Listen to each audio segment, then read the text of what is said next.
Dang, I'm back with my agenda. Never follow rules, I want my funeral magenta.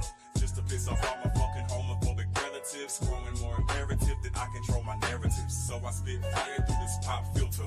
La la, you got to have the Zaza for me to shop with you. Raising my rates and I'll control fates. But if you fuck with me, I bring your fucking life to a stop quicker. I'm in your throat like some hot liquor. Roll through your hood like a drop shipper. Hands like a stock filter. I think if I was straight, then maybe I would pop quicker. Playing the lotto, I'm on the reposado. Can't be in my vicinity if you possessing maybes. Or fragile masculinity like Boosie tip a baby. It's crazy cause the very clothes you wearing was designed by the same group of people used to trying to keep behind. You ain't worried about the kids, you just use them as a shield to hide behind the bigotry of how you really feel. Ain't no think pieces in emails as long as it's some females that's kissing in the backseat. And you can check my rap sheet. I'm running circles while you watch the rappers like a track meet. Been flexing like an athlete. I'm jigging to the back beat. Work selling in the trap meet. And my niggas back heat. Suggest to keep it cool before they bust and make it happy. And I ain't even really scratched the surface. Defeat the self-doubt, don't defeat the purpose. Make sure you got it or you won't complete the purchase. A man without a plan is like a clown without a circus. That's Dames, he go crazy on the mics and shit. Rolling blunts super straight on the pipes and shit. Flat ass with the fucking tiger stripes and shit. I get faded, grab my pen and then I write some shit about this crazy world we living in. My homies there to giving in, the doors there to kicking in. I never care about fitting in. No whipping the E-class, that motherfucker speed fast. I caught me a peach pass and reach for my weed stash. All sports teams, but I'm ballin', nigga. Better have a money move if you callin', nigga. It's my time to shine and you know I'm stallin', nigga. Dames going up, make that shit appallin', nigga. And I ain't even really in my prime yet. But I just been grinding like the time said. Mindset, on the fucking money, not a bitch though. I can tell you broke, but I ain't never been a stitch though. Came up on cassettes and CDs on the block. I don't smoke no cigarettes, but the trees stay in stock. It's the D-A-M to the I-E-N. And if I stand out, nigga, why be in? This motherfuck the cops and motherfuck the ops. My niggas got good credit, we talking trades and stocks. I'ma always keep it real, that's what I get from my pops. They'll give me a fucking bullet before they give me my props. I got this war in my mind, I don't know who winning. All this Patron in my body and my head keeps spinning. Yo, how I'ma get to heaven? I mean, if I keep sinning, I swear life will drive you crazy, man. Just keep living. I ain't even really scratched the surface. To keep the self-doubt, don't defeat the purpose. Make sure you got it or you won't complete the purchase. A man without a plan is like a clown without a circus. Dames, and I ain't even really scratched the surface. No, defeat the self-doubt, don't defeat the purpose. Make sure you got it or you won't complete the purchase. A man without a plan is just a clown without a circus. Dames. Hip-hop. This rap shit. It's just in me.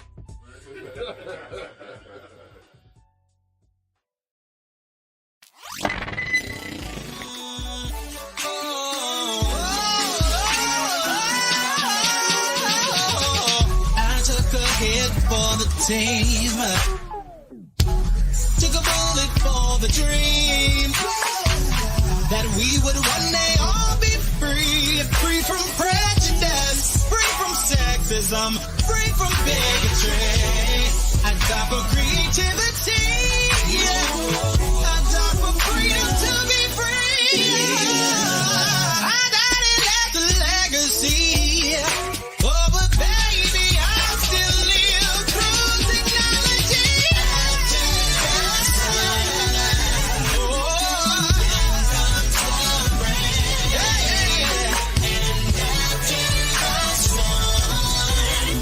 The sun will start shining.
What's going on? What's going on? What's going on? What's going on, y'all? I hope everybody is doing well on this Thursday night as we enter into Friday. No, yeah, Friday morning. Excuse me. I was going to do this earlier, and I wish that I did, but I ended up going to this LGBT focus group survey type of thing today with my sister, and it just reinforced in me that what I'm doing is the actual right thing to do, because everything that they spoke about in that focus group, and these are people, no shade, like I'm still growing in my advocacy work, like I'm a novice right now. Like I haven't, I'm scratching the tip of the iceberg. Like I haven't really got deep up in this shit for real. But for the individuals who are actually putting foot down on the pavement, actually on, okay, the ground floor with the shit, that is actually seeing what's happening in a more objective way than even I can see right now.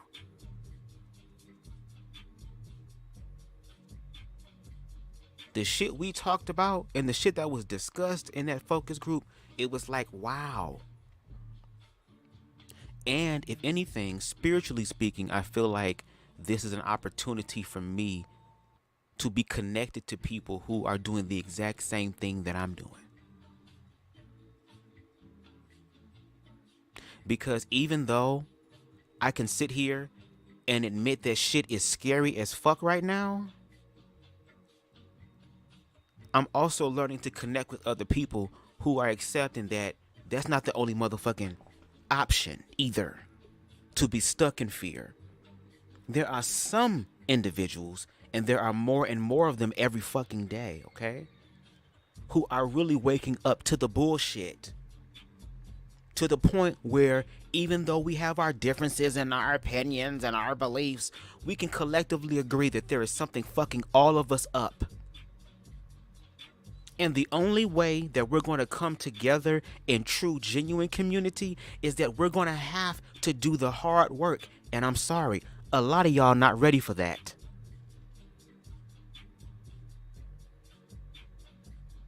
Not saying that you can't, but a lot of y'all are not.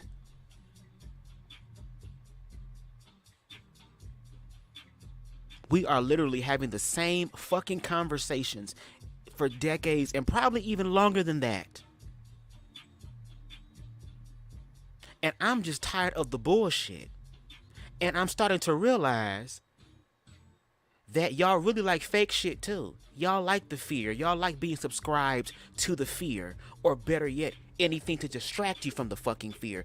Even if that means fighting with each other and coming up with shit to fight each other with.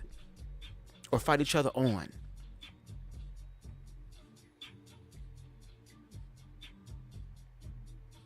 There's a lot of people that want to get online and talk as if though they know, but they really don't.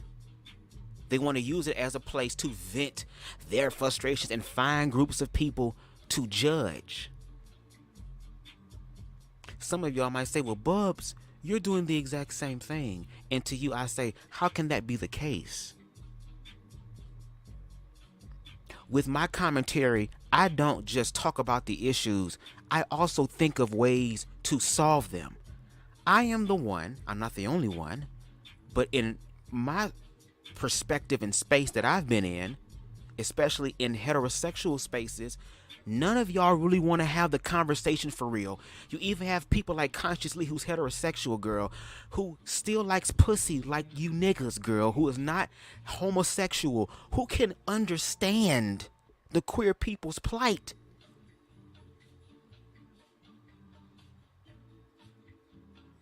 Y'all don't bring that nigga to none of y'all panels. Y'all don't ever reach out to the niggas, or to him, excuse me. And I do mean niggas with an S, plural, because Professor Obi, or Odie, I forgot his name, is an individual as well. Another individual who is a heterosexual man that's secure in himself, and I'ma shout them niggas out all the time. Dr. Nakumbe.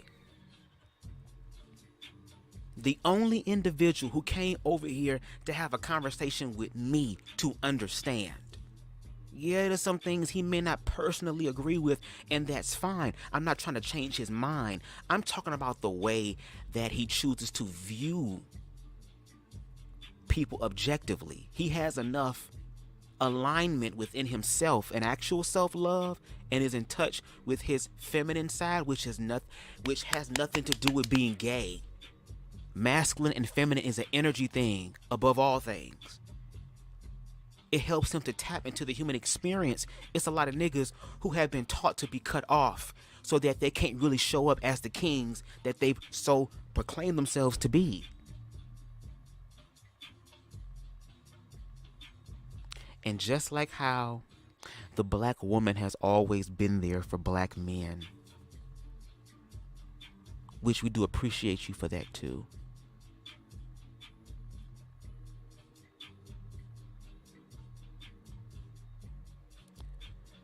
There are some individuals, girl, who still have that level of empathy to understand heterosexual men right now, because yes, no shade, spiritually speaking, girl, it is your turn to face accountability.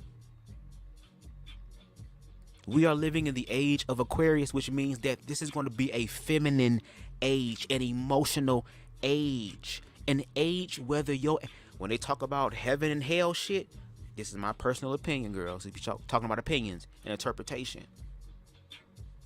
we about to really understand what heaven and hell really is.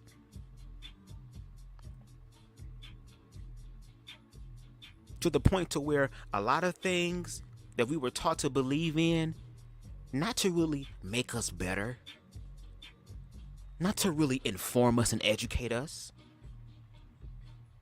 but to become addicted to places that hold the keys to our soul salvation, when it's our job to work out our own individual motherfucking soul salvation.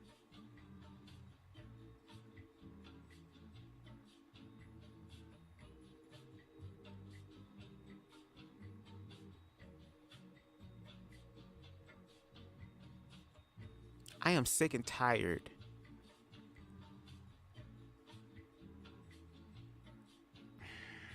can I say this? Because I'm choosing my words wisely. Because if I say how I feel in this moment, girl, I know it's going to set shit on fire.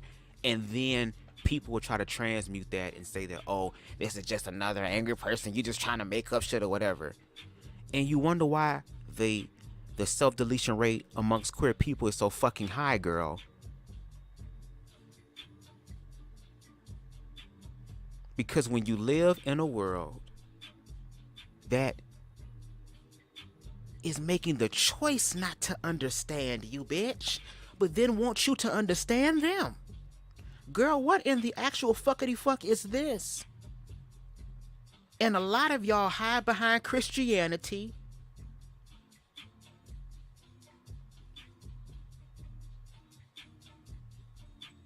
Which is why there's so many pastors and in those places of worship.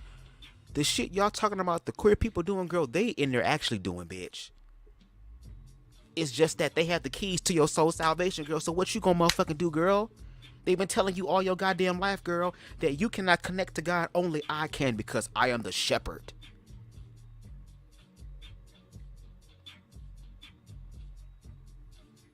And a lot of them motherfuckers be actually manifesting the lyrics of Sexy Red. Then understand what the fuck ski yee yee feels like. Because let me give you a little gay tip here, okay? Women, females, I love you. I love you. I love you. I love you. I do. I love you. I do. But you will never be able to suck a dick the way a man can suck a dick, girl. Because you don't have a dick.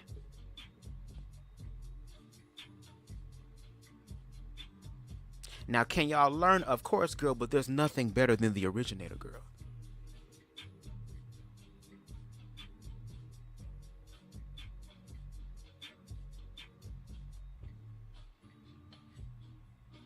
I'm pausing because I know some of y'all may feel some type of way about that comment, girl, and that's okay. Just like how can't nobody eat cat better than a female can. When y'all be telling niggas when y'all do get y'all orgasms, and I hope and pray y'all getting them, please, cause bitch, I'm gonna get mine. We gonna get ours, but I'm going to get mine. Amen. Shaya, Omashanya. Can we just be honest here? But for the women who do achieve orgasms by another man and not a rose, a toy and shit, don't y'all be like, oh, don't touch me. Wait, stop. Who, ha, who, he, ha. The man be guessing and shit. Oh, what the fuck this bitch doing, girl? First of all, I feel like you peeing on me, bitch. I don't even like doing this. But if it's a woman, girl, she know what it feel like. She gonna ride them waves with you, bitch. She gonna be able to be like Christ, girl, and calm the stormy seas.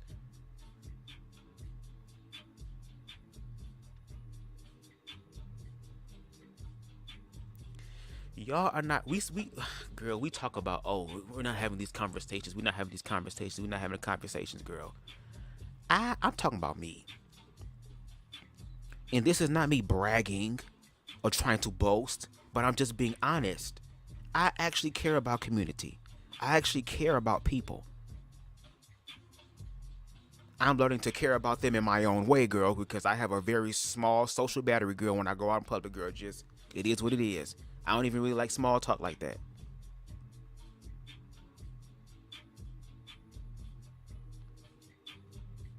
But it doesn't mean I'm not willing to connect with other people. Especially if we all can objectively sit here and say that we're all having issues and problems. And then on top of that, niggas be talking shit on their motherfucking platforms, girl. But when it comes time to actually have the conversation, they're nowhere to be found. Even the Hotep community, girl, is having God Source Universe come through and fucking clean house. Because how many heterosexual men have we seen who call themselves leaders, girl, get fucked up in their own quest for power, bitch? But then you have individuals like Bayard Rustin, who basically was very paramount and imperative, girl, in reference to black civil rights. And y'all swept his shit under the motherfucking rug. And now we're living in an age where people are really giving him his flowers, girl, because he contributed. James Baldwin contributed. You even had niggas in the Black Panthers, which we gonna hear later on in this long-ass video, of shooting from the hip, when the hip ain't even hip in the way it used to.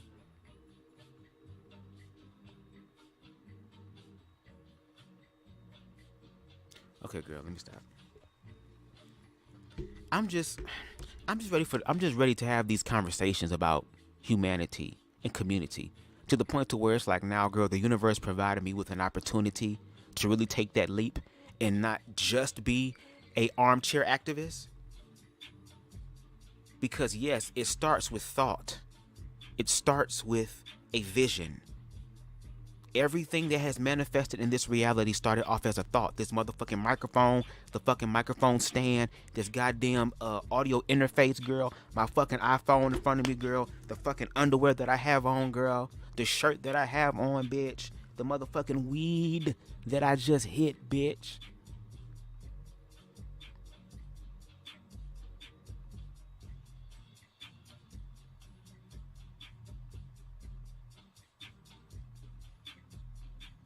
Everything starts off with a thought.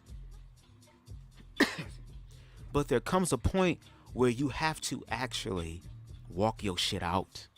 And I'm still learning that to this day. Or shall I say, I'm evolving in my level of walking shit out. Because no shade, girl, there was an incentive, bitch. They said they was giving $50 Amazon cards, bitch. I said, okay, we there. That's an incentive. But I'm really about community, to where I signed up for one of their mentorships programs to actually impact change.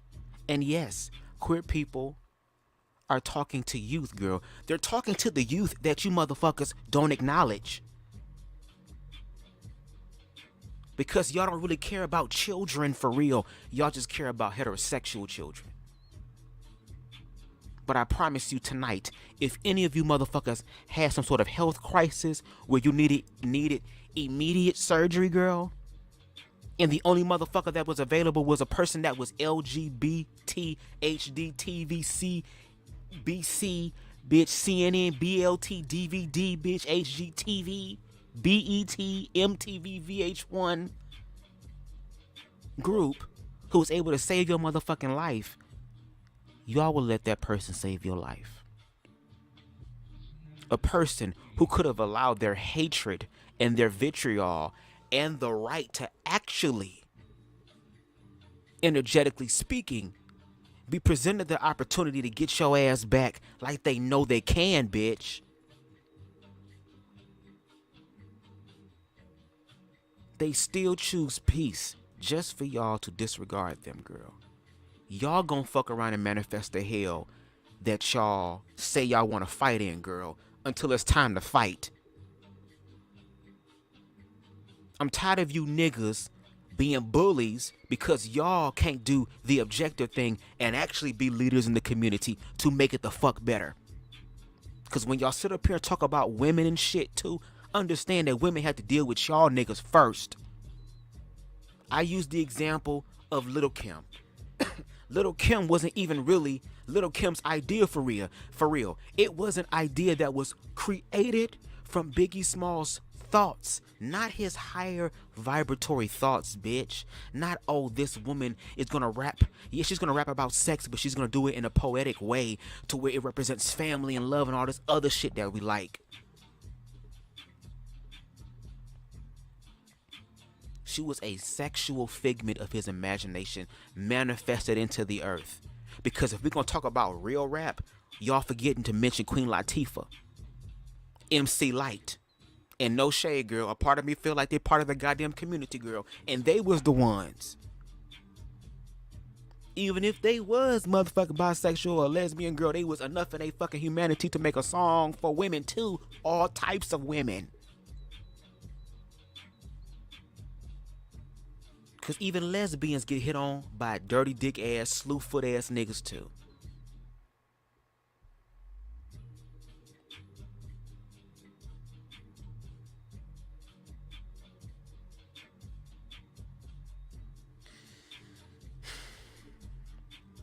All right, girl.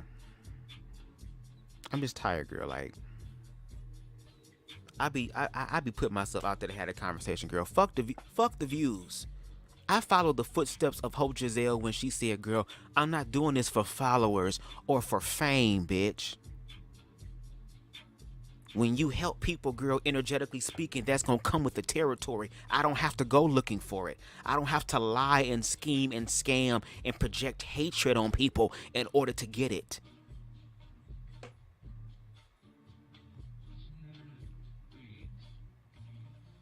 I'm doing this for real community because I had people pay it forward for me, and I haven't forgotten that. And it's a bunch of people who be repping all types of energies and vibrations that talks about supreme, God, all this other stuff, girl, and then struggle with the individual who actually came down to earth according to the narrative. Not something you got to pray to in the sky anymore, not something that is invisible, girl, but the manifestation came down on earth to teach you how to truly connect to that. And he still died. Girl, y'all still wanted to get rid of him, girl, because y'all are the ones that's addicted to your fucking fears, and I'm calling you niggas out, and I will continue to call you niggas out, because I understand what queerphobia feels like, to the point to where I had to learn how to heal from that, and I'm still healing certain aspects from that in reference to my connection with people. Because when you are a young ass child and you getting your ass whooped, not by the adults who have the understanding of sexuality and you know, and they know more than kids, and kids don't know what they're talking about. They can't tell if they want to have motherfucking chicken or fucking pizza and stuff like that. Yet those were the same kids around my same age, girl, who called me fag before I really knew what being gay was. Personally. as far as my own experience in a healthy way. Them young ass niggas called me that and then reinforced how society views queer people. And they had to learn that from somewhere. And guess where they learned that shit from?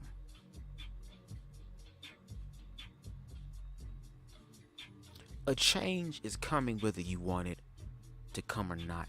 And I was at that point where I didn't want to accept change.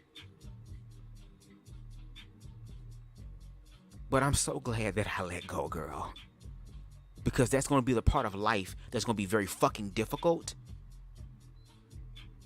And that's when we become attached to the world, which becomes unhealthy. Like the scripture reads, to be in the world, but not of the world.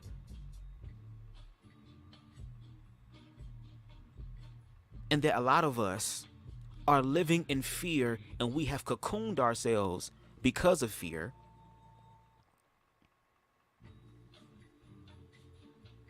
And we become so cozy in that and create colonies that believe that low vibrational thinking. And then when people decide to want to become a butterfly, when the caterpillar decides it wants to do that, you are jealous of the ascension of the other person, especially since you're the one that's really privileged.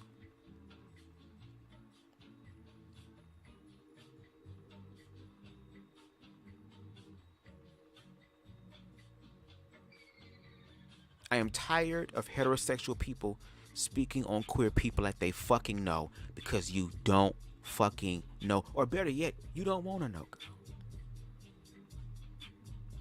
Y'all be thinking the only way for y'all to really know is to get on y'all knees with y'all mouth open. And some of you motherfuckers, girl, gays have high standards, girl. Some of you niggas that be on these panels don't even meet them. So y'all pretty much safe, okay? Okay? Y'all pretty much safe, girl. You ain't got to worry about nobody looking at you, girl. In the words of T.S. Madison, girl, some of you niggas is built like women underneath all the clothes, girl. Some of you niggas that's homophobic, girl, y'all be in y'all second trimester too, bitch.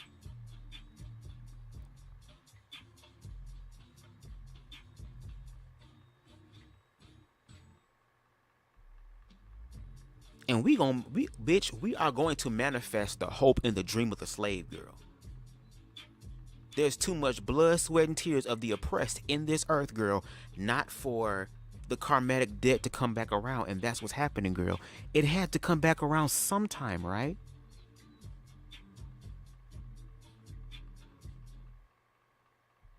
And still, queer people are just trying to have a conversation. They're the ones being calm. They're the ones who's willing to talk. They're the ones to help educate, girl.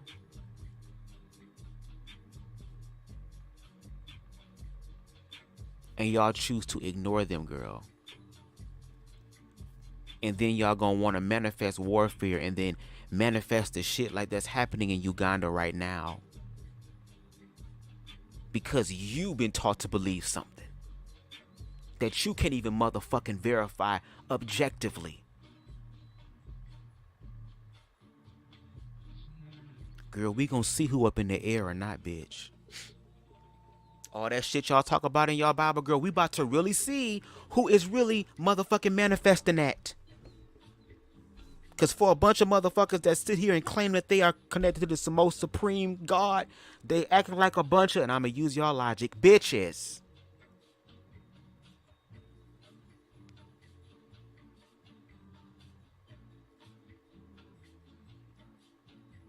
And only raggedy, toe body, loose titties, fupa swinging, doodle crack, peasy head, dry foot,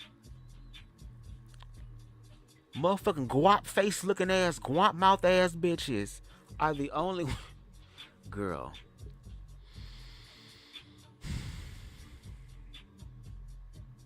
Well, I guess y'all gonna continue to play in the history, girl, where it always ends in destruction, girl. We sit here and say we don't want that, girl, but then go down that road when we can actually have the conversation, the real conversation. I can understand if motherfuckers wanted to have a conversation with me and I'm running away and I'm the one that's running from the conversation. I ain't the one that's running. I'm the one that's going into the lion's den, bitch, and coming out unscathed.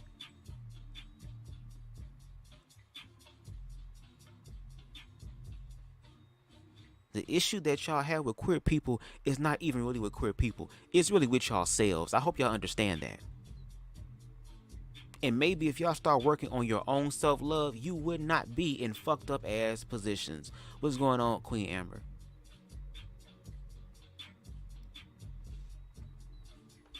This focus group that I went to, girl, got this fire in me and this motherfucking weed. At this point, girl, I'ma start saying what's on my mind too.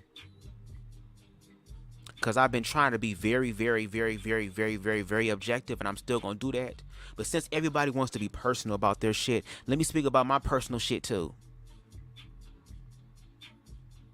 And the fucked up part is that y'all going to want to talk to me then, but not talk to me to understand, but talk to me to say, I'm going to shut him up. I'm going to do all this stuff. And if you're going to think that way, bitch, come on and do it. What's up, Queen Spicy? I've been calling you niggas to the mat. I've been tagging you niggas, all this stuff. This is not about clout. I'm not going to get paid off YouTube, baby. I'm not finna change how I speak, become politically correct. Fuck all that. It's too many fake hoes today, girl. Let them be fake. I want to have the real ass conversations.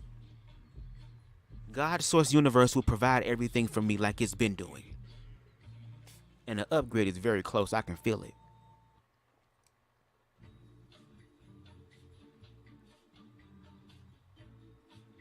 I'm glad you're feeling better, Queen Amber.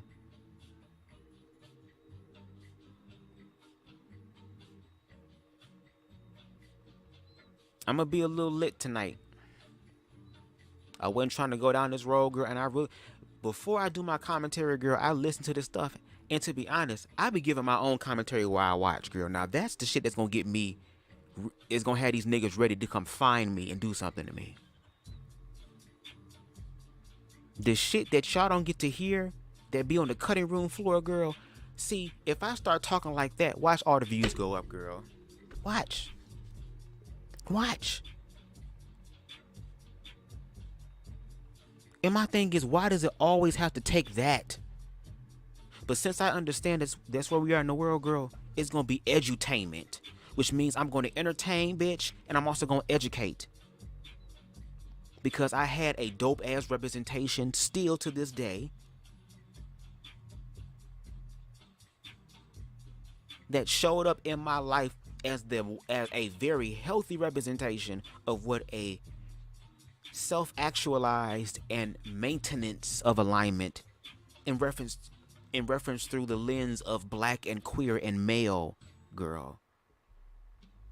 Blew my fucking mind to where I'm learning to find that energy in myself and strengthen it myself. See, what I'm doing as far as self-love, if you ask me personally, since I'm also going to share my personal thoughts, because I try to be I ain't going to say politically correct because that's not me, but I try to be objective and try to look at it from the other side. I throw my little stuff in from time to time as far as my shade, but it's going to be shady tonight.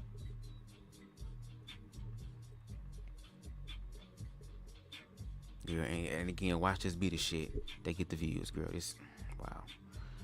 Okay. And I want you to share this shit. I want you to share this shit. Because I'm going to be calling shit out tonight. And at this point, I want the smoke. Where's the smoke, girl? Where's the smoke? I'm talking about the intellectual smoke. Y'all niggas love going to the physical smoke, girl, and think that queer people don't know how to do that too. And instead of going to that place where if we do, girl, we gonna see what hell look like. Because you ain't the only motherfuckers that's been to hell, girl. I survived. And realize that I'm gonna have to go back again and again and again and again. And I don't want it to be anytime soon. Which is why I show up to have the conversation. We talk about the conversation, girl. You're not ready to talk. Y'all just ready to prove that y'all not queerphobic. All the while, prove that y'all not just queerphobic, but y'all really queerphobic as fuck.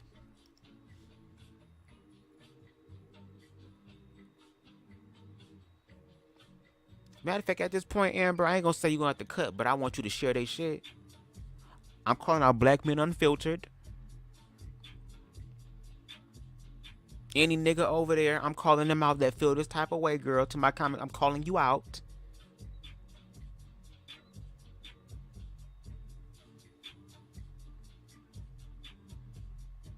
Because I really try to be respectful.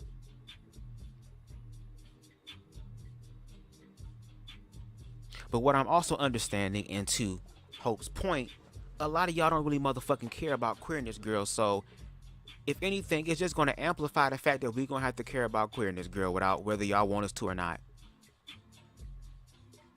Whatever fucking fear y'all have about queer people turning y'all children gay, girl, that's something you need to take up with your God. Girl, ask them. Ask him. Ask the Father, girl, why are you allowing this? Take your issues up with him in prayer, bitch.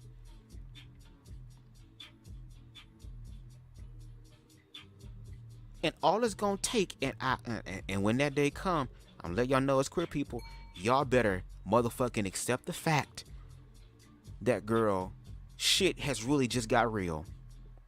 And I'm not gonna operate in the space of fear, because as queer people, we've already done that. To the point to where we almost allowed that fear to influence us to take our own lives, to escape the torment.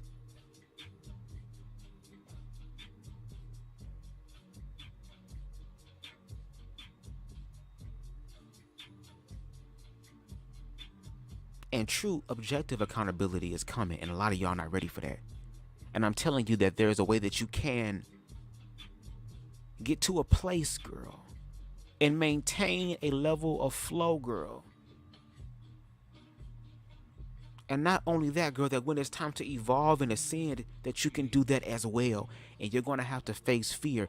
And there are a lot of fears that we all collectively are going to fucking face that we don't even know what the fuck it looks like. I just ended up watching this movie with my sister, girl, called Take Me In or Talk to Me or something, girl. That right there is a horror classic for me. I like films like that. I like psychological thrillers and stuff like that. Even though the ending was kind of somber, which that can be a reality for some people, but it doesn't have to be.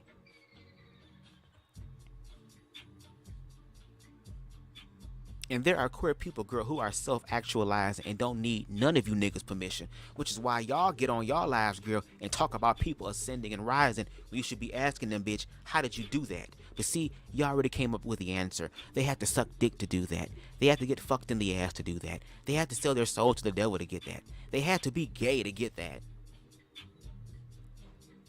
Some of you bitches suck dick. Some of y'all fucking the ass too, girl. And y'all heterosexual. Shouldn't you be able to get that shit too, girl, if that was the recipe for it, bitch?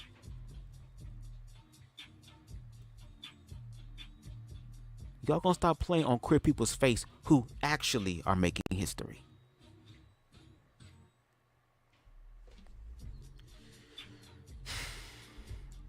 Okay, girl. We gonna be here for a while. I'm not doing this all night because I gotta wake up tomorrow early, and then I have an interview at 4 o'clock. Shout out to Queen Style by Stevie. She's going to interview the kid, okay? Interview BubzDaGawd tomorrow at 4 p.m. on Instagram. So make sure y'all come through for that, because I am ready to talk about these issues and actually have the conversation with someone who is a woman of trans experience, who is walking and living the experience, and also gives me an opportunity as a same gender loving man to love and affirm on her. Because she is putting in the damn work, girl. She be having interviews all the time, girl. I be like, damn. She be getting all type of people, girl. Motherfuckers who nominated, got awards and shit. I said, come on now. So make sure y'all check me out over there. Anyway. Boom. Copyright disclaimer under Section 107 of the Copyright Act 1976. Allowance is made for fair use for purposes such as criticism, comment, news reporting, teaching, scholarship, education, and research. Fair use is a use permitted by copyright statute that might otherwise be infringing nonprofit, educational, or personal use. Tips to balance in favor of fair use. Girl, we have, and at this point, girl, since we speaking personally,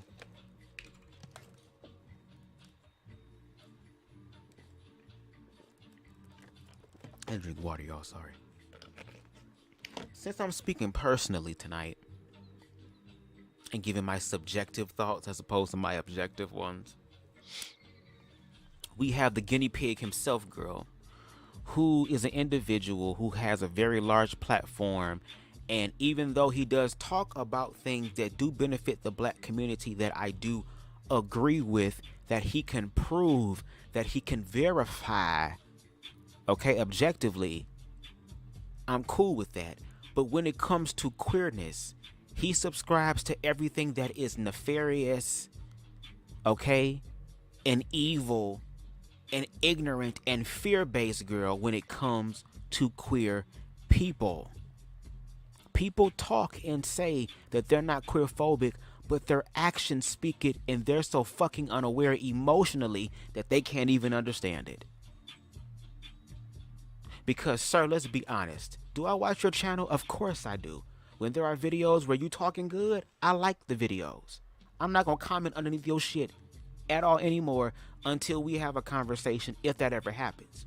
Because my goal, my objective, ultimate goal is not to have a conversation with you like that's imperative or it needs to happen.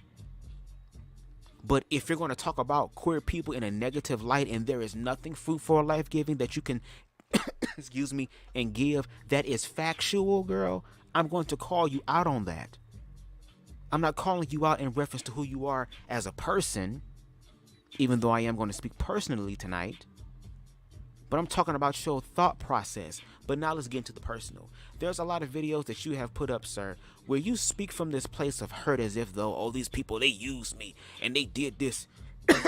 And I trusted people and I whoop-de-whoop-de-woo and I'm just tired and I'm just gonna be an old man and I'm just gonna be over here and I'm just gonna be stuck in my ways and I'm just gonna do all this type of stuff and all this stuff. And then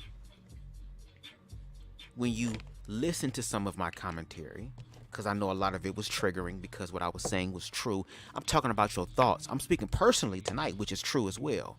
I'm going to bank on that. Since you were talking about me, girl.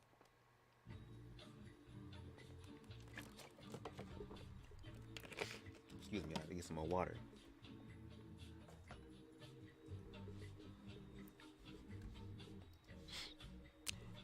When you listen to some of my commentary, sir, all of a sudden your verbiage changed. Oh, I'm enlightened and, you know, I'm on this and I'm around nature and I'm just doing this and I'm just, you know, this and that. And, you know, I'm connected, you know what I'm saying? And all this other stuff, just as if though you are this just person who's just in connection with all this stuff. But when you speak about your past experiences or use them as a catalyst, it's always in a negative way. Because see, in my commentary, I give a well-balanced commentary. I do a wraparound ass type of commentary. Something that you have not done when it comes to queerness, which is why I know it's queerphobic. Because I can understand if you were able to accept everything else about queer people that you want to believe, right? But fail to believe the objective truth, excuse me, which is queer people naturally exist.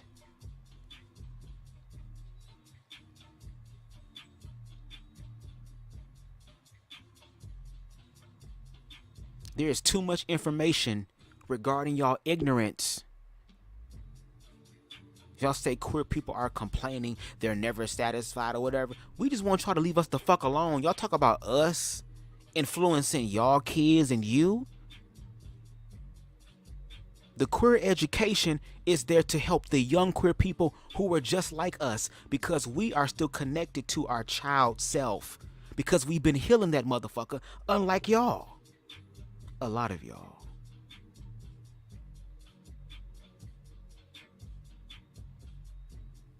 Which is why we're still in the same fucking state now when we should be different. Whitney Houston sung, bitch, I believe the children are our future. Teach them well, which means strengthen their foundation of self-love. Tell them that they're capable of anything and that I have unconditional love for you because the Creator has unconditional love for me. And then let them lead the way, because they have to live in this world while your ass soon, not soon as far like I really hope soon, but because the way that life works, girl, you are getting up in age, girl, and factually speaking, girl, a lot of Americans don't even live for a very long time anymore. And it seems like the time that people are living are getting shorter and shorter.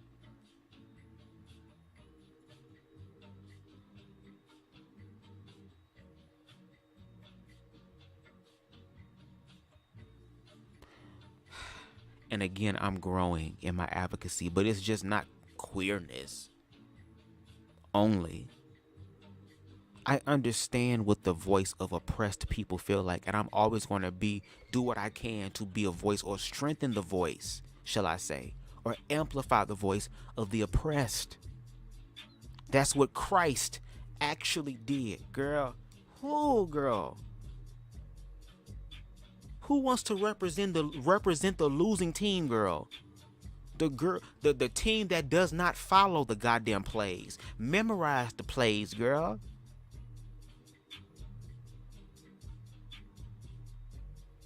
Anyway, tonight we're going to be using, of course, again, Lance Scurv, and again, I put names on it, who came out with another live, again, shooting from the hip. And it's entitled SISSIFIED Thuggery. And again, this is, okay, I already read the copyright thing, because if you come over here and strike my shit again, it's going to be a problem. Because like you said, you can have the right to have your own, I can have the right to have my own opinion. I don't flag none of your shit. I don't try to copyright strike none of your shit, regardless of how ignorant it is. I want it to stay up there so that when objective truth comes, people can look back in the past and say, damn, these motherfuckers was ignorant. And it wasn't the queer ones.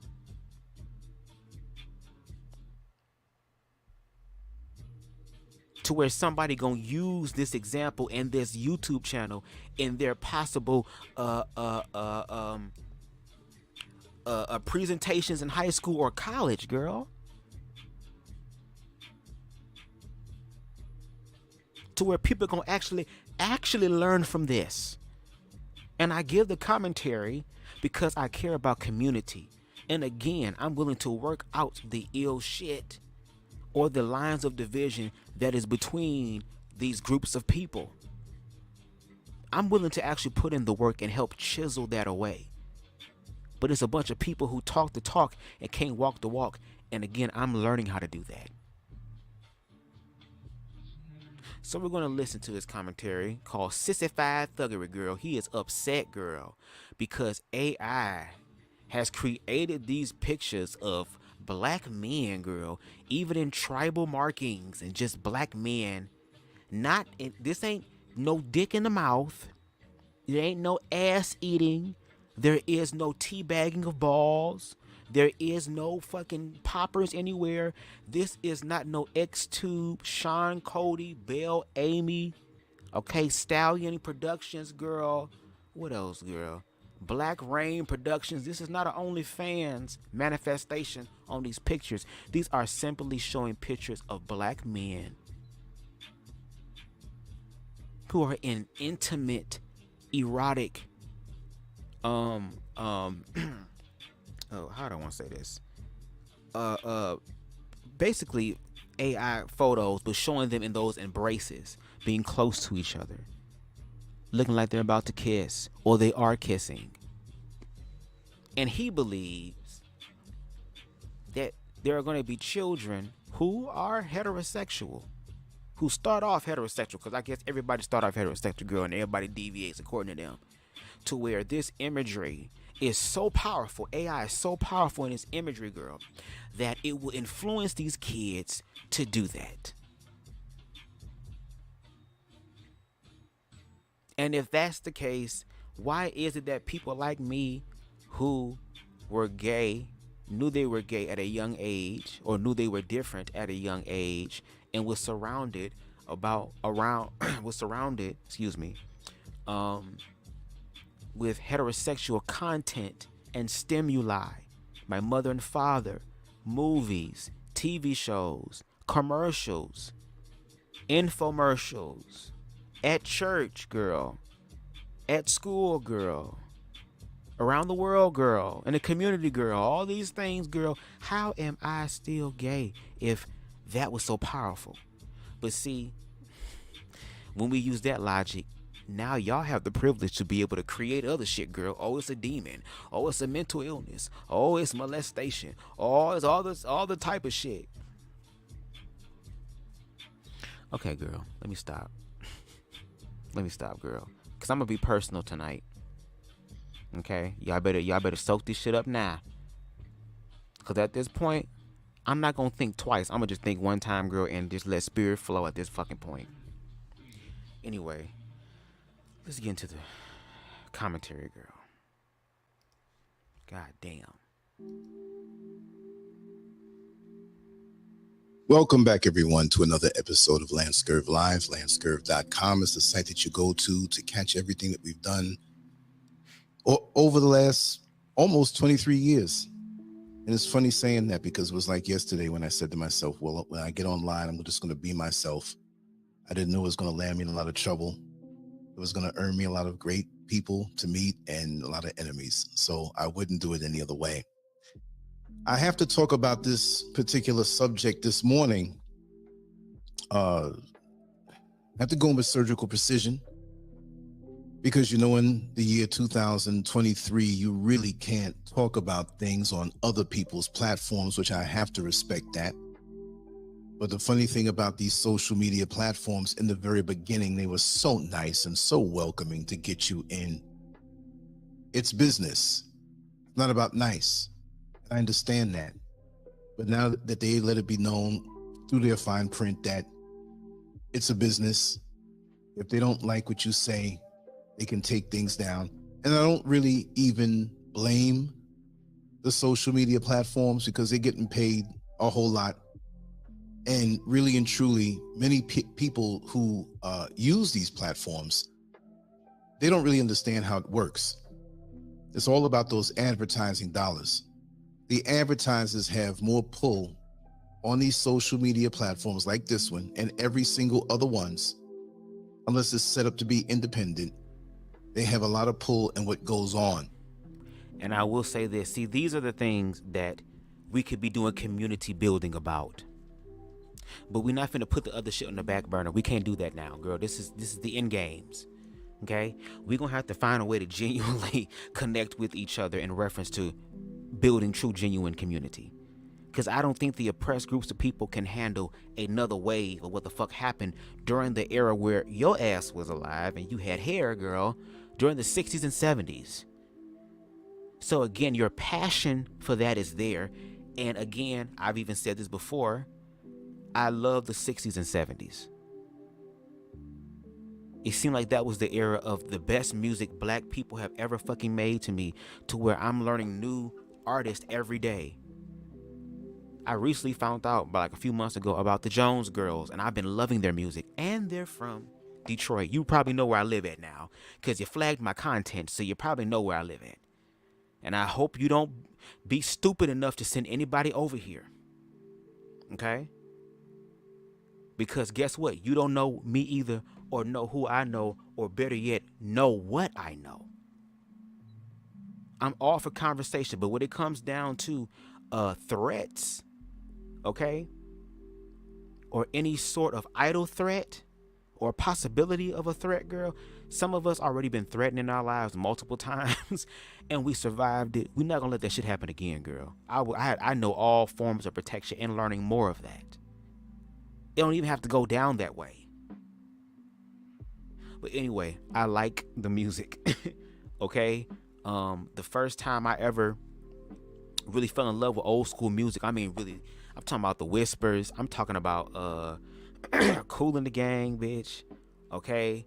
Who else? Damn Fat Larry's band and shit. Oliver Cheatham, all that stuff. I fell in love with old school music, or was introduced to old school music for real, where I actually had a love for it was when I first played Grand Theft Auto Vice City. And there is a station on there called Fever 105. And they played all this music. And I remember driving down the beach, this beach strip or whatever, the Venice beach strip or whatever in the game, and just hearing the whispers and the beat goes on plays. It's just like it gave me a nostalgic feeling. I think I was a gay nigga from the 60s and 70s who died, girl, who came back to finish some shit. I don't know.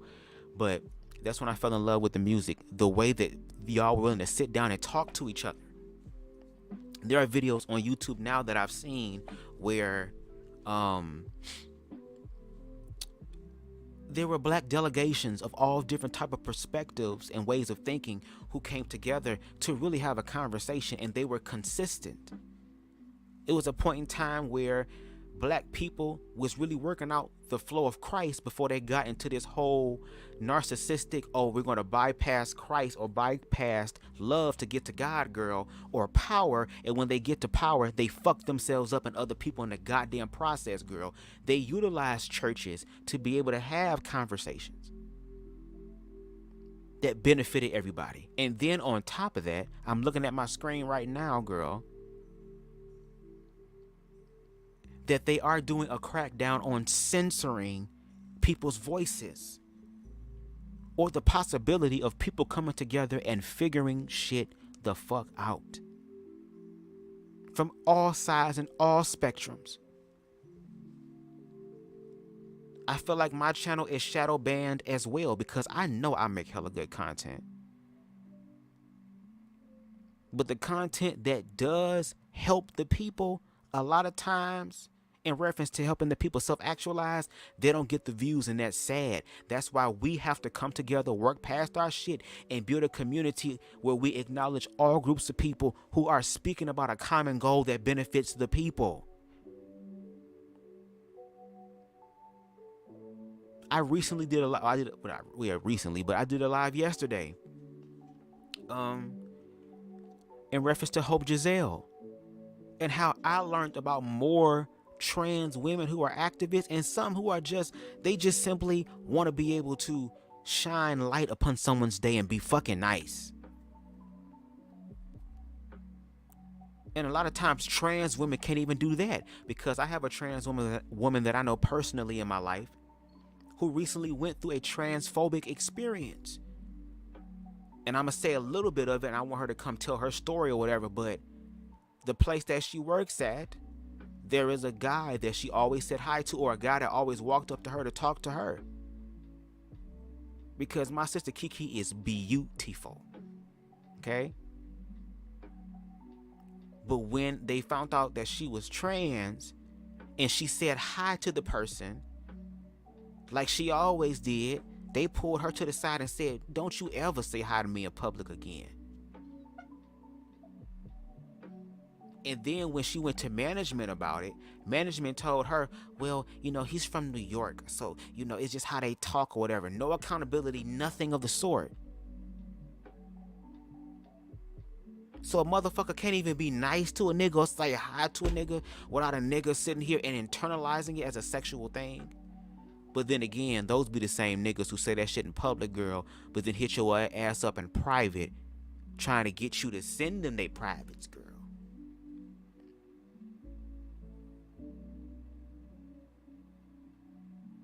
Because even though y'all demonize queer people, a lot of you niggas come and fuck the queer people in the dark.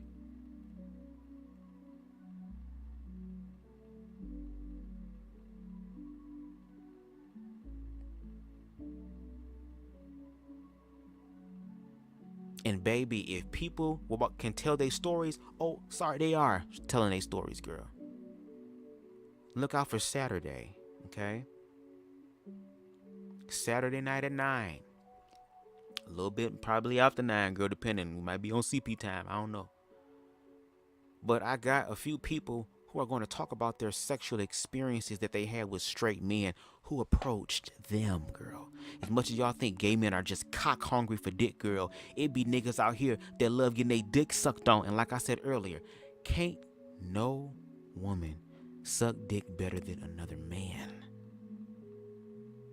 That's that's a fact that y'all got to go to your prayer closet about, God, and ask God to help you. And then God will send you a homosexual in your life, girl, to teach you how to please your husband faster so you can get the shit that you want.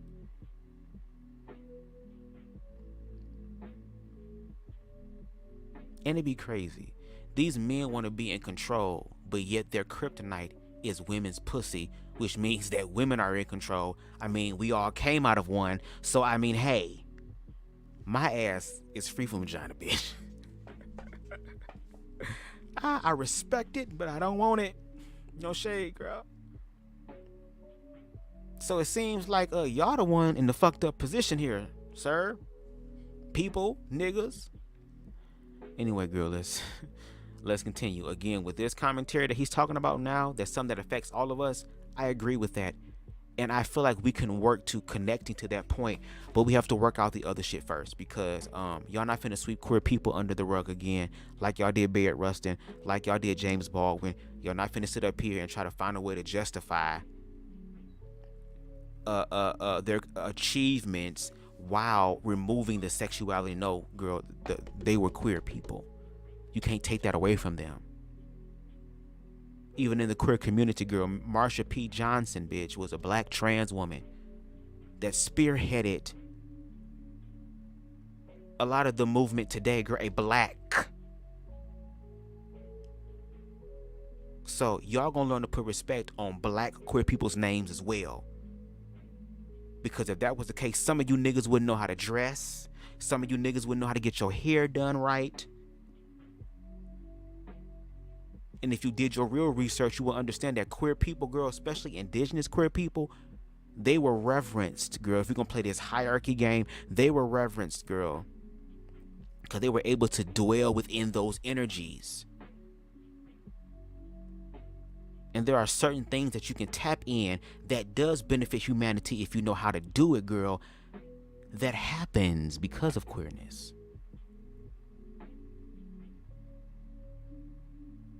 See, we all have a purpose, regardless of how big or small you think it is, girl. God said we can be here. Y'all mad because y'all taking y'all little brother, little sister with y'all with your friend's house, bitch. Yeah, you taking me because mama said, bitch. What you gonna do? Deny mama? And if you do, bitch, I'ma tell you, and I'ma be in the bathroom, lock the door, and laugh loud as hell as you getting your ass whooped by mama. And there are people in so-called communities that have pull over the advertisers. Wow.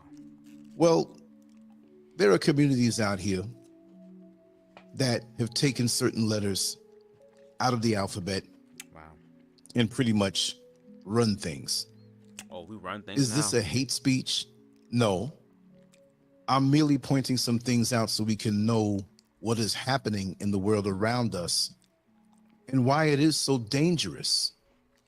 And many people tell me in the past, who may be part of those alphabet groups and the groups that claim the natural rainbow and turn it into something unnatural. That's your perspective. There is no agenda. They say, oh no, there's no agenda. But it must be. It has to be. And it's so... There is an agenda.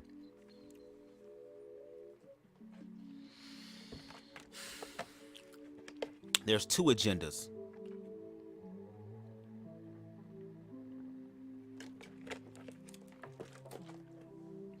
The agenda of queer people who actually are queer, girl, simply want to be able to be included and have the equity so they can also be equal in this bitch. That's it. Simply it. They have the same inalienable rights that were given unto us as well. And on top of that, God allowed us to be here whether you feel like we not or we shouldn't be. Again, that's why I say in the title, take it up with your God. Ask him why. Because he letting us be here. Whether you want us to be here or not.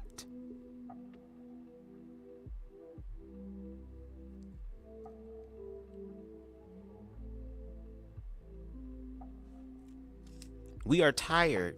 Oh, yeah, I was talking about the agendas.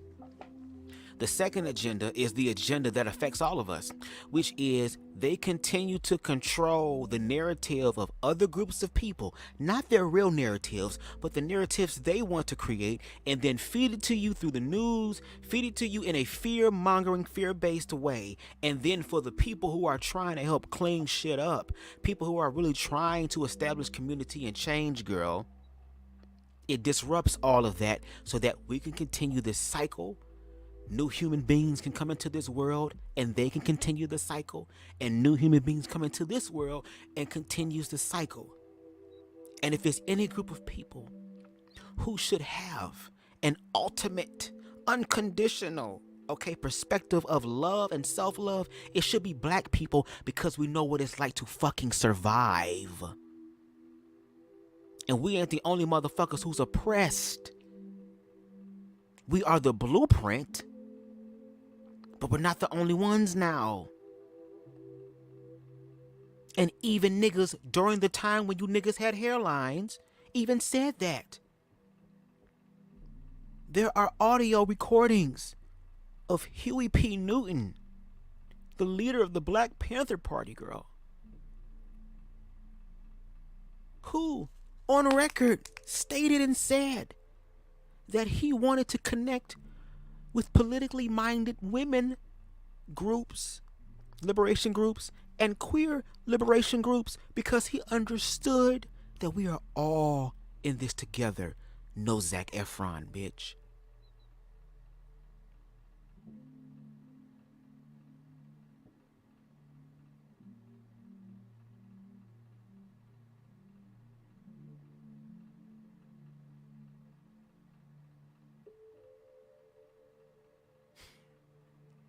So I wish that y'all would explain to us what you think the agenda is.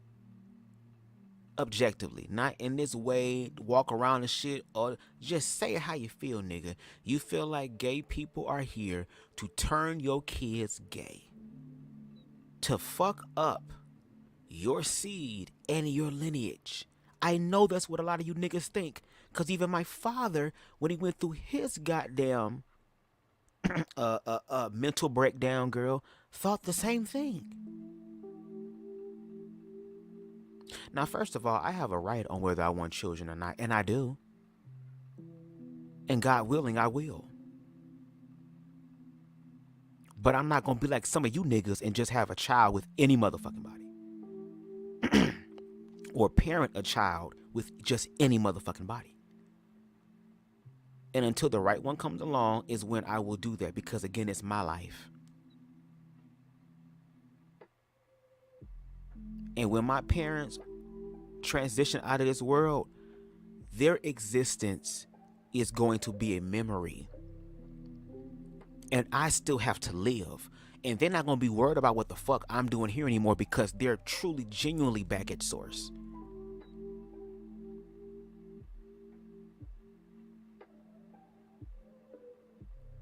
Which is why I'm loving on them as much as I can. Which is why when they implemented love, they were able to strengthen their relationship with their children. To where I know what a strong family unit looks the fuck like.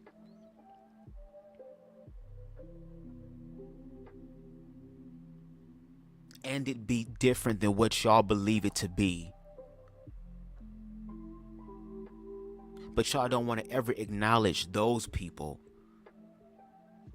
The ones who be in the comment sections. The ones who do the response videos. Y'all the ones that's scared and it's cringy, and we see it. It's so cringy. It's so fucking cringy, bruh.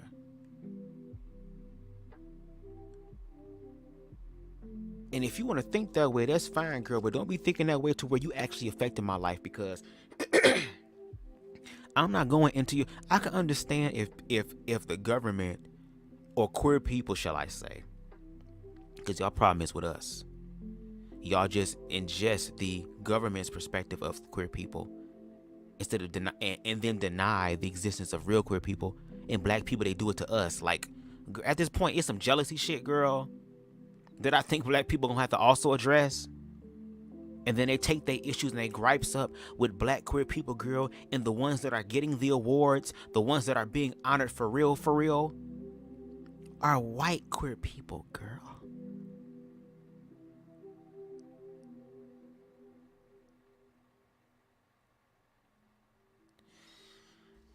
Y'all not ready.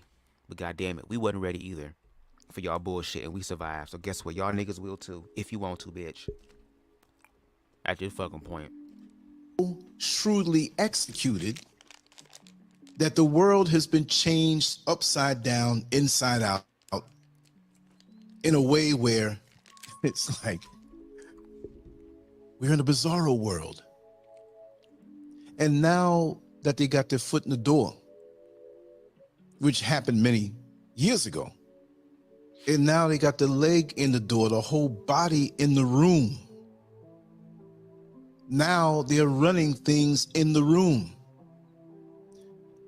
There was something a couple years ago. I just want to hip you to this because I'm going to read some things, I'm going to talk some things. I always want you to come away informed. Wow. I'm not going to sit here and talk about one aspect of things and it gets boring after a while. Because we are cerebral, we are intellectual. If we're not dumbed down, if we don't have a calcified pineal gland, I just want to say it's pronounced pineal, not pineal, okay? It sounds so ignorant when I hear people say pineal. It's not a needle, it's a gland, pineal, okay? Let's get that straight. But first things first, a couple years ago, there was a thing called the YouTube ad boycott. The YouTube ad boycott. Content creators who were around at that time know exactly what I'm talking about. And for those channels that were monetized, they took a big hit because YouTube, right? Let's do it this way. YouTube is like the pimp on the corner. And the advertisers are like the guys looking to solicit for sex. And the creators are the prostitutes. So YouTube is the pimp. And they put ads on our videos that the advertisers want to put out. And they take their cut like the pimp does. And the prostitutes who are the creators, they get what they get. And last time I checked, I think it was 70-30. That YouTube takes 30% of the revenue and the creator gets 70%. And it's hard for it to get a little bit of revenue, of course. So most people do things to bounce off of their channel and have independent revenue streams like merchandise, consultations, different sessions that you can counsel a person on. Like say if I was a personal trainer and I had a channel that maybe wasn't monetized, I can still get money out of that channel by meeting the people who want to get in shape, and I can do private consultations on how to get them fit and in shape. So there's ways around that. But for many who had monetized channels and didn't have any other revenue streams, they were screwed. Why? Because say, for example, you had Disney. Now, Disney's twisted. That's maybe a bad example, okay? Because Disney gets down with a lot of different odd spirits. Let's just pick something that most people know. Walmart. For those who are out of the country who don't know what Walmart is, that's a huge store that has damn near everything in it to sell. And they're all over the world, more so in other places, more so than not. Here in Accra, Ghana, you don't see Walmarts. Maybe they don't think that, it's worth it. But say Walmart wanted to advertise something seasonal, something that they wanted to do a push to get increased sales.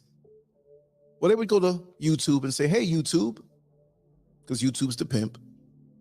Hey, I want to advertise on your platform. How much is it going to be? So, if Walmart comes to YouTube, it's not going to be, well, just give me $20. No. It's going to be millions and millions of dollars because the reach of YouTube is so huge. So you're going to pay some money to advertise across YouTube. I'll speed this up. So what YouTube was doing before They would just put out the Walmart ads or whoever else, not just Walmart, but the top 10 largest advertisers on YouTube who spent millions, if not billions of dollars to have their ads for their products or services placed on YouTube videos, right? But it's everybody, not just the top 10. So with the Walmart ad, it would go on a video. What YouTube was not doing was focusing and targeting that particular Walmart video or advertisement to a particular family of videos. So say, for example, if Walmart sold rifles and camping equipment, would it make sense for YouTube to target Sorry, I'm that muting ad myself, y'all. I'm fucking up these to Sour Patch communities Kids. in I'm different fucking videos these that up. I had talked to mute about myself. Sorry. hunting and camping and rifles and stuff on that sort? If it's a fitness channel and Walmart was selling fitness equipment, you would target it. It makes sense to do it that way. Well, no. YouTube was quite lazy in how they targeted their ads. So what happened? The creators have no say-so in this, but the creators who received their 70% cut had to pay for it with strict rules. How do these two things come together and correlate that with blueprint, each other? Well, let me that slavery explain. blueprint is being put on the oppressed YouTube groups of didn't people. care That's what I've been trying to to say, target sir. their ads in that day a couple of years ago. So what did they do? You know, YouTube started out very innocent back in 2005. People didn't know what it was. It was nice to videotape a birthday party for your 6-year-old and put it up so all of your friends and family and the classmates of that child can see it. It was nice. It wasn't diabolical. Those were back in the days when you can do whatever you wanted to do, and it was okay with YouTube. But right now, because of YouTube's laziness to target specific ads to certain communities and certain style of video, you had women, a lot of our sisters, a lot of everyone who had videos twerking. They would be in their bedroom. Now they're all out in the street doing this stuff. But back in the day, those types of videos, and I may say there's nothing lewd, but you know what it is. It was called booty meat. Not booty me, booty meat. Now, I want y'all to listen to him explain the inception of twerking, right?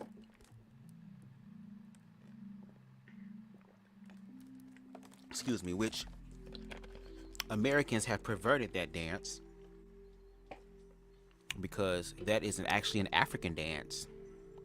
Because we're over-sexualized here in America, we see ass twerking and it turns us on. And I ain't gonna hold you, I'm an ass man myself, so of course, no shade. I have self-control. I also want to fall in love with the person that's connected to the ass. So I understand the sexual thing of it because I do live in America. So there are some things that's why, again, it's a system that affects all of us, because I feel like all of us are overly sexual. We are learning how to deal with it and not just going around fucking everything. There are some of us who are saving that energy for one person, or for people who have the ability to be in love with more than two people and they're consensual or whatever, or polygamy or whatever. Like, if you're doing it in a healthy way. But I want y'all to listen to him explain how he was okay with the booty meat, and the booty meat was on YouTube, where of course children was at, because we didn't have YouTube Kids back then. Because I remember those days of YouTube, because I was also online as well. I grew up the same generation you grew up as far as the internet. I was in the same boat with you, sir, when it happened. So imagine how many children saw twerking videos back then. And let's talk about those videos. How many videos have we seen of motherfucking teenage boys doing J Smooth, dancing to T-Pain and motherfucking Pretty Ricky and shit on YouTube and shit, and was humping the ground and stuff? And how many young girls and shit was motherfucking hip rolling and shit and all this stuff? And we've seen this throughout history. There is a whole little video called Funky Y2Say where it's a bunch of little ass kids dancing and shit and doing the provocative twerking and all that other shit. We think it's cute with them though. It wasn't until the nigga started twerking and y'all was looking at a nigga ass and felt some type of way about a girl because you naturally went there because, again, over sexualization, girl, you feel offended. Bitch, you feel offended because you made the choice to feel offended, girl. Ain't nobody do nothing to you but just fucking twerk. So I want you to understand and listen to how he explains, all right, how it's okay for these booty meat things to come up, and he ain't had no, quiet as it's kept, he ain't had no problem with the booty meat that should be behind closed doors. That shouldn't even be on YouTube. But he said it's okay if it's a woman. So again, there is this moving of the goalpost. That's why we know it's homophobic, girl.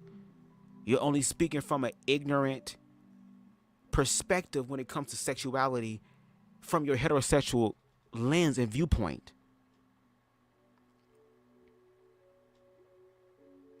But then when gay people do it or queer people do it, it's a problem, it's an issue, it's too much. Well, maybe y'all, since y'all talk about shit indoors, maybe y'all should take y'all shit indoors first. Why don't y'all be the example? And I mean, get heterosexual people to do that. Y'all clean up twerking on the streets. Y'all clean up that lewd and lascivious ass shit that heterosexual people do more so than queer people, and tell them to put it behind closed doors. If y'all not gonna tell them, don't tell the gays to do the exact same thing. Cause who the fuck are y'all? Like meat, like steak, like chicken, a piece of meat. Booty meat. And so you had different young ladies Booty me down. who would wear something me extremely down. short and tight. Booty me down. Booty Maybe me some Booty type me of shorts that they can pull up and, you know, reveal their shape. And they would put on some music and whine around. Booty meat videos. So there are a lot of booty meat videos out there. You couldn't help. And let's talk about it. The first porn that I really sat down and watched with a friend of mine while we was in middle school because his older brother had it, it was a porno called Booty Talk. And there were countless volumes, Booty Talk volume 1, 2, I don't even remember, but it was Booty Talk. And all I remember at the beginning, that it was this big booty ass black woman, fine as hell, walking, and it was a camera up her ass, girl. She's walking and twerking and shit like that. That's the first porn that I saw. So yes, even me as a child, as a preteen, saw booty meat. And according to your logic, I should have been turned on by the booty meat. But I wasn't turned on by the booty meat. Or at least the booty meat of women. But you had to see these things. Now, one time it popped up on I my screen. love I the booty clicked on meat it. I was on like, niggas. this is crazy. Why did I do that? You know YouTube, if you click on one type of video, even if you don't subscribe, they start suggesting things to you of that same genre. So back in the days when I was driving the bus, take a break right there, maybe 2 or 3 minutes before the bus pulls out, I whip out my smartphone and click on YouTube. And then people standing around, you know, they can look over your shoulder, and all of a sudden the booty meat video pops up. And there was a guy, hey man, I know what kind of stuff you look at on YouTube. I'm like, no, I don't. I saw it. I couldn't explain about algorithms. No, nigga, no. Y'all be talking about booty meat in the barber shop back when you had something to cut. No shade. But y'all talk about that. I know, I hear it when I go to the barber shop. For years. We know you like that. But the thing is, if you admit that you like that even in public, booty meat, it's going to be niggas who's going to agree with you. I see it on the panel all the time on Black Men Unfiltered. How much they love talk about pussy and how they even said that pussy is a lot of their motivation in life. They want the money, they want the power and all that stuff so they can get the pussy free. Because some of these niggas don't want to work for it. They want to take the shortcut and get it. And they get mad when the women and can't even talk, and then be upset when the women sit up here and peep game and be like, well, oh, since you gonna slay my pussy down and leave me with a goddamn child, or walk the fuck out on me and do all type of trifling ass shit to me, well, I'm gonna get something out of this too. So there is a trauma bond that is happening. And a lot of men expect women to be okay with that. Y'all don't want to have those. Y'all be acting like queer people don't be in those conversations or in those spaces where y'all talk. Because there are some gay men that you don't even know is gay. I love my feminine gay brothers. I'm attracted to gay men with feminine energy. I'm opening up myself for, masculine energy as well, just to see, because I don't know where my partner gonna come from. I'm just going to be open to the spectrum and see what the universe blesses me with. As long as I find them attractive, girl, I don't give a fuck about nobody else. I'm glad you don't, bitch. That means I ain't got to worry about your ass and I have to hurt you. You know what I'm saying? But I want them to love me, and I want to love them past their physicality, because we live on planet Earth where anything is possible. We all one goddamn situation away from being in a fucked up position. And I want to make sure that the love is real, that when we talk about death do us part, girl, we gonna honor that shit. As scary as it might be, girl, we gonna do it. But also enjoy ourselves while we doing it as well. And that is a possibility. My parents will be together for 40 fucking years the week after Thanksgiving. I know what the fuck real love look like. I know what evolving love looks like. I've even heard some of them be honest about how they felt about certain things at the time, but they walked out in fucking love. And that's why they're still here today and in love with each other, just like they were the first time they fucking met, and manifested amazing fucking children. And that's not me bragging, that's me being honest. Because I know who I am, and better yet, I'm finding out more of who I am. That's not something that I can exclusively do. We can all do it. But if we fucking work together, we could do it collectively and really manifest shit. Because y'all talk about the oppressor so goddamn much, but then fail to fucking lead like y'all say y'all want to. You're not even starting with your own fucking communities for real, for real. There are some people who do. But guess what? It's always a small number, bitch. Just like when I went, and let's do some LGBTQ accountability too. I went to that focus group. They had to use the incentive of $50 Amazon gift cards, which, girl, at this point in this economic shit we living in, girl, and you trying to manifest shit, girl, you better take every blessing you get and be grateful. The universe answers prayers, bitch, in all type of mysterious ways. You just got to be aware of the opportunities and take them, regardless of what happens, bitch. That could be your yes. That could be something that could help you while you transitioning through shit. Ugh. But when I went in that room was a nice sized room, but only a few people came.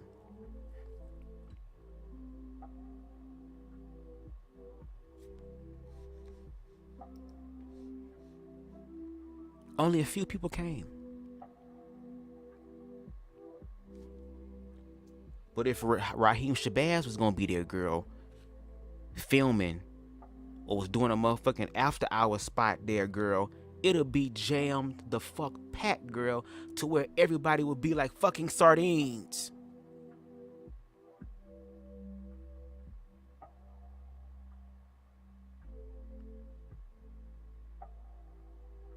And then when shit happened to us, then we want to hop on Instagram, hop on Twitter, and all this other type of shit, girl, when you have the power and you have people out here who are asking for people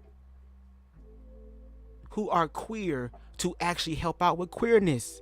Because it was people that came before us that allowed a lot of us to be ourselves openly. And there are people who do not like that. There are people who are so motherfucking insecure, so goddamn broken, so fear-based, and so fucking ignorant, that instead of working out their own soul salvation, they're going to try to destroy yours to make yours feel better. And even when you do, you simple motherfuckers, the message gets stronger. Just like how love can manifest things in a healthy way, fear can manifest things as well in a low vibrational way. And y'all are subscribing to the fear narrative to the point to where if y'all want to clean up the shit that's actually destroying the motherfucking families, then it would be like them old school niggas y'all talk about, that whenever it's niggas in the community that's fucking up the community and shit, they would risk their goddamn lives to change it. You niggas that gun clap and all that other type of shit, y'all rather sit up here and kill each other, girl. But why the fuck is George Zimmerman still walking around?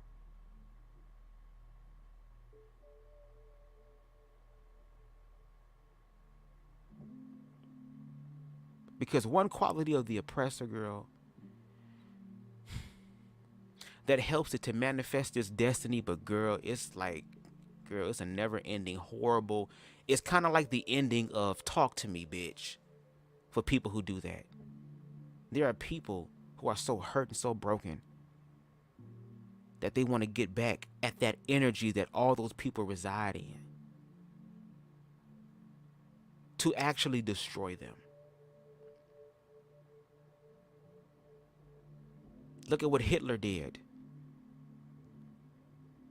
And that's what's happening. There's people in power who only have one goal in mind, girl, and that is power. Don't give a fuck about you. Don't give a fuck about us.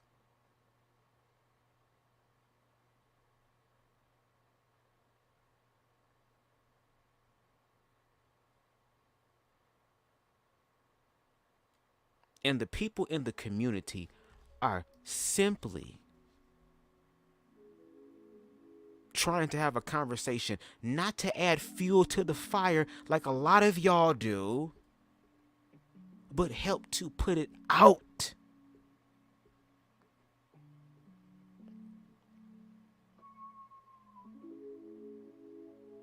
There's too much evidence out here today, girl. You're going to have to make a choice on where you stand. I hear people talking about hunkering down and protecting your family. No, you need to not just protect your physical family. You also need to protect the human family.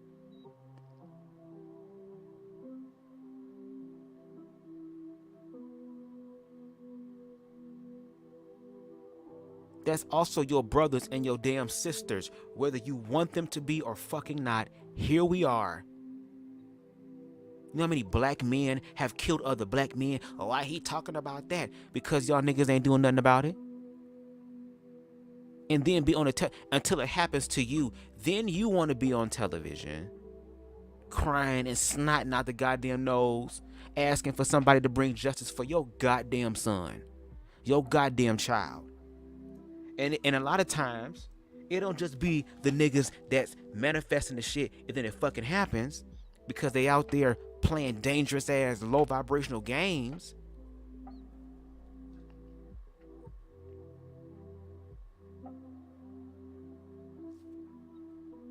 But it also affects the lives of people who are really trying to fucking make it.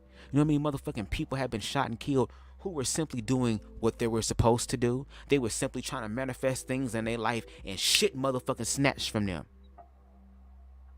Gives a very scary, jarring reality to remind us that at any moment, girl, life can come through and fuck us up. But that's why community is important.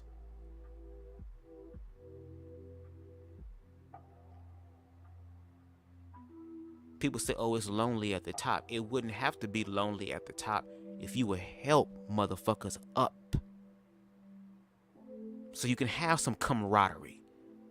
So you can have some true family, genuine, honest, authentic connection. Because as long as we all continue to play into these narratives about people without talking this shit out and figuring out for real, not creating echo chambers. Look, if you want to have a safe space to talk your shit, you can do it publicly, but don't get mad when people critique your shit publicly.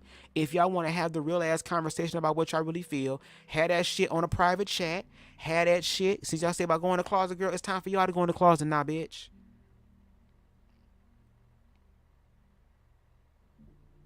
It's time for y'all to go in y'all motherfucking prayer closet, bitch, and work your own shit out.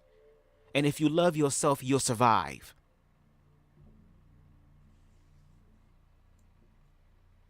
There are literal fucking there's a document. I give the information. I tell people to watch it. Girl, even if you have to do it the nigga trade trap ass way, girl, if it's education, girl, get it. Called Pray Away, girl, where there were people who believed in the ex-gay perspective in an unhealthy way.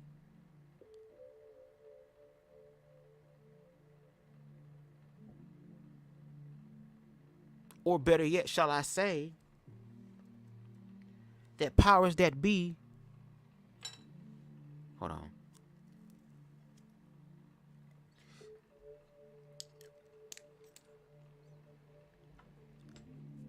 Or better yet, the powers that be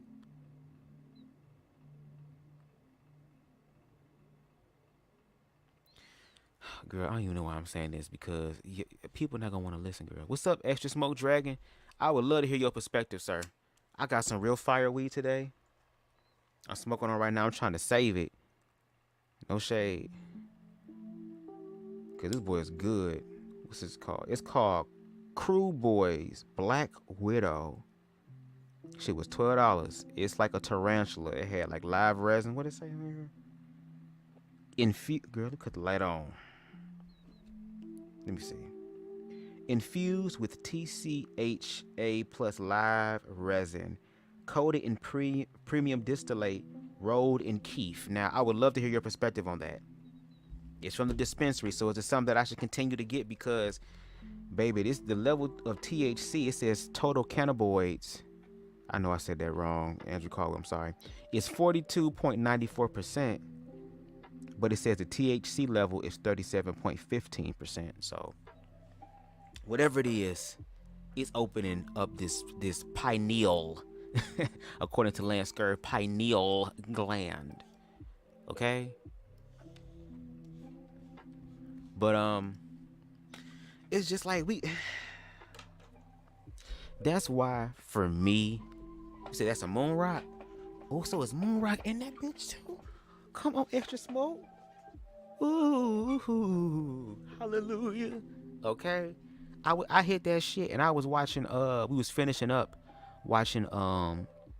What's this called? Talk to Me. We was watching it at the LGBT survey focus group I went to earlier. They wanted to do the focus group, and then they had like a scary movie or whatever. And that movie is a fucking trip, bro. Like, I love psychological thrillers, and when the time comes for me to manifest my own films, because I'm just working on one thing right now within myself, and I know everything else will come to me. I think you even said it, Extra Smoke. It was you or somebody else, because there's another person that follows me as well who gives me advice on weed and stuff like that. I think you said something along the lines of before your business came to be, you had a vision and you didn't know how you was gonna get there. You didn't know what it looked like, but the universe, God, source, consciousness, whatever you want to call it, made sure that, you know, it made a way for you. So it's like I just feel like I'm on the right path and the right track. You said that was you? Okay, awesome, great. That was, see? An Extra Smoke Dragon is a heterosexual man. Baby. Deep dive in puss. I know he do. You know, baby. Listen. I really haven't had high sex yet, but I can't wait. I'm gonna manifest all type of shit. I might fuck around and go from 5'2" to motherfucking 6 foot in this bitch. Y'all gonna think Jesus Christ readjusted my spine and cracked my back and unlocked some shit. Okay? But again, there are heterosexual men who watch some of my commentary. I know some, and I appreciate y'all rocking with me.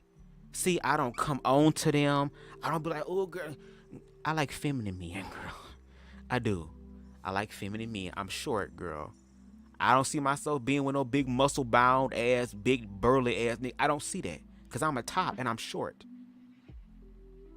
I only have enough wingspan. Because I want to do some shit too. I'm short, but I'm strong. I'm muscular. I'm built nice. Not where I want to be, but I'm still built nice. I don't want to have no big ass nigga trying to pick him up and I'm snap my damn legs up and shit trying to be sexy. No. Okay. But anyway, that there are people who are willing to work through, who are willing to see if what it is true. And it don't even have to be on no gay shit for real, as far as projecting gayness onto somebody. I know that the people who watch, I have never ever sat here on any of my videos and just explicitly just come out and say, oh, so and so, you so much, oh, so and so. I ain't never did that. I like niggas who gay, who openly gay. I don't do that down low shit. I don't have time for that. It was enough being down low in the closet with my damn life and shit, girl. I don't want to relive that shit. To the point to where I'm learning to walk so true in my life, because there's a possibility that when I do attract my forever partner, I don't want to be walking around scared, hold my partner hand, or if I want to dance, if I'm at a concert and they playing a good ass song, bitch, because I love music from the 60s and 70s, bitch. So if I'm over here and Anita Baker start playing and shit, I might want to dance with my nigga like my mom danced with my father. Without it being, oh my God, the children can't look at her. What?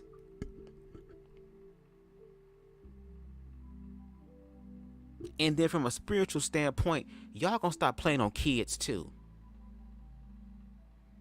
Because kids are fresh from God, fresh from source. They come here and learn either the wisdom or the fear of those who are supposed to be protecting them. And then when we look at the statistics, a lot of children aren't fucking protected. To the point to where there is a whole list of celebrities and politicians who have been to Epstein Island, girl, where they was fucking young children, girl, and nobody's getting in trouble.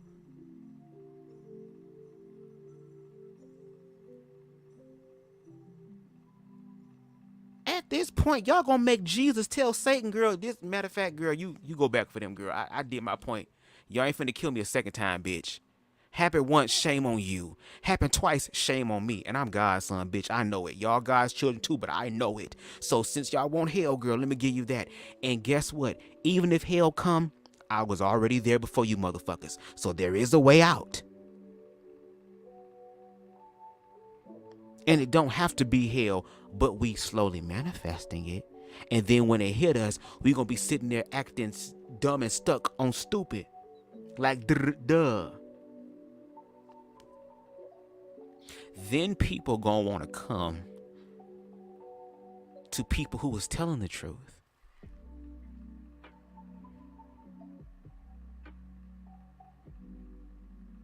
Because like I said, tonight, I'm speaking personally tonight. I leave my personal feelings out. I might throw a little shade or whatever, but I don't really let it flow and let it go. I'm doing that tonight. Because queer people ain't got no fucking reason to goddamn lie when the receipts speak for themselves. Now, are there some queer people who do horrible ass shit? Hell yeah. And we call them out too. And if y'all motherfuckers see them, why don't y'all call them out?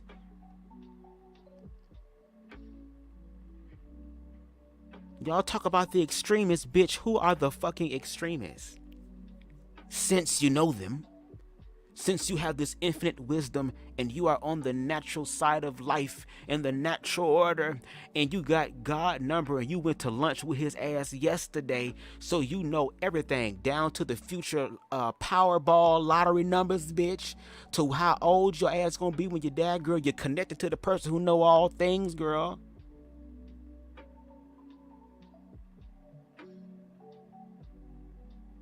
But y'all can't bring out the names of the extremists and prove it.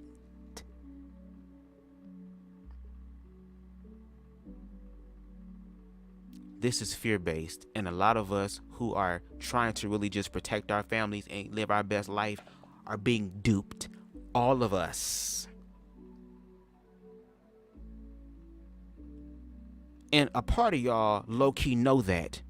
And I think the reason why there's a lot of resistance that's going on within blackness is because when blackness was rising in the 60s and 70s to the highest of motherfucking heights, girl, it got destroyed.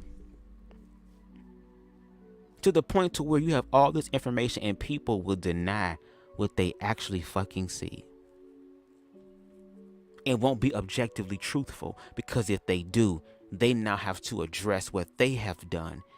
And now they're going to view it from the lens of vengeance, because they want vengeance on us. So the people that we oppress are going to turn around and do it to us. Some of us healed so that we don't have to be like y'all. In reference to the low vibrational thinking.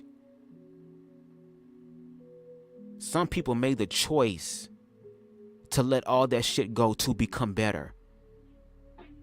And what y'all are failing to realize, or better yet, don't want to accept because the accountability is too strong, fuck what y'all think about us. Y'all the majority. So y'all the ones doing the most of it.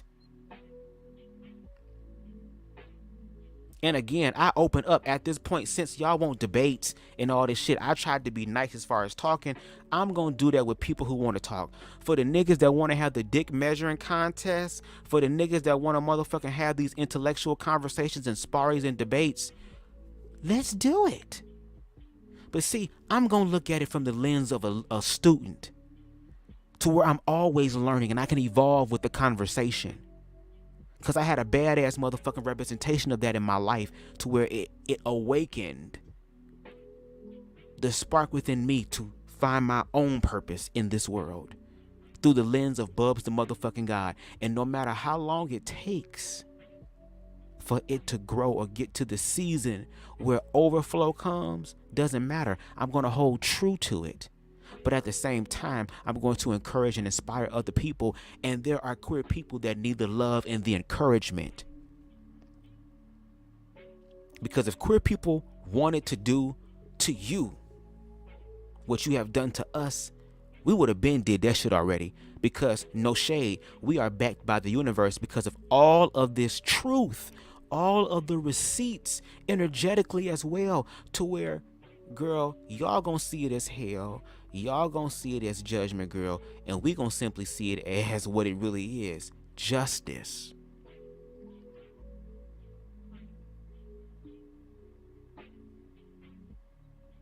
The age of Aquarius is an age that is feminine.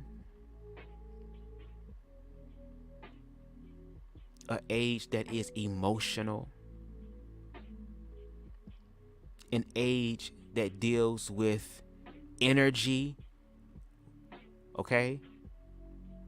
That's what emotion is. Emotion, energy and motion. And it's going to be an age where there is going to be a balance.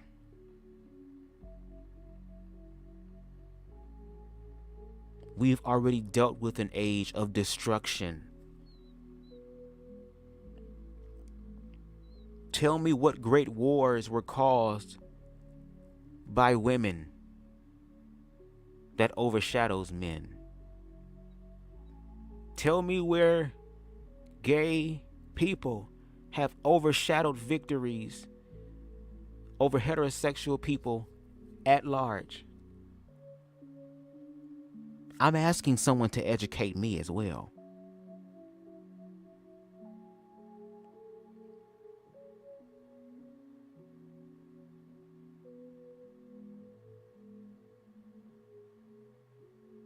Great. This is the end games, y'all. I'm telling y'all, this is the time for people to really start believing in something.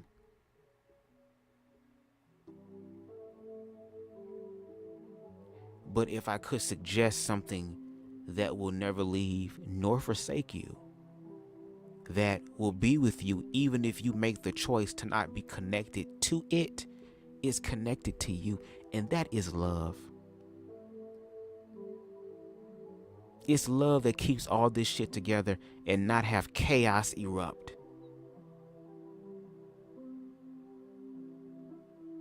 But even destruction is a part of creation. Everything must come to an end. It's just that a certain age is coming to an end and another is beginning. That's like the cycle of fucking death.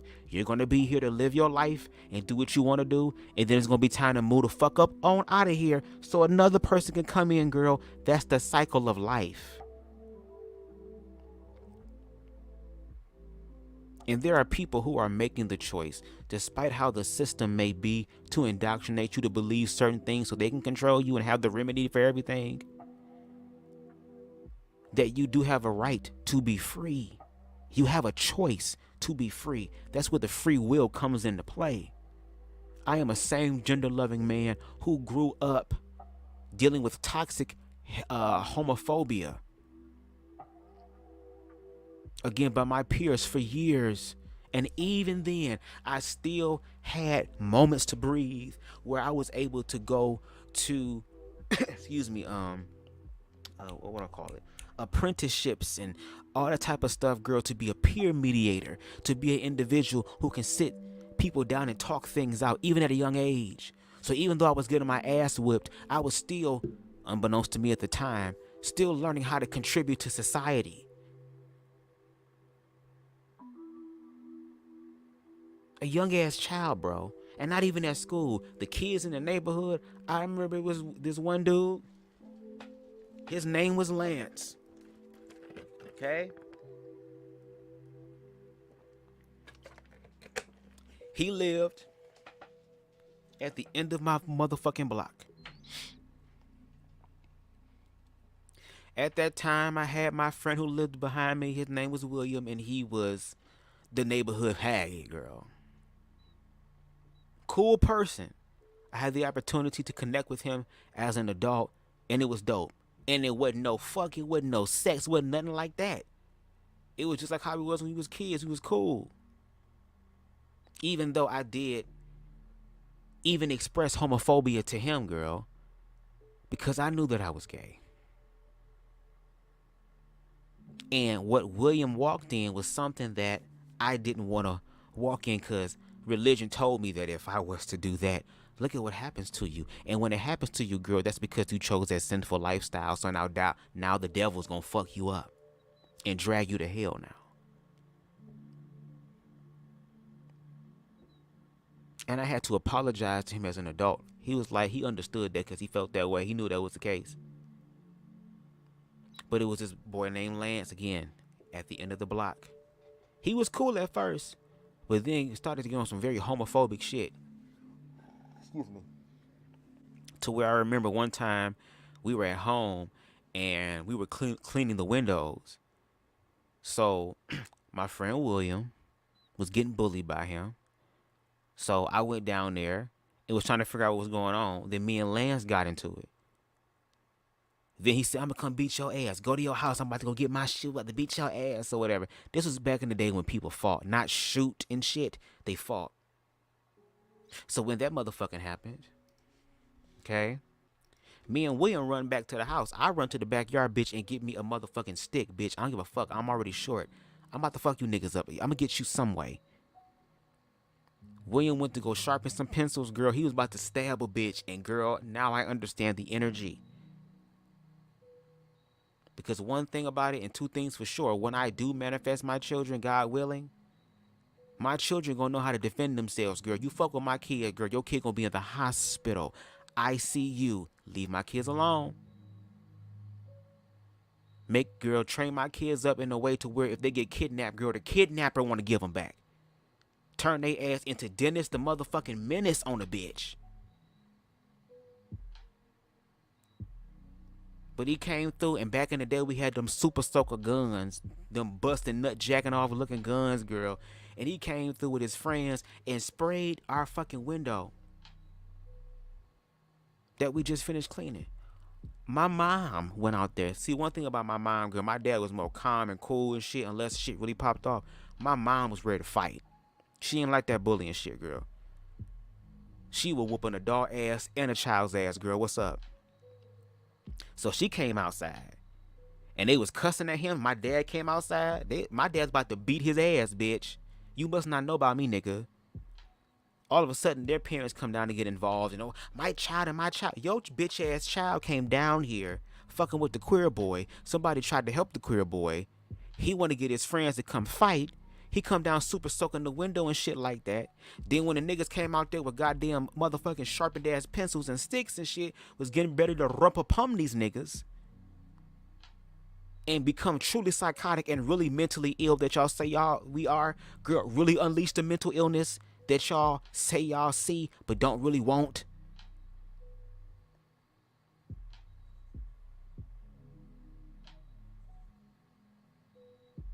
That he came down there and fucked up the windows and fucked with me and William for at least a year and a half before he moved away. Like, queer people are not making this shit the fuck up, bro. It's just that some of you niggas who did that shit to us growing up are now adults. And you want to teach your children that, okay, well, I'm not trying to change everybody's mind.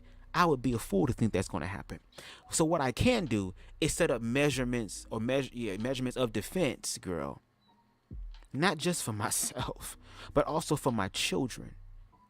Because if any child decides to bully my children simply because they have two dads, girl, all I know is they better keep that shit verbal. I'm going to teach my kids that, listen, them bitch ass kids at your school, a lot of they goddamn mamas and daddies don't even know who the hell they are, girl. You know who the hell you is. Okay?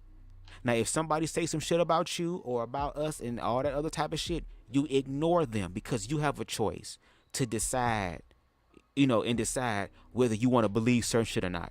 Because I'm going to actually teach my kids to have a strong ass mind, unlike some of these weak ass kids that y'all raising, that y'all so fearful about. I'm going to make sure that my children know who they are, which means that I'm going to be growing and evolving with my children as well, to where my children are going to teach me throughout their whole fucking thing, because they're another spirit coming here. And again, children are closer to God than us, because a lot of us are still dealing with our own guilt, our own shame, our own trials and tribulations, our own bullshit. But once your child oversteps their boundaries, from all that verbal shit to physical, where now you putting hands on shit, or you pushing on shit, or you throwing shit, I'm going to give my children full permission.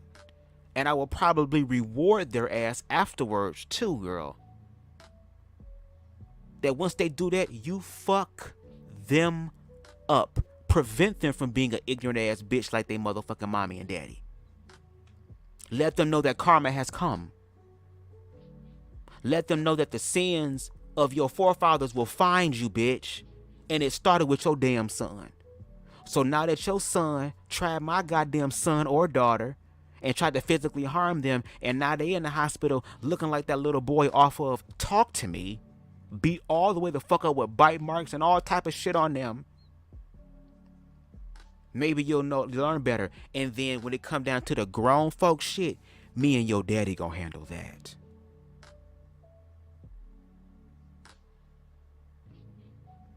Okay? Just like how y'all don't play about your kids, bitch, I don't play about mine. It's better to respect. It's that simple. Now, I would hope that there could be some conversations between parents before that shit happen. Because my child gonna come home and tell me what the fuck happened. And if it's some queerphobic or homophobic shit, I'm gonna call the school and I'm gonna want to set up a goddamn conversation meeting with the parents. Just so that if it goes down a certain route, girl, at least we had that conversation. To inform you, since you're the parent and you want to be informed, okay, well, let me inform you. Because even at the LGBT study group that I went to, there was a woman there that made this amazing comment. Because again, the conversations I've been having on YouTube and some of the conversations I've had on TikTok is about parents and, oh, not my children, and protect the children, and oh, stay away from my children, and we're going to homeschool the children and get them out of the school because these people are going to turn them gay and all this other type of bullshit. Or if you're going to bring that to school, give the parents the opportunity to have a permission slip.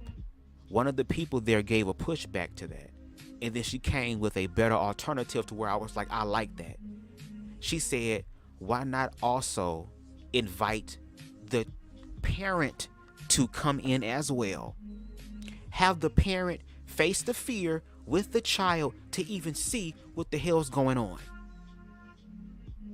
That would be a wise thing. If there's some sort of GSA or LGBT whatever in the school and you feel some type of way about it, allow the school to facilitate conversations with queer people who know what the fuck they're talking about, who can also share their experiences and their stories, which validates their shit. And why don't you allow them to come on in so that you can talk to them? Kind of like Hope Giselle said, you have this honor and this privilege to connect to the majority. I want you to go ahead and set up the whole conversation so that the people actually come out and then step back and allow me to speak. And then if there's any sort of misconceptions that is happening because you are an accomplice at this point, you're willing to interpret to heterosexual people in a way because you're closer to that experience. Or not even closer, you're that experience as far as heterosexual, but you're willing to still bridge the gap and not make it gay. Like how Consciously does.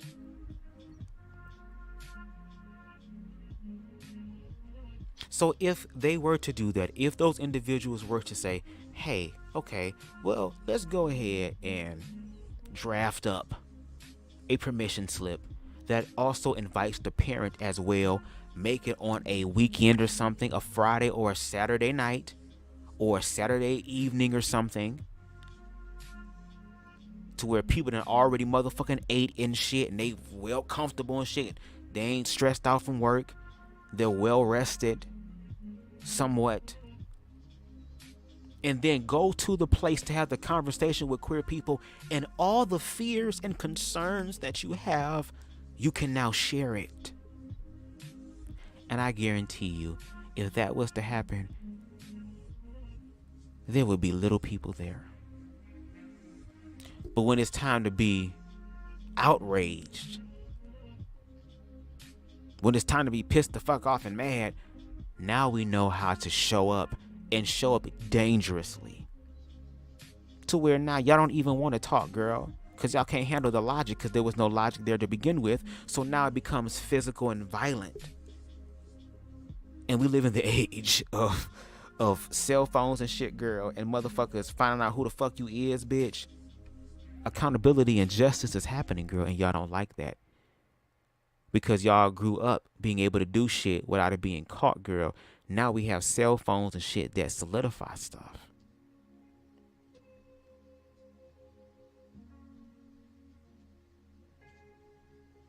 And we're living in an age where some motherfuckers ain't getting away with shit.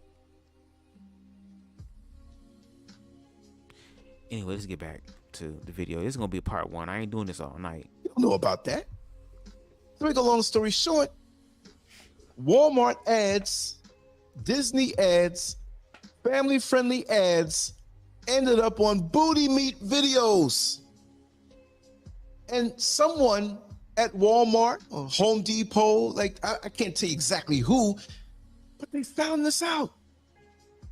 And they got very angry at YouTube.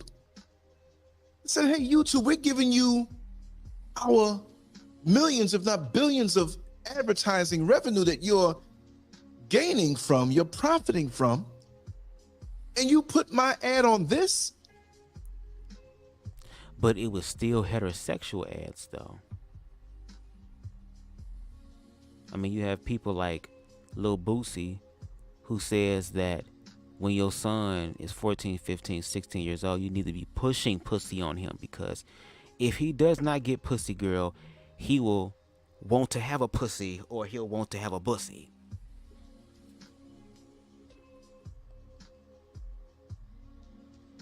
But again, it goes to the bigger conversation about how children are sexualized by heterosexual people. And if we're going to play the game of numbers, because again, y'all the 99 and we the 1%, that means y'all doing it more than us. But see, we don't have those conversations, girl. That's what I'm saying. Like, if you were able to clean up your own backyard, girl, before y'all talk shit, that's all I'm saying, girl. Just make sure your shit together for you talk shit.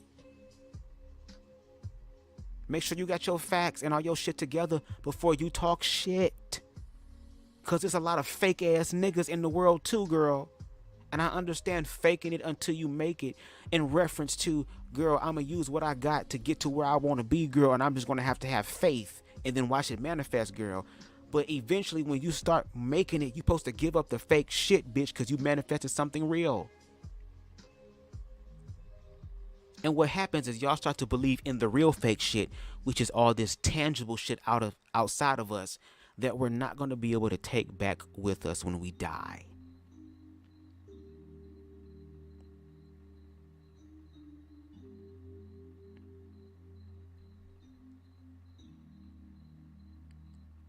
Lance, when it comes down to your viewpoints on queer people, it is low vibrational. We hear what comes out of your mouth.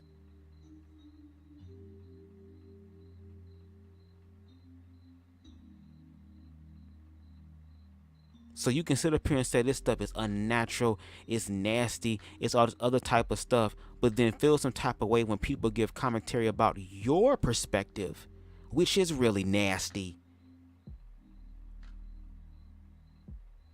which really is destructive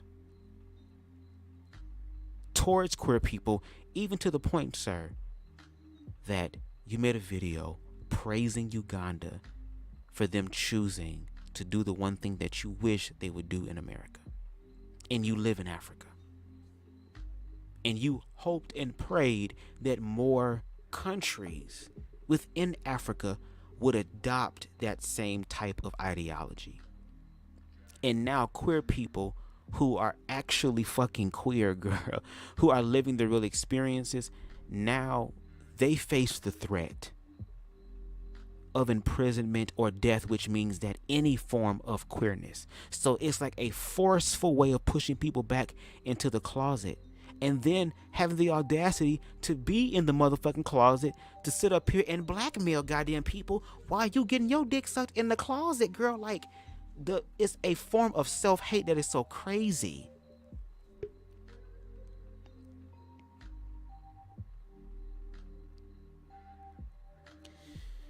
But girl, I guess everybody doing it for a view. I don't get that many views, but that's okay. I'm starting to realize that a lot of the good content, like, I'm okay being the underdog. I'm okay. I don't have to be the number one person. I don't have to be the biggest person. And on top of that, I don't want to be. I want to be Bubs the motherfucking God and get what God has for me and encourage other people to do the exact same thing. I don't have to be number one. I don't have to be the best of the goddamn best. I'm being best of the best in my own life, not outside of me. Because I'm unique in my expression because God allowed me to be here. Despite all the shit that happened to me, despite what the world's interpretation of me was, I still made the choice to become a better person, to heal from my... I had to make the choice. And that's applicable to all of our lives, regardless of where we are. Just like how music is a universal language that breaks all barriers, so is love. So is healing. I had somebody at the meeting today share a story about an individual who came from another country seeking asylum because she was queer. And this year was her first ever Pride Month, and she wanted to walk with those guys. To simply just be in a place where you can be acknowledged and loved on openly. I ain't talking about fucking and skeeting and sucking dick publicly. And I don't want to hear shit about all that, oh, y'all fucking outside and shit. What about in New York, girl, when niggas literally be getting their dick sucked and fucked on trains, girl, while everybody's there? Y'all don't want to play this game because y'all gonna fail miserably. Okay, girl. Y'all go ahead. I gotta go pee. Pinky gotta go pee. That's like you have a church function and you pass out the church function flyer in a titty bar. Well, most church folks would say that's the perfect place to pass it out because we have so many sinners there who need to come to church. So what happened? YouTube pimp slapped the creators. They got mad at the creators. The creators don't know nothing about what goes on with advertising revenue. YouTube fell asleep at the wheel. YouTube failed on its watch, but they made the creators pay. They said, you guys now have to follow strict rules of content creation.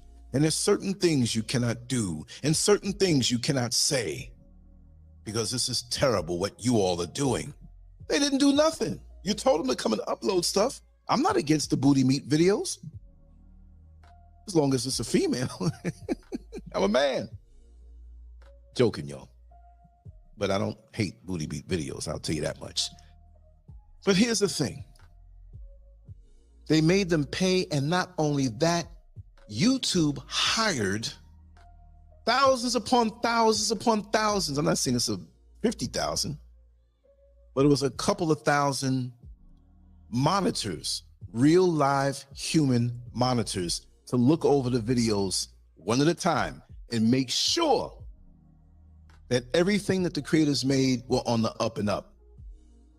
So now they curtailed your language, and then they began to curtail the things you can talk about if it was too fiery to insult somebody.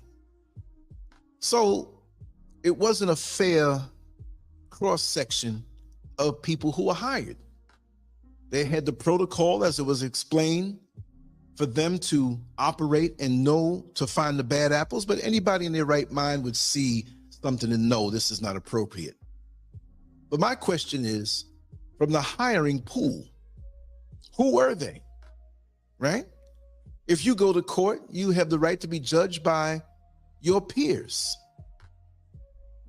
It may be one or two who may not be identified as your peers, and it may be still when they interview you for jury duty and you say that you hate black people, they're not going to use you. All right, I'm back, y'all. That's the same if you say, I can't stand white people. They're not going to use you. If you say that America is the most wicked place on the planet, I'm not mad at anybody who says that. But they might say, no, you're not fit to serve. Well, YouTube didn't do that. And so while I don't have the exact statistics, the pool of who they had hired to monitor these videos, it wasn't a group of peers who even on a percentage level look like me. So when I speak on issues that I know about and experienced, and from where I stand, my perspective, if it was a bit fiery because I feel a passion for that topic, and oh, believe me, the best is yet to come, so hang tight if you're listening. Because that picture you see with the chains around the neck, that is a lot to it, a lot going on. So now you might have, you know nothing about. And I'm not mad at anybody for having their political beliefs, their religious beliefs. Allegedly. As long as you can execute the job that needs to be done, that YouTube hired you for. But I feel, and I'm on to something, and that was years ago, that those chosen for that job didn't look like me, didn't have to be where all of them did, but have a heart. If you're not in my community and I'm speaking about something that's very controversial to you, it may not be controversial to me. It may be something I have to live through and I'm speaking about it. But here in this modern day, and mind you, this is someone else's house. Right now, on YouTube, I'm speaking, I'm in someone else's house. So when you go to someone else's house and they say, we don't allow smoking here, we don't allow drinking here, we don't allow profanity here, you have to abide by the rules of that house. So I'm not scared.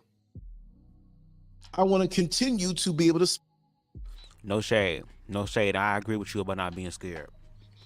All that cussing shit, YouTube don't even motherfucking honor that shit because there are plenty of fucking videos right now, BGO videos right now, 2,000, 3,000, 4,000, 5,000, 10,000 views of motherfuckers cussing each other out, calling each other faggots.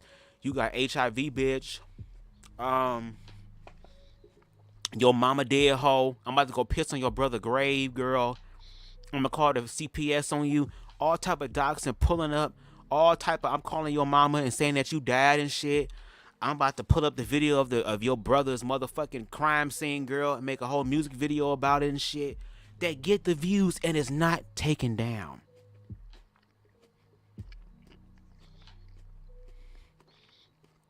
So it does suck when you have people who are trying to have conversations that helps people grow and evolve, that those commentaries are shunned or pushed under the table so that this system can continue to benefit, because it needs that ratchet shit, that low vibrational shit to happen so it can continue to make money. So if those motherfuckers can cuss and get the views and not get taken down and video snatched, so the fuck can we. That's why I'm ready for people to stop being politically correct and just say what the fuck is on your mind. I be getting sick and tired of going on these panels or in these places where everybody's sitting here and pretending that we have respect. No, you don't, bitch. You ain't got no respect. Stop lying. You don't. You don't. You don't show up in none of my lives. You don't sit down and listen to my experience. You don't show any sort of action. Y'all just ready to come when it's time to defend yourselves. Defend y'all bullshit that y'all know y'all doing, which is why y'all come in droves. And then when you meet niggas like myself, like niggas like especially niggas like CTV Girl, motherfucking niggas like Reckless Logic and Hope Giselle and a T.S. Madison who can match your energy, now all of a sudden is, oh, hold on, wait a minute. Don't trip, God ain't through with me yet. Oh, now you can get into the empathy. Oh.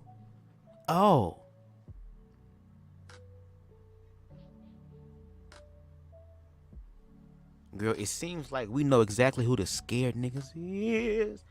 Ooh, the universe is blessing me. Oh my God.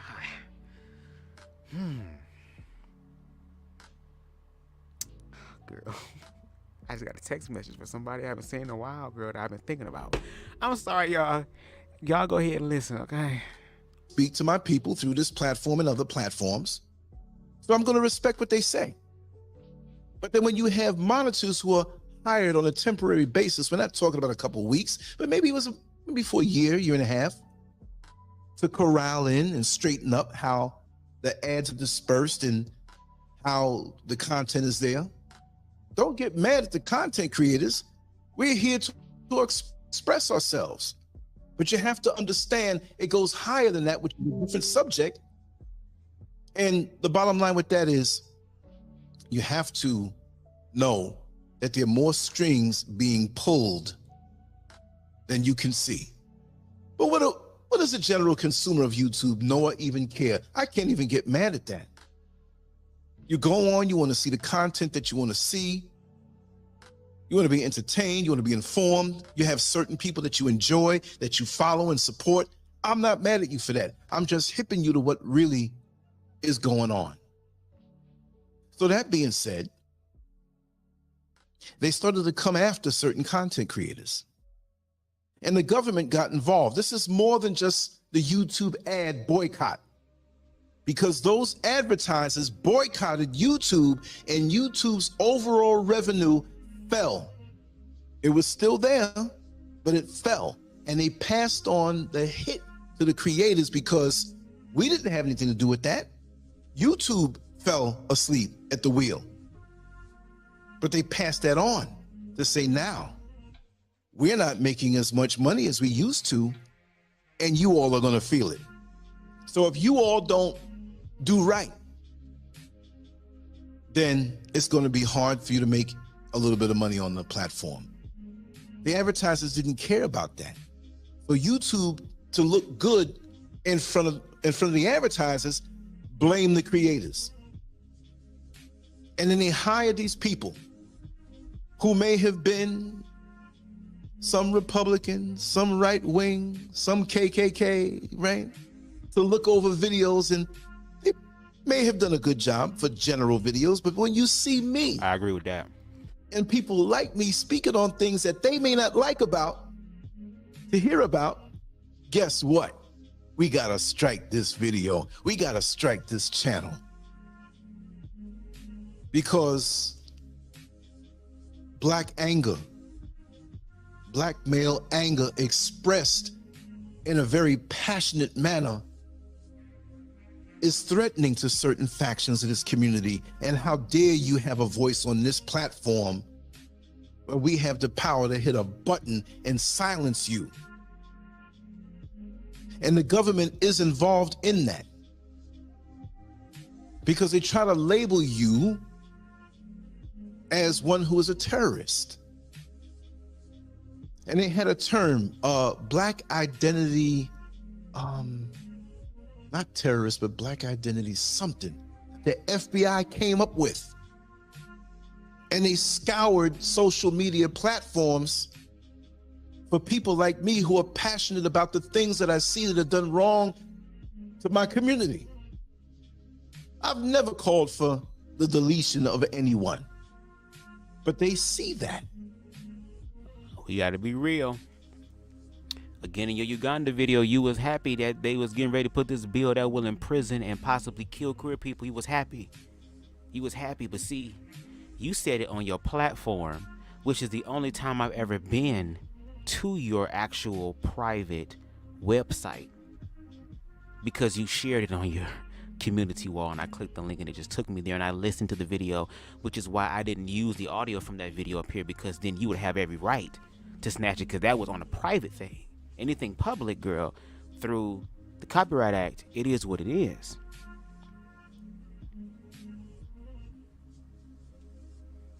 But you did say you was happy for that, so if we being technical here, because y'all be technical with us, I guess we gonna be technical across the board, and I'm okay with that. I'm ready. Is y'all ready? Is y'all ready? Because one thing that y'all really did is prepare queer people for the persecution, girl. That's how we survived, bitch. Now it's just y'all turn, and y'all will survive too. We trying to have a conversation so that we all can survive. Or better yet, heal from our shit. I should say that. Better yet, heal from our shit so we can not only survive when time calls for it, but actually thrive and thrive together. See? When they see us, we could be like me. I'm 5'10", about 240 pounds. When they see me in passionate mode, whether it's in person or not, I'm 6'8" and 500 pounds without an ounce of fat on my body, because they see you as the Incredible Hulk, because now we're not used to this and we don't want to hear this. We want to see reality as we want to see it. You see? So this is how they get down. I just wanted to do that as a slight introduction to something. And I'm going to read something. I'm going to play something. I want you to bear with me. Well, you know what? Let me play this video first. And I'm going to then read. I'm going to say some things about it. But look at this picture to the right.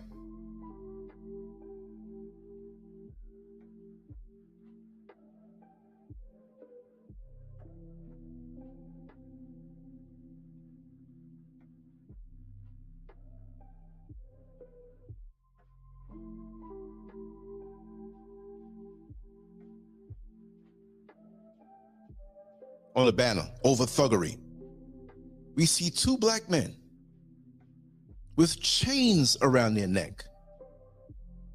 And they're very close face to face. This is not a boxing match. Now, you know, sometimes you have with a boxing match, you have the press conference, like there are two boxers too on the left-hand side. I'll speak about that. And that kind of ties into what I say, SISSIFIED thuggery. What choice do black men really have? And why I said the title that way was because we're not victims like, what choice do we really have? We have lots of choices. But it's advertising and propaganda to make us feel as though we don't have any other choice but to be a thug or a sissy or a rapper or some pimp. The same way that it's put out there in the media by the imagery that our sisters have nothing look at my imagery else on the screen better right to now. do, or the only options is something over-sexualized with themselves and presenting themselves as a plaything to be used by others, and even makes them feel that it's true empowerment to use her divine sexuality to manipulate men. Hence this modern day movement, modern woman. Now, mind you, I'm not against a woman who is doing it for herself. I encourage that. I encourage that. I'm not against that. But the attitude that comes with it, to put our black men down, While admittedly there are many black men who are not doing much with their lives, and there are some who are, but you don't see that on social media platforms because there is an agenda. There is an agenda to have us viewed a certain way. So even in our everyday life. So, if I'm not mistaken, because we're gonna use this video going forth, girl. Like this is what it's giving.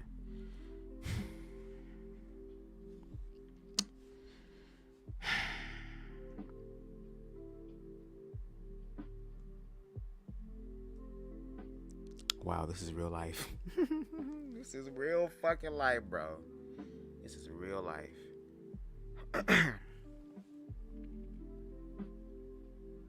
First of all, you sat up here and tried to explain homosexuality in this lustful way as if though that is the case, when this picture simply is showing a intimate type of embrace. I can understand if a nigga tongue was in his cheek. I can understand if it was a picture of the nigga gagging on the dick. I can understand if it was a picture of a nigga's whole asshole open.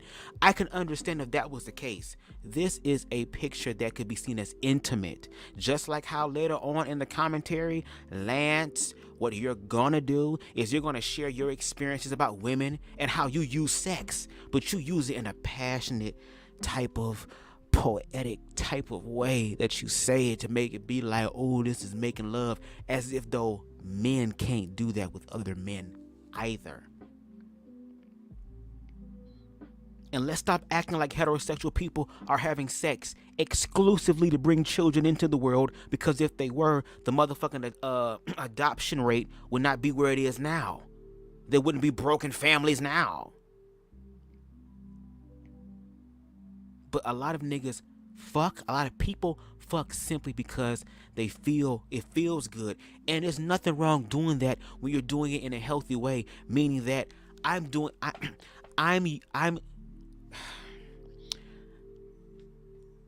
sharing my overflow of love energy with this person.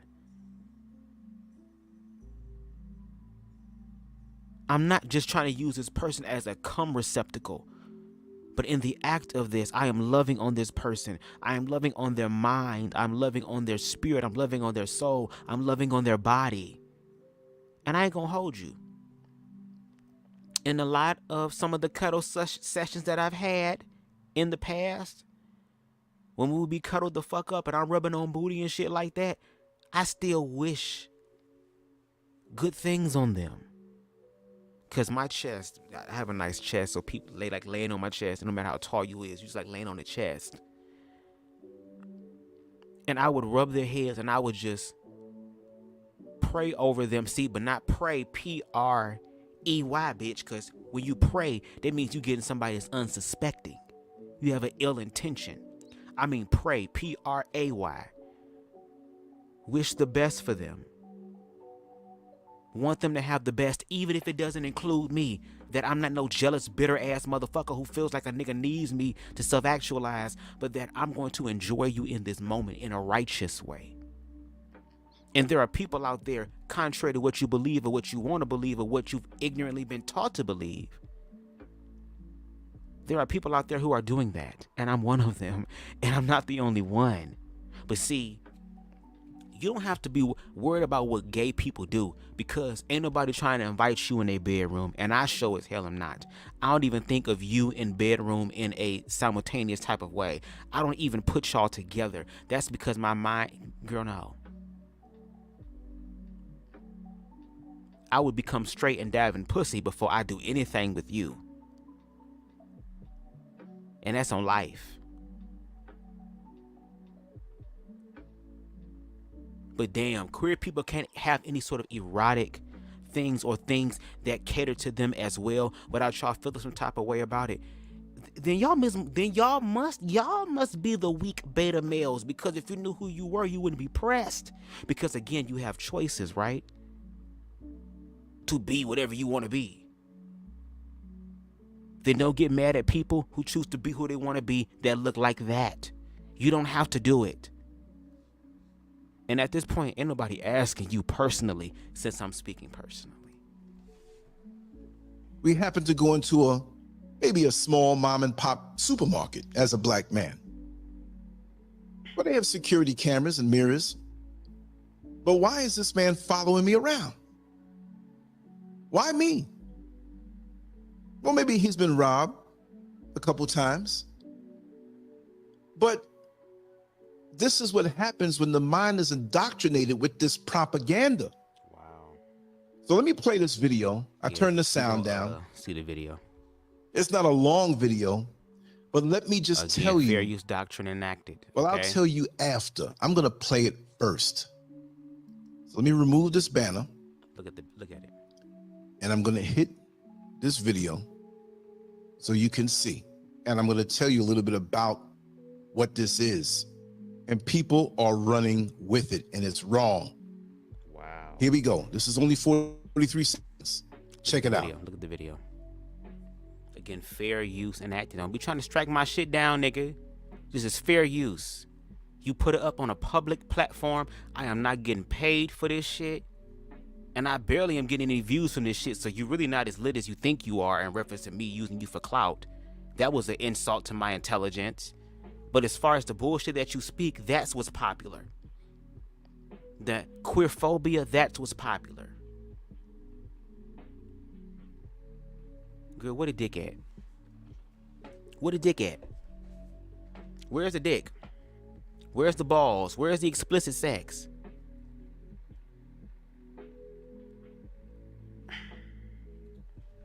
Okay. Black men kissing. Right. They do that. African. We're all African, placed over the whole planet, and people are going to continue to say that and want to fight and argue about that. Get out of here with your identity crisis. That's who we are.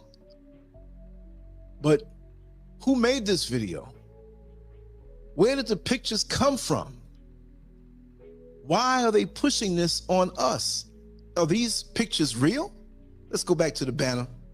That's the one we'll focus on. But you just saw what I've been seeing. Now, how did I discover this? Well, you know, when I make my banners, I could be somewhat of a pickpocket or a thief, technically, but I'm not. But I will go on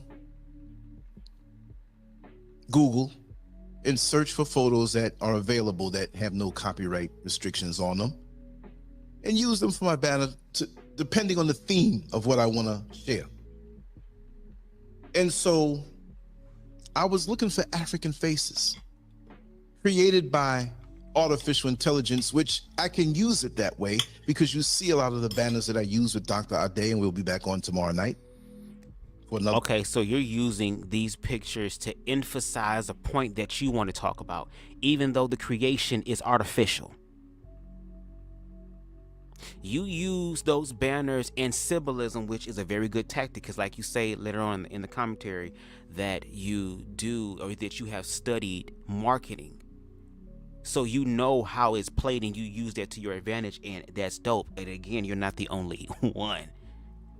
Because we all trying to have different type of conversations that better people. So it's okay for you to use AI to express certain points that you want, or better yet, you can use them as drafts for some of your drawings now, because it also helps the artist to have a foundation to build upon, or help you to aspire to become even better in your artistry, because I'm not no hating ass nigga, never have, never will be.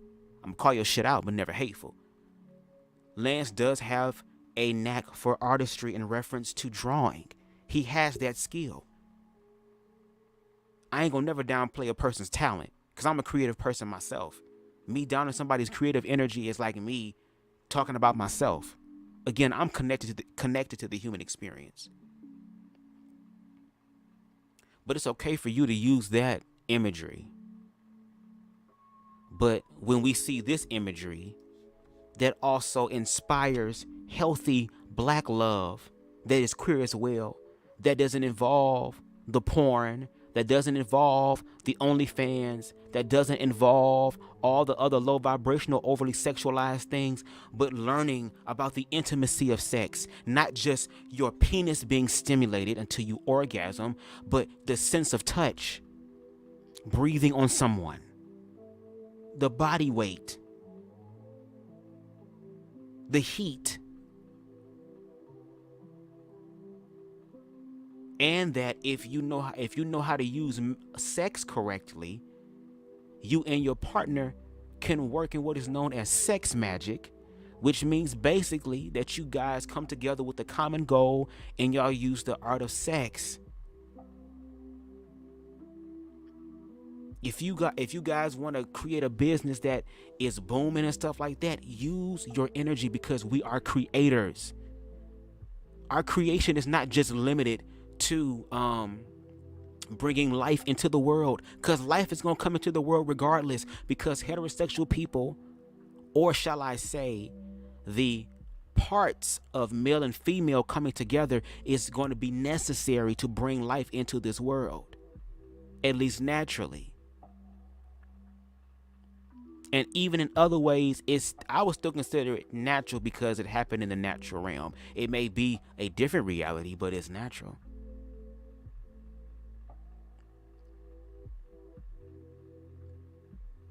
That you and your partner can sit here and manifest great things for yourself. And also sex, SEX, sacred energy exchange. First of all, it would be not wise to just give your sexual energy to anybody. But we live in a world now where people acquire certain tangible things to where they will pay for it, or people will see them as a cash cow. And if I have to use what's between my legs that it seems like all niggas won't, all straight niggas won't. Because at the end of the day, whether I'm gay or not, I'm still a man. So I understand some of the same urges that you have for sex and the urges that you have for that.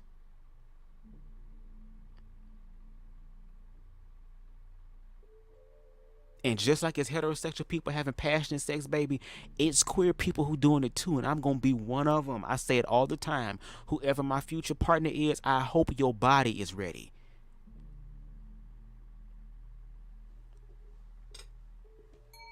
But even in the realm of sex, you even speak about it in a way that's beautiful, that I agree with.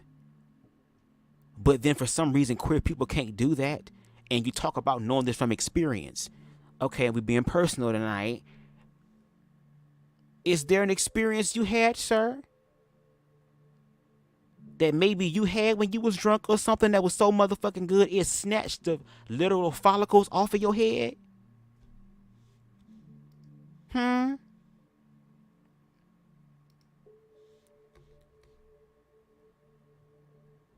Let's continue.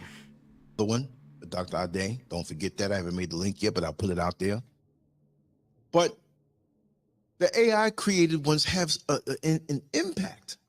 And there's some beautiful photos created. But then in my search, you know, when you throw out a net to go pull in certain fish, you'll always pull in a crab or two. You'll always run into something that you didn't mean to run into. So it wasn't this particular photo, but it was one of those photos similar to that, because there are thousands of photos out there floating on the internet portraying black men as homosexual, and more so African men with the tribal markings, the tribal paint on the face. You just saw it for yourself. And that was a video made of a few of those, but it's so much more than that. And they're always kissing. They're always kissing. And this is artificial intelligence. You have gay men that kiss in real life, girl. Like, what is you talking about? What is you talking about?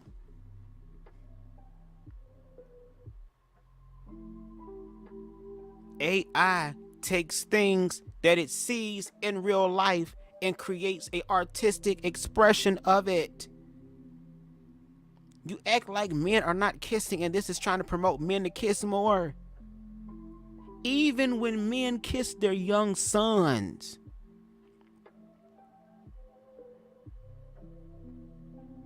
it's automatically turned gay. Where did the gay part come from? Where did y'all learn that toxic shit from? And why do you view it in that damn way? And you're not gay.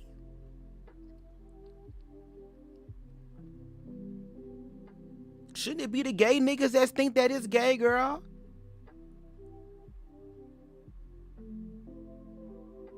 Y'all shouldn't even be looking at it in a gay way. And ain't nobody asking y'all to kiss niggas in the mouth.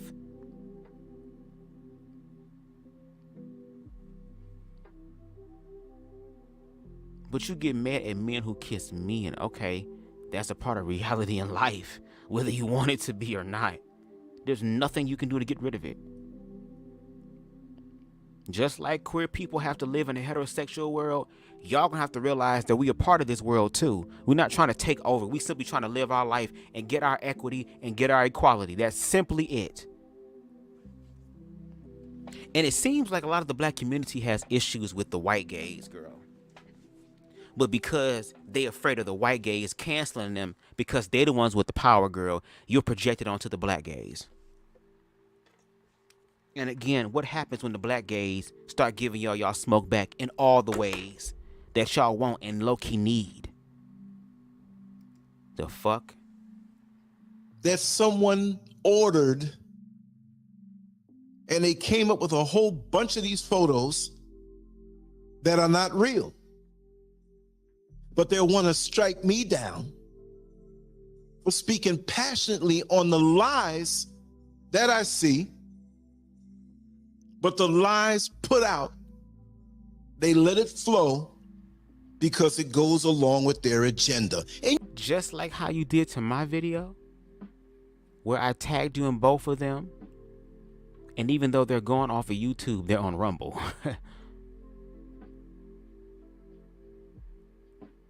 You flagged my shit. I never flagged your shit. I could have been petty and could have done that. Like, there's people, I'm texting somebody, I'm messaging, DMing somebody right now who is a cool, close person to me, that we building our relationship, girl. Who knows some shit and knows some people that can really make shit move and shake too. To where it's like, okay, girl, you want to play this game?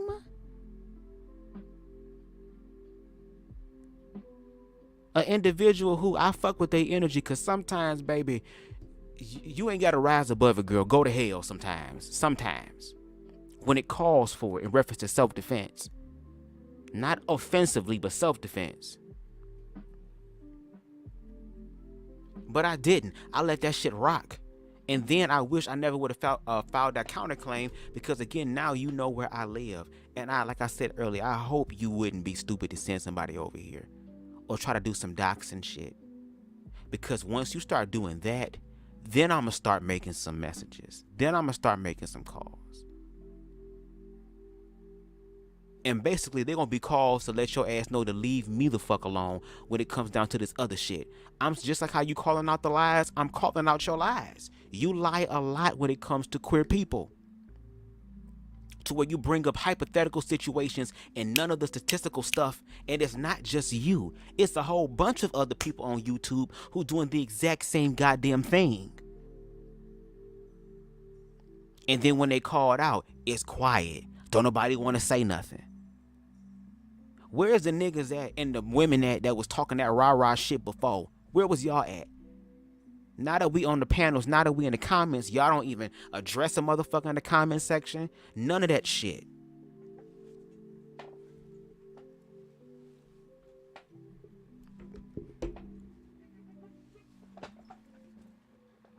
Again, we see who the scared people are and the free people are. you tell me that there's no agenda? And just like this platform, which I'm broadcasting on many right now,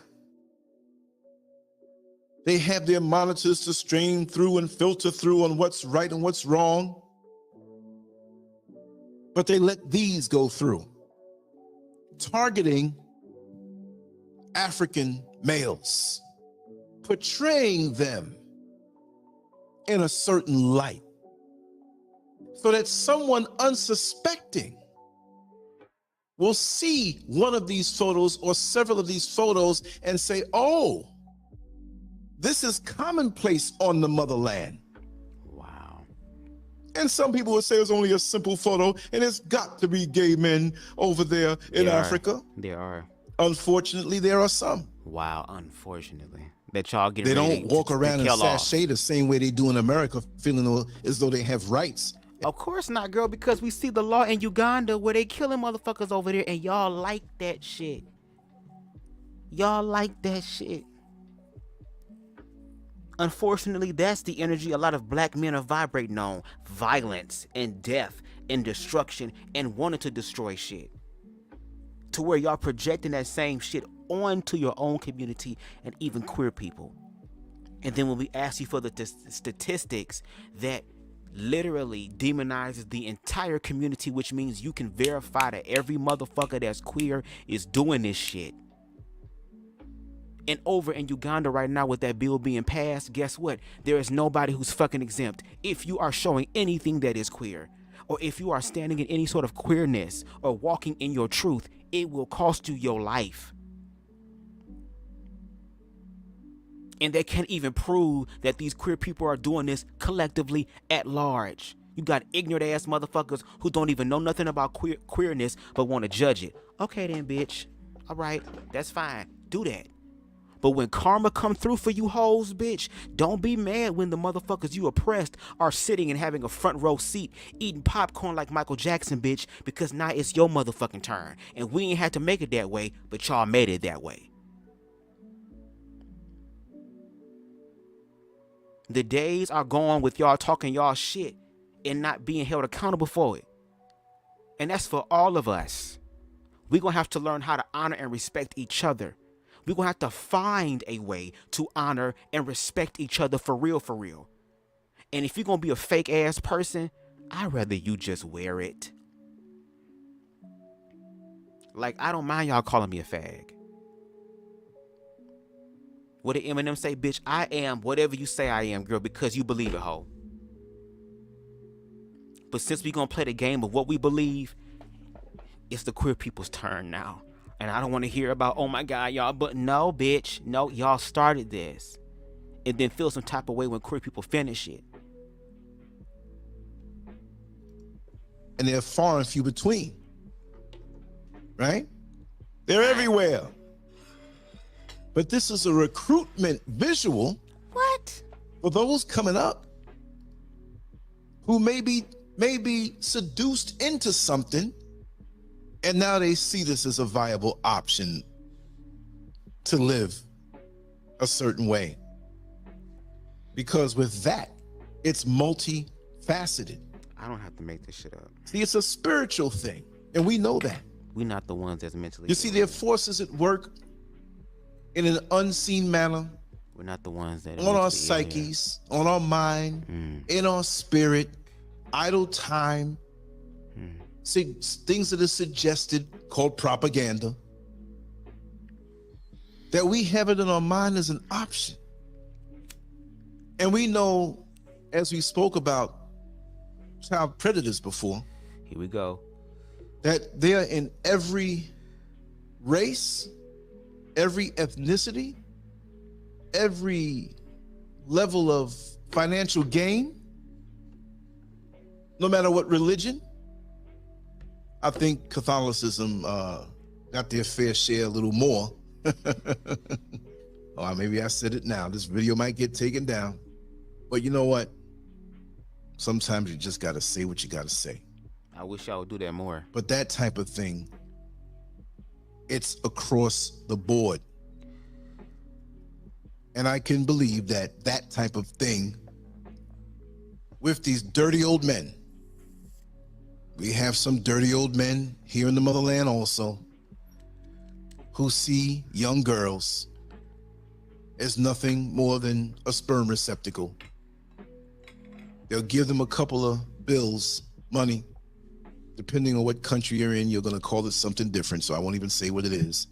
In America, it's the dollar. Here in Ghana, it's the CD. And have them perform acts on them. And that young girl pretty much will do it because she sees the money that maybe her mother needs, and she'll do it. But it doesn't stop there. Okay, if we're going to be technical and talk about predators, predators are people who prey on people. That is a simple transaction at that point.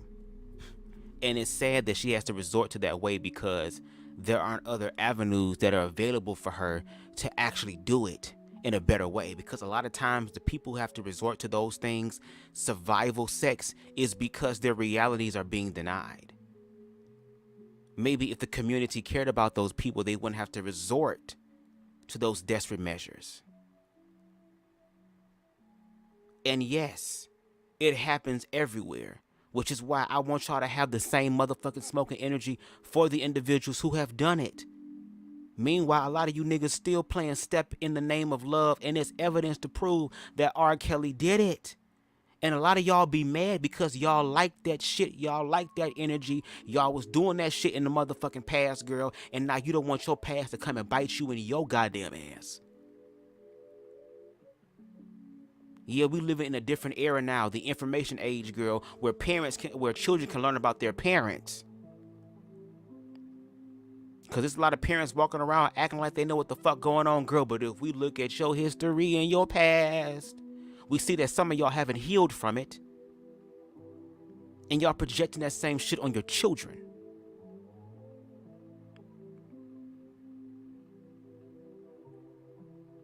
See, you're not ready for that conversation. But I guess because now I'm the daddy, I'm grown. I'm in the position of power, which means that you don't undermine my power and my authority. Even though, nigga, you were the individual, you and my mom were the one who were used by spirit to bring me in here. Now that I'm in here, I have agency over my own self. I know if I'm sick, I know how to tell you when I'm sick. If I don't feel good, I know how to tell you when I don't feel good. Bitch, I'm with me 24/7, 365. If it's any motherfucker that I should know better than anybody else, it should be myself. So if I'm telling you about my experience and you're denying it, then we can just go ahead and really be petty together at this point.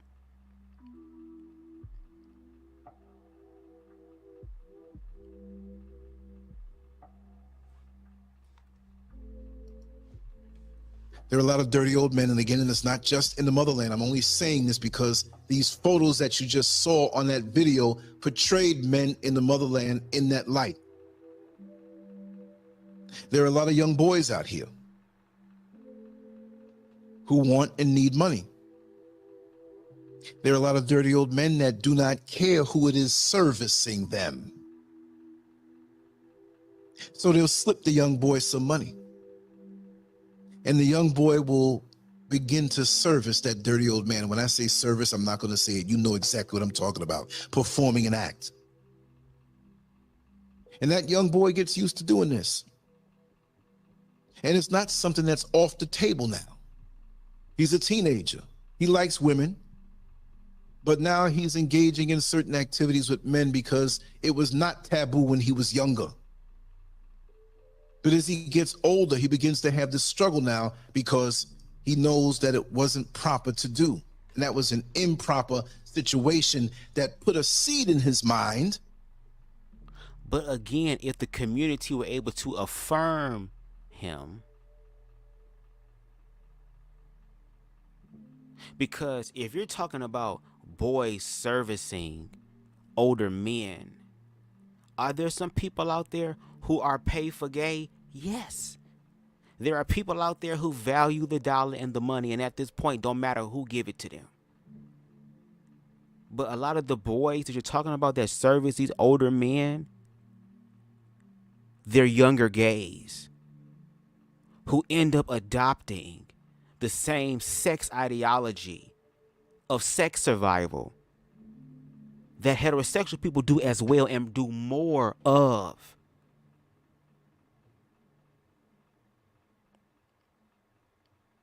Since we're going to be technical in this bitch. But imagine if the community was able to love and affirm that queer child to where that queer child didn't have to resort to doing that.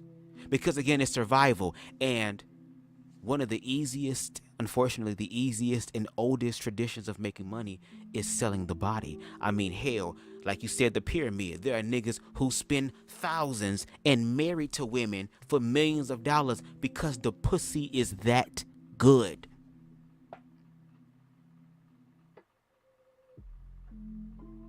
Now, is the objectification of somebody's body a good thing?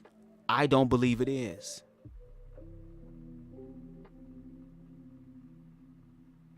But desperate times calls for desperate measures, and there are people like T.S. Madison who has went through that experience, who has said, y'all hoes better not never say never, because you don't know what you would do when the situation actually happens to you. It's a different reality. It's a different ball game when you actually in it.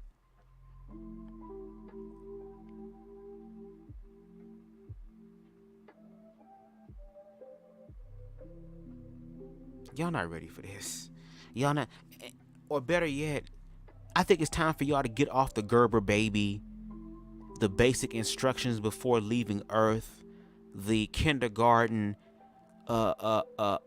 training wheels, spiritual aspect of it, mental, emotional aspect of it. We're being called to a higher vibration. When it talks about a new heaven and a new earth, girl, that is literally manifesting, but it's not manifesting in the way you've been taught to believe.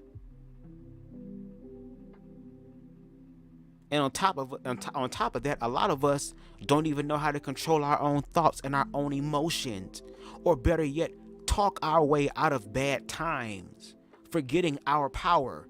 But when you grow up, not being loved, not being affirmed, yes, you get into survival mode. And guess what? There are some people who become so solidified and calcified, like Medusa done stared at their ass or something in survival, to where they turn their emotions off. They can't even experience the totality of life, because something happened to them that fucked them up so much to where it's like, I will never ever trust anybody like that again. I will never ever let anybody get that close to me again.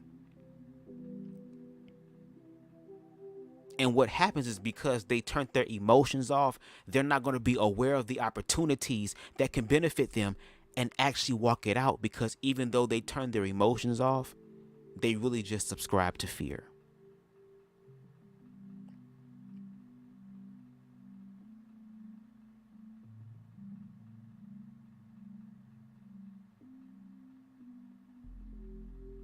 A lot of black men need to heal. And what you don't understand, Lance Scurv, is that when black queer men who are attracted to black men, don't you think we want to see some healthy representations of us that doesn't have to always evolve around prep and goddamn sex and all this other type of stuff? Don't you think we deserve to have healthy, vibrant experiences and references as well? And fuck the AI. There are plenty of black gay men who are getting married to each other and really loving on each other. There are black queer men that have been together for fucking 20, 30, 40, 50 goddamn years. We even have pictures before motherfucking AI came out that show queer couples back in the days when your daddy was a little child. And again, in your experience growing up, you knew who the neighborhood hags were. But see, you're used to them being in the house, being very quiet. You know, they'll come out, they'll, if the ice cream truck is coming, they'll pay for the stuff for the kids. You still got to keep your eye out, though. Because don't be trying to buy my kid no candy and no ice cream and tell him to come over your house to get some dick. I'm still watching you, Haggard. They had their little gay parties on the weekend and stuff, that where we can't see shit or whatever. Even though some of them heterosexual niggas was probably over there and was looking and trying to see what the fuck was going on too, because they dick jump up too, because there are men who are just so sexual that they'll fuck anything. Let's not act like y'all niggas was fucking y'all mattresses, was fucking all in between the mattress, girl, fucking y'all pillows, bitch, rubbing your dick up against ass, no penetration, girl, and you still nutted. Because like I said, on Saturday night at 9 o'clock, and Rico, King Anubis, if you still here, please comment. If you can. I know you busy. I know you busy and the universe blessing you, and I'm grateful to see that, and I know that our time is going to come to really connect, because you a dope-ass person, and I really want to connect with you, especially on some spiritual shit, because you know what you're talking about. There's some things that I am interested in that you do live, okay? But at 9 o'clock, p.m. on Saturday, the queer people that I know are going to get on the panel with me, and they're going to share their experiences about being intimate and having sex with heterosexual men, and how these heterosexual men, contrary to what people believe or want to believe, they approached them first. I have a friend right now that every time we get on the phone, it's some nigga trying to get at him. Now, my friend, I ain't gonna hold you, is a very, very attractive individual. I ain't gonna lie, he's a very handsome, attractive individual. But because of how he's shaped, it's straight niggas that be looking at him too. There are men who have sex with other men and they don't deem themselves to be gay. You have men who have experimented in college and are not gay. But because we live in a very homophobic goddamn society that if you did it before, you'll do it again. Then why didn't I do it the entire time we was together, bitch? If I was gonna do it again, why didn't I do it while I was with you? But it's okay for women to say, girl, my friend eat my pussy a little bit. You know, sometime, girl, if I go on a girl's trip and we get drunk, girl, you know, we ain't gonna let nobody, we gonna tell nobody, you know, when it's all a little secret, girl. And the only time men get upset is that if the person who's eating that pussy is a stud, bitch. And there's even some niggas that want to fuck studs. And I ain't gonna hold you. I'm a gay man and I've seen some studs and be like, well, damn. And if y'all say the remedy, bitch, for the homosexuality, girl, is for motherfucking gay men to fuck stud lesbian women,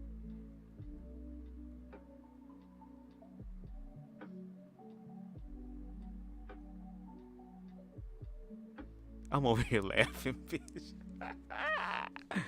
Girl, no.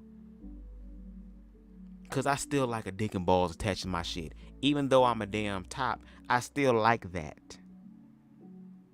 That also gives me an indication that you feeling me.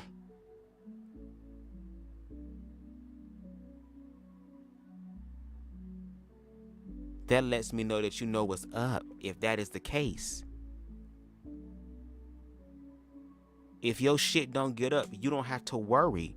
Cause I don't fuck with niggas who say they straight. I don't do that. I don't have time for that shit, bitch. Fuck that. It's enough dealing with gay niggas. Why would I deal with them? But we gonna get the stories, girl. I don't know if they gonna say no names. But then y'all get mad. Oh, well, you exposing him. You exposing him. You exposing him. Then maybe he should keep his motherfucking mouth shut, bitch. Maybe he shouldn't be no queerphobic ass nigga. Or better yet, queer people need to stop fucking with DL niggas. Fuck that. There's a difference with being discreet and being DL. Discreet means I'm single. I don't let nobody know my shit, or I'm with my girl. She okay with me doing that, whoop-de-whoop-de-woo, or whatever the case may be. I can understand being discreet and not everybody know your business, because even with me, I don't go out in the world and profess and confess my sexuality. I just try to get my shit and move the fuck on. But if I am in conversation with somebody and we talk about it, or they ask me, oh, do you have a girlfriend? Because regardless what girl, your sexuality gonna be discussed anyway. If you're an attractive ass motherfucker, it's not just gonna be men, it's gonna be women. It's gonna be those of the opposite and same sex who might think you attractive. Lance, I don't think you attractive at all. Whether you was a nigga or a bitch, hell no. Okay? Like the lady said on the screen, girl. No way, no way.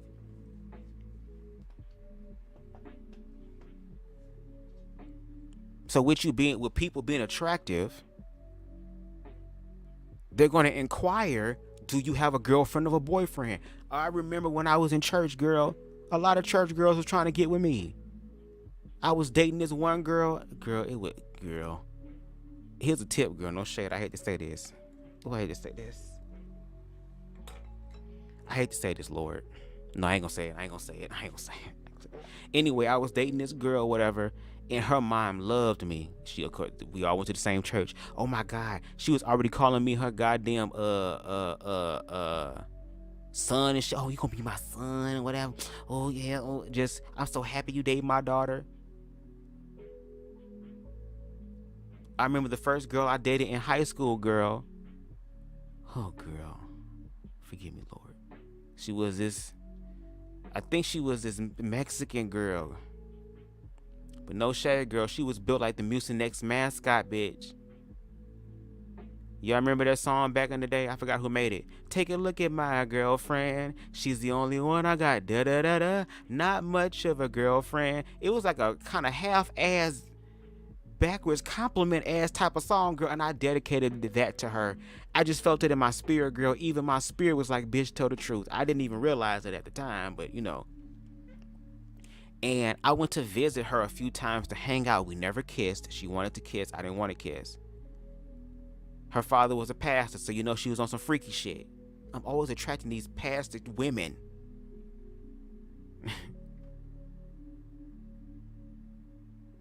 I stopped hanging out with her. I stopped calling her and stuff like that. I was hanging out with my friend Brendan at the time, who I ain't gonna lie, I thought was cute, and it was a white boy from my school.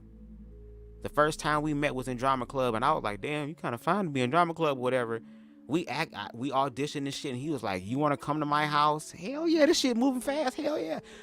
Girl, man, will I experience a romance? He was straight.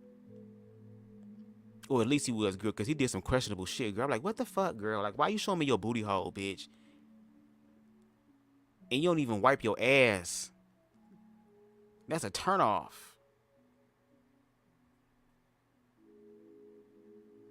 But anyway, I would hang out with him all the time. I would be going over his house all the time, spending the night all the time. We never did anything sexual. Never. We really had a genuine bond, but I did think he was cute.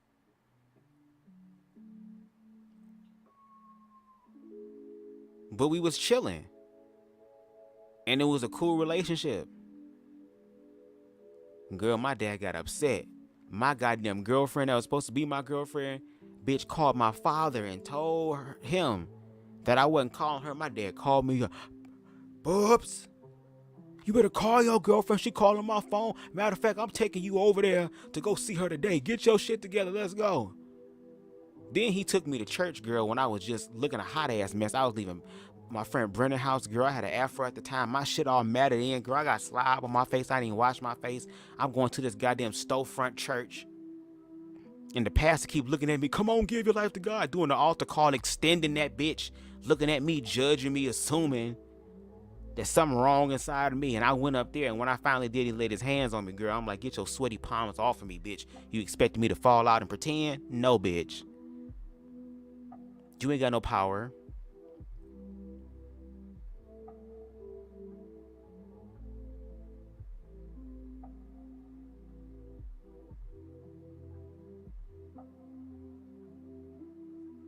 There is so much context and nuance to these conversations that we could be having that are actually beneficial and not fear-based.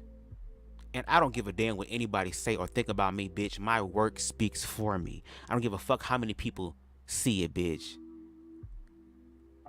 I'm a coal right now that's under intense pressure to become a diamond. And I drop wisdom, nuggets of wisdom. I be in spaces where I say things people can say, I can see your damn point. I'm not the smartest in the room, but when it come down to certain topics, bitch, I am the returning winner of Jeopardy, bitch. The catalog or the goddamn categories of queerness, y'all ignorant on. And we trying to help educate y'all, but y'all don't want to. Well, that's fine. Just don't do no stupid shit. Just don't do no Uganda shit. Fuck all that. Oh, they're trying to push the gay agenda on us. Bitch, where? Because a drag queen came to read to your kids. They probably think it's a goddamn exotic ass vampire. Because when I saw drag queens, I thought they were vampires. Girl, I was scared of them. I wasn't trying to be like, ooh, what's that? Are you going to touch my no-no spot? Hell no. Some of them motherfuckers look like It the Clown, girl. Children don't think about, oh, yes, I want to be that bitch, girl, unless they gay them damn selves. But the heterosexual people like this vampiric ass bitch.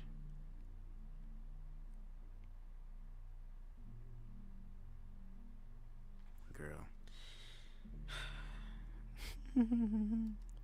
Only Bubs can take because shit his and first manifest it sexual into some other shit. contact Context and nuance is the one that has the most impact on your subconscious mind.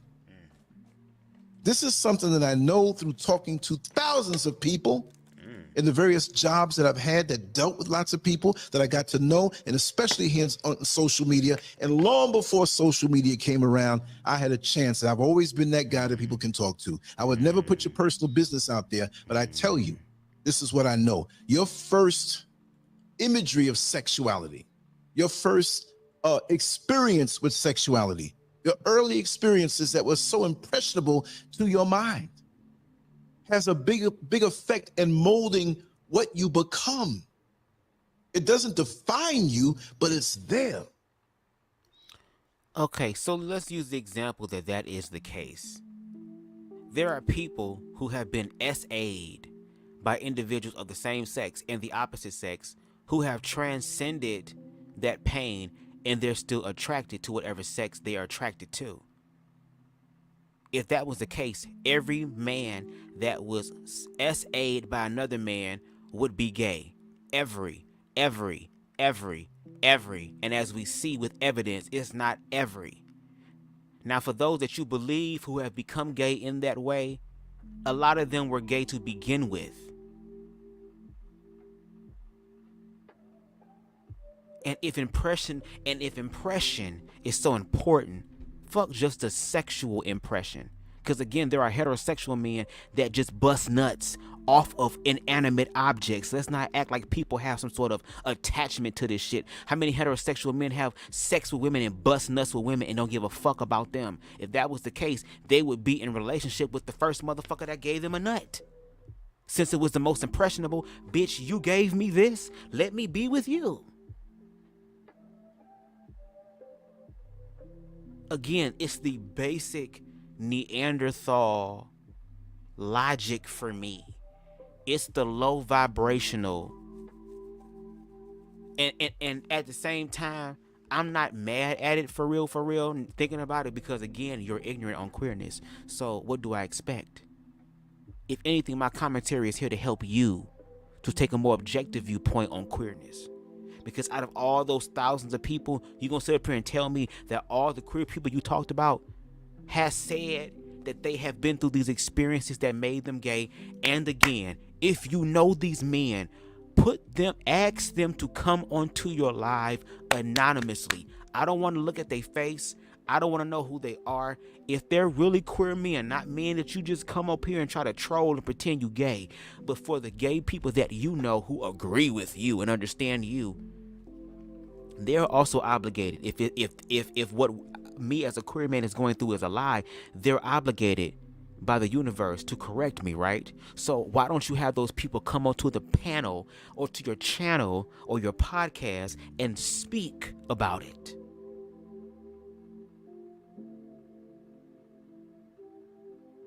Oh, y'all not gonna do that. Even though y'all know the people, the thousands of people, girl, but y'all can't never ever use their life as a receipt. And if these people believe what you believe, this is the time to stand proud in what you believe.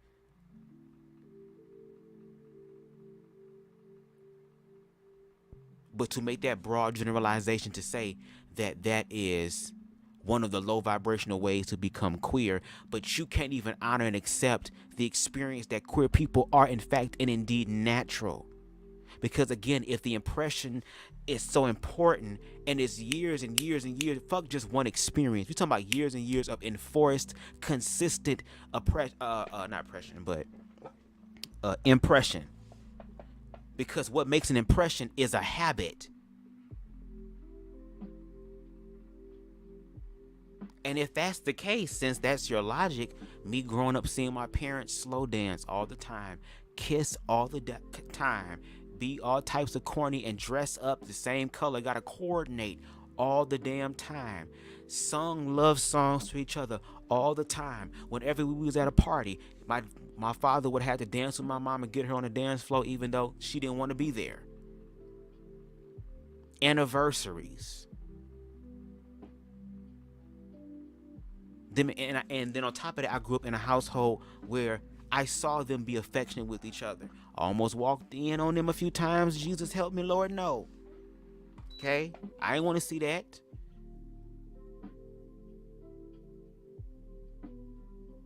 And again, television shows, heterosexuality, commercials, heterosexual. Imagine being a young boy and seeing the Axe commercial where this guy sprays Axe under his chest and pits and not even washed his ass first. And all of a sudden, all these women come running at him like it's some sort of pheromone and shit. Then how did I become queer? Oh, because of a demon, because of all this other bullshit, except for the fucking reality of that I'm naturally here. And the reason why you're mad is because y'all know y'all wrong. Because at the end of the day, bitch, God allowed us to be here. And again, like the title says, if y'all mad at queer representation, take that up with your God. Try Jesus and not us. I know women who were molested by women. And they have boyfriends. They have husbands. And they're basically straight. But in their deepest, darkest thoughts, the thought of another woman being there with them when they're having sex is a major turn on. Girl, what?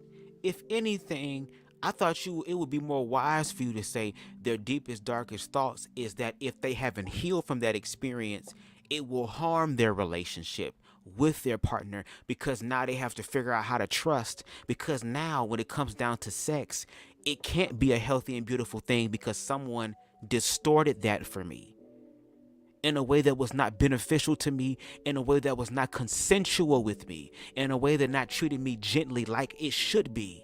It didn't give me life. It didn't affirm me. It didn't energetically fill me up. It was a moment where someone used their power over somebody else because they weak as fuck from fixing shit in their own life. So now they're projecting it down to somebody else. And on top of that, there are people who have been SA'd who have recovered from that, who have healed from that experience and are living beautiful, having beautiful, healthy relationships, both heterosexual and queer.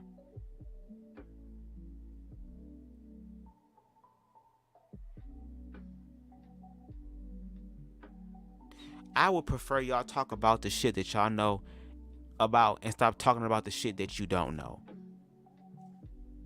Because a lot of niggas, not even in Africa, it's Christianity that's teaching African niggas that shit over there, because queer people are in Africa. There are hieroglyphics. There are tribes, girl. CTV did a whole live on it.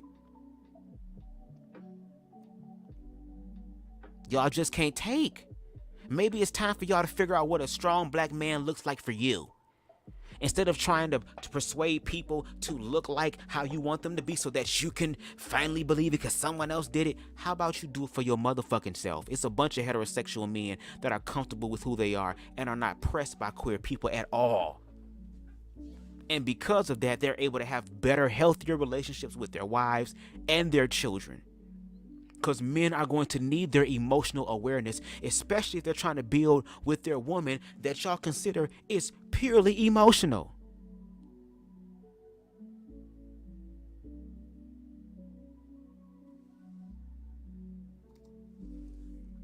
The same with men. Many will never act out on these things, but in their deepest, darkest masturbatory thoughts, these things creep in and hit them hard, and it follows them for the rest of their life.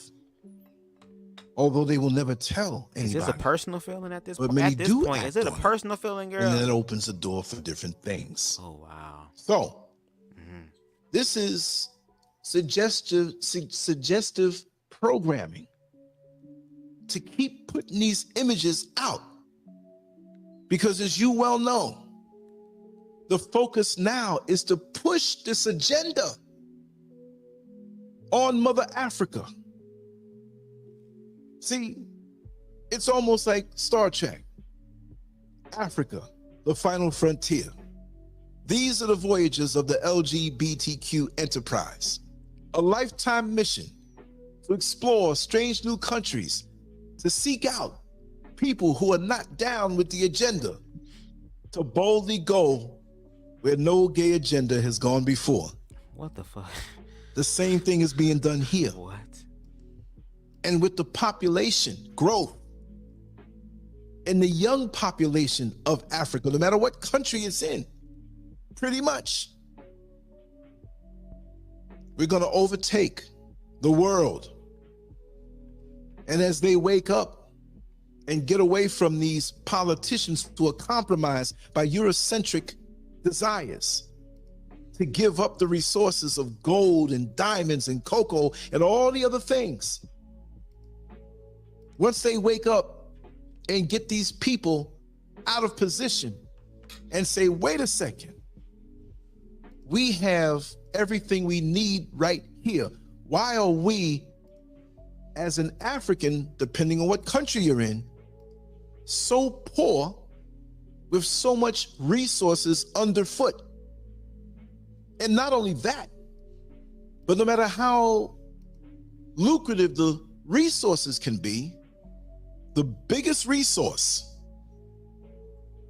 in Mother Africa is the minds of the African population. See, once the mind is straight, pun intended, family intact, the hierarchy that is so powerful coming down from countless thousands of years. Because see, our history goes back that far, although in the American schools, they don't want to talk about it. Rob DeSantis doesn't want to have things in history about us taught. But they can only go back so many thousands of years. I heard 6. He fucking the gays up but down we there. go back countless. We're the caretakers of this earth. We're the original of this earth.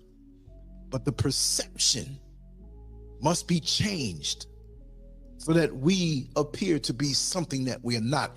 Hence this photo that you see put out there. So you have a gullible young child who keeps singing stuff like this. And mind you, I feel this is only the beginning, but this is targeted toward Africans. They don't like it, how fertile our sisters are. They don't like it, how virile our brothers are. They have most of their minds colonized already. So we've been reduced, for the most part, to a docile, subservient state of mind. Because of religion and because of Christianity, when we see the white Jesus, I agree with that part. we bow down to anyone who looks like that white Jesus when they come here and feel as though they're the best of the best, and let them go where they want to go and take what they want to take. Because if that is a person who looks like Jesus, we'll be blessed no matter how poor we are. Hold on. We're going to have to talk about that. We're being Hold on, pushed I'm to trying put this be song on here. everything else to everybody and not the threat that our natural existence brings to them. We're almost apologetic. Hold on, wait a minute. Because when he brought up the Uganda thing again, this is black shit, this is African shit. He's talking about Africa now, right? About white people, right? I literally read, okay, the actual bill because the video I was watching was a drunk troll trying to motherfucking read the bill, girl. In a very horrible way, girl. I know I'd be stuttering and be sounding like Andrew Caldwell, and I talk fast sometimes, but goddamn, girl. I try to put on YouTube captions, bitch. I didn't get nothing but static. Look like alien language. Okay? I read it, and again, I did more research. There are queer activists who are black who live over there in Africa, who have grew up over there, who have experienced the queer phobia. Let's not act like queer people have been here. And guess what? Over in Africa, because there is no protections to protect queer people, they would create magazines with queer people, okay, and their names, where they lived at, where they worked at, all that type of stuff. Where people were willing to show up to their jobs and kill them and being labeled stuff. Oh, they're a SA person. They're a child abuser. They're a sexual abuser. No facts, no statistics, simply because they're queer. Automatically. To even the president over there, when he was asked, do you hate queer people? He said, yes, they're disgusting. I don't know much about them. This is only what I've been told. How the fuck you gonna be able to hate something that you ain't been? Do you understand what I'm talking about?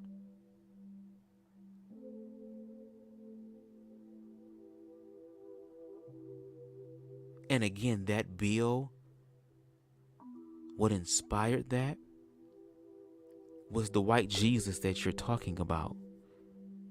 That Americans believe in. Yeah, colonization is coming there. And the white queer people over there are going to survive.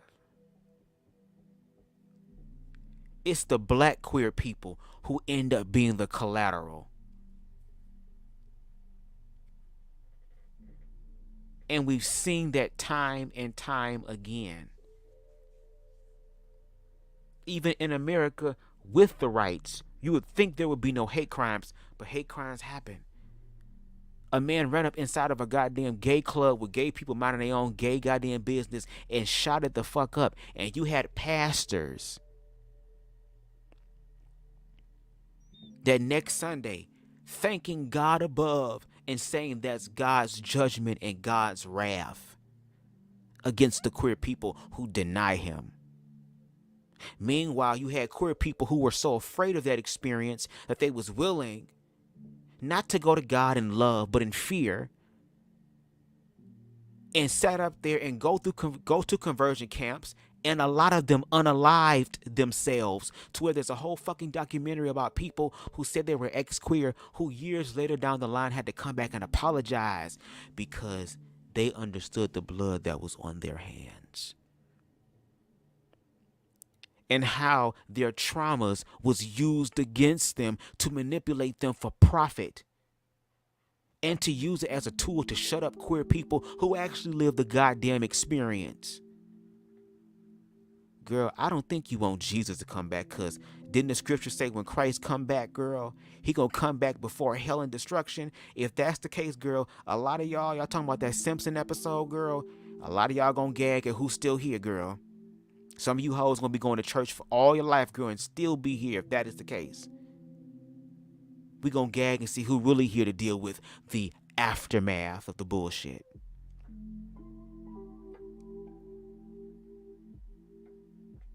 So it's just very hypocritical to me that he would speak about people supporting a white Jesus and basically a whitewashed European version of something that was originally indigenous. Meanwhile, sat up here and was haranguing and harambeing, okay, for the fact that this bill was pushed in Uganda and was proud of it and wants it to go to other countries because we tired of talking to those queers. It's time to get rid of them. We know what y'all think about us, and y'all just waiting for the right time and the get-go to do it. And the way that it's looking, especially with Congress and stuff, it seems like y'all gonna get y'all wish. But be careful what you wish for, because this is the age of Aquarius, girl, and y'all not even that spiritually advanced to even have a foundational grip on it in reference to accountability and self-love. You can. You have the opportunity right now to know it. And it's something that's available to everybody, regardless of what you believe, what you want to believe, what religion, it doesn't matter. I'm talking about something that connects us all together, which is humanity and love for humanity. See, when you love people for real, it'll make them want to change and be better.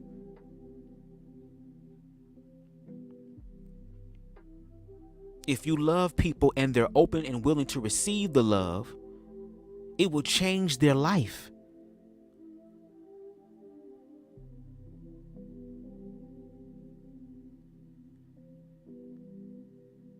But y'all not operating in that love.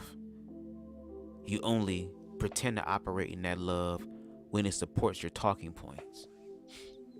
Because if you were really about that life, you would afford that same love to queer people. Because there are queer people who are worthy to be loved.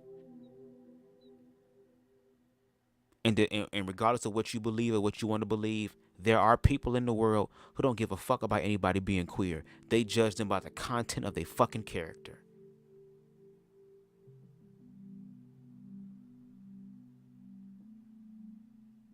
And it's crazy to me how there's people out here who are afraid to literally do that and yet don't want to be called queerphobic. You hoes are queerphobic. It is what it is, girl.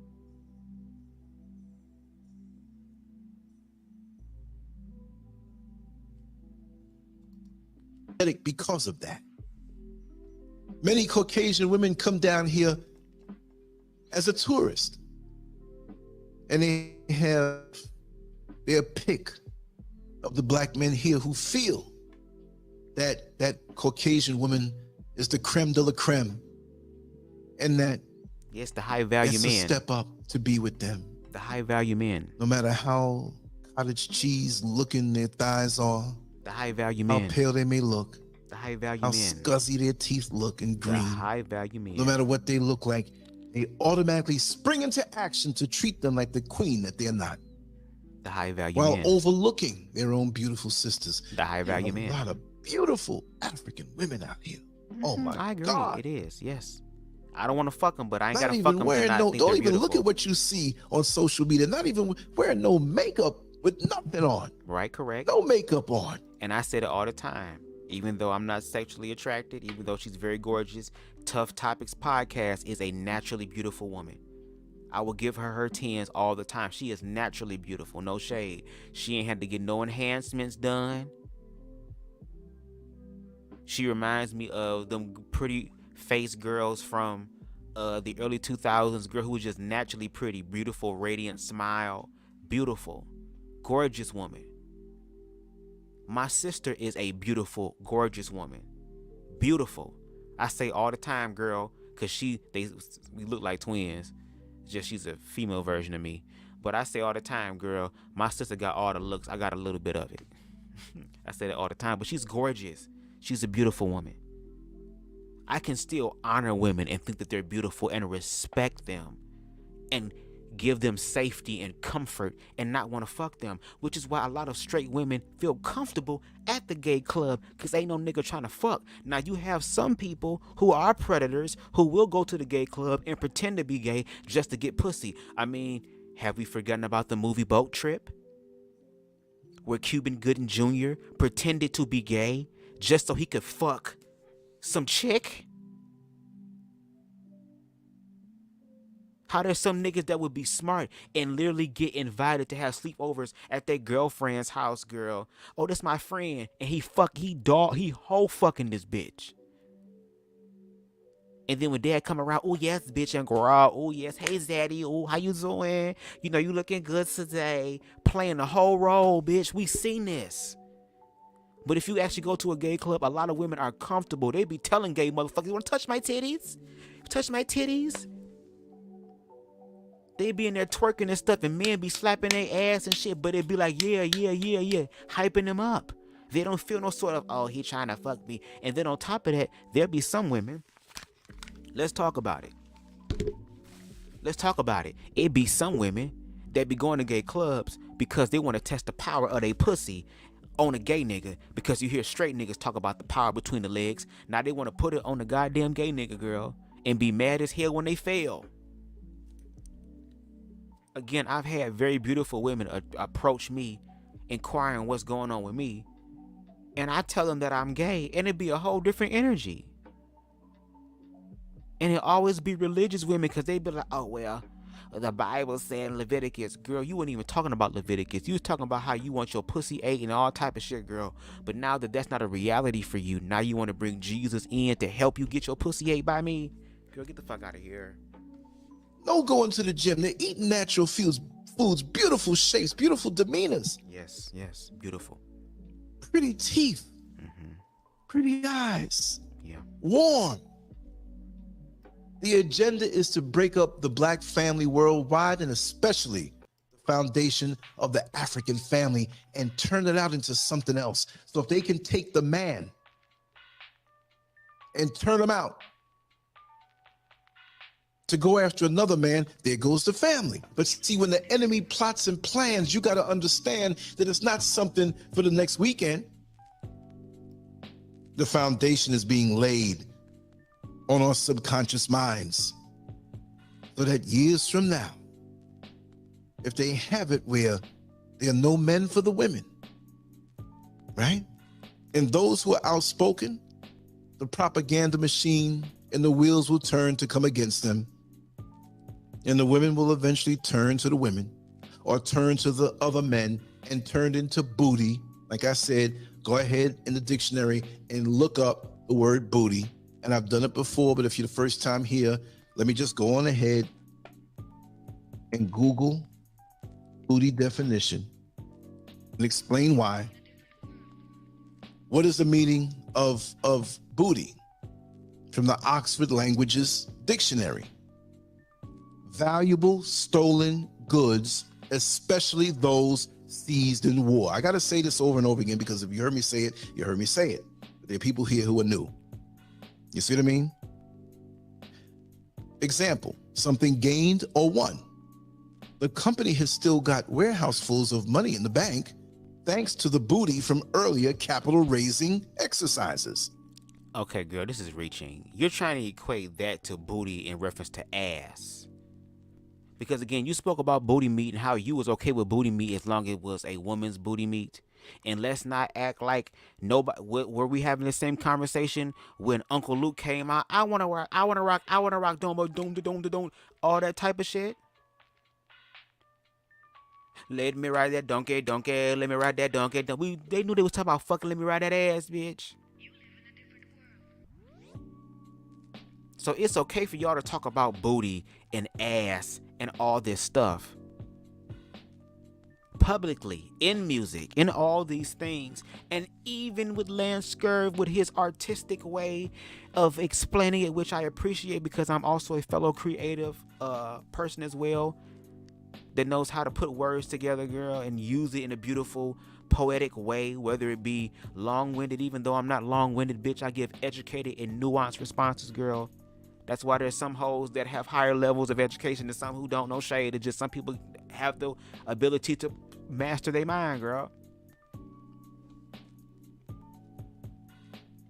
But you know goddamn well that you can still stick your dick in something and get a nut, but just change the narrative of how you look at it.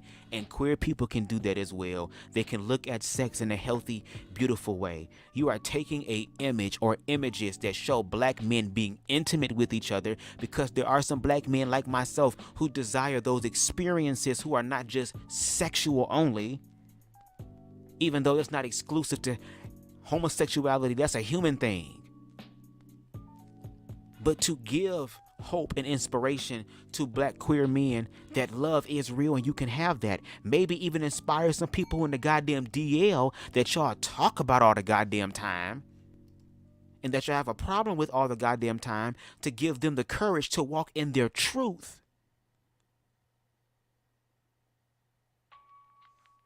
Y'all got to put the work in too. Booty. Booty. But we as black men, especially in America, we refer to our women as booty. Man, I'm on a dry spell, man. I need some booty tonight. That girl looking good.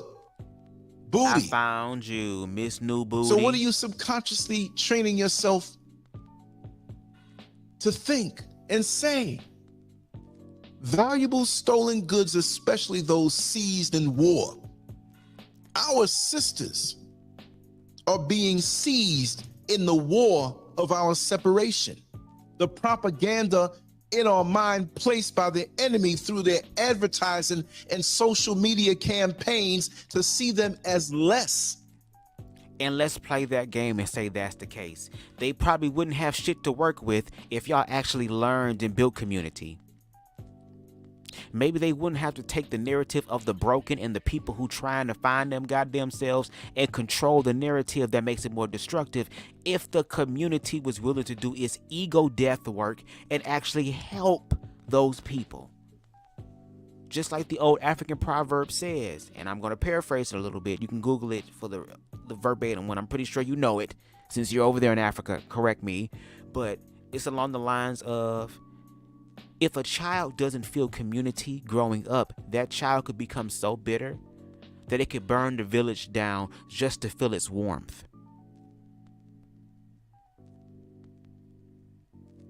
When you can simply just learn to love and affirm that child, even while you afraid, even while you scared.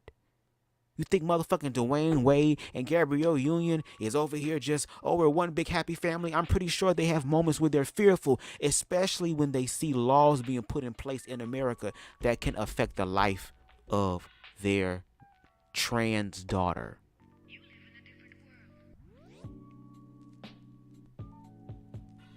That is an experience that is Zaya's for her to motherfucking tell.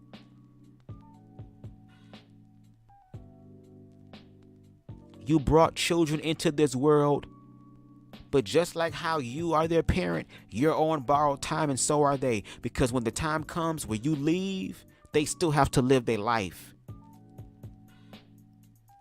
And because a lot of parents don't know how to love their goddamn self, or they struggle with their own shit, and just think that me providing a physical reality for you, as far as a roof over your head, food on the table, clothes on your back, all this other stuff, that's enough. No, there's mental and emotional support there as well. And a lot of children don't get that, which is why they look for love outside of themselves, and then they run the risk of attracting or manifesting people who have been hurt so much that now the oppressed has become the oppressor and continues the cycle by fucking up someone else's life. See, the community gonna have to do its work, and the community's getting lazy. And especially with you being a nigga who grew up during the 60s and 70s, which was a beautiful time, and I wish I was born around that time to see blackness and queerness and women's liberation come together and actually build something that's beautiful and life-giving. You saw it.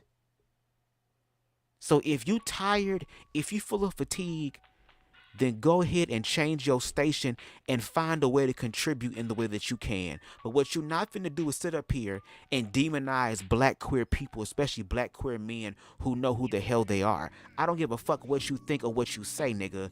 Gay people exist. There is nothing you can do. A wise mystic said it, and I believe it wholeheartedly.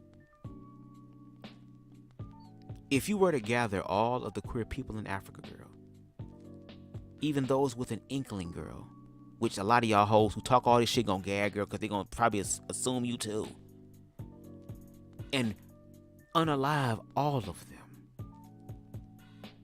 Remove every sort of paraphernalia, girl. Erase the complete experience of queer people.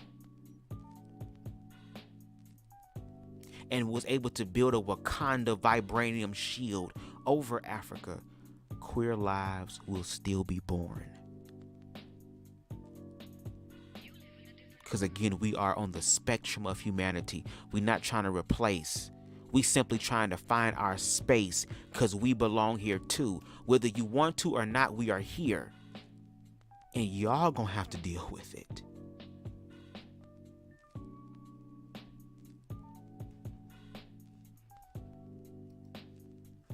And we call them booty.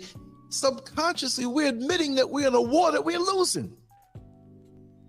Because our sisters have become valuable stolen goods. They're valuable. They bring our next generations into being. They're stolen. It's their bodies that are put out there. They're beautiful, sexy, lovely bodies put out there to titillate other men. And we go along with that. Yeah. Hey, I'm titillated, not when they present it that way, but in the confines of my own bedroom, in my home, that I've earned her love and I've earned her comfort. The loving that I'm speaking symbolically, right? The loving that she gives me is so soothing and so warm. Yes, I'm talking about sex. But we just compartmentalize sex and call all women this and use them as glorified friction providers, a term that I coined. But it's deeper than that.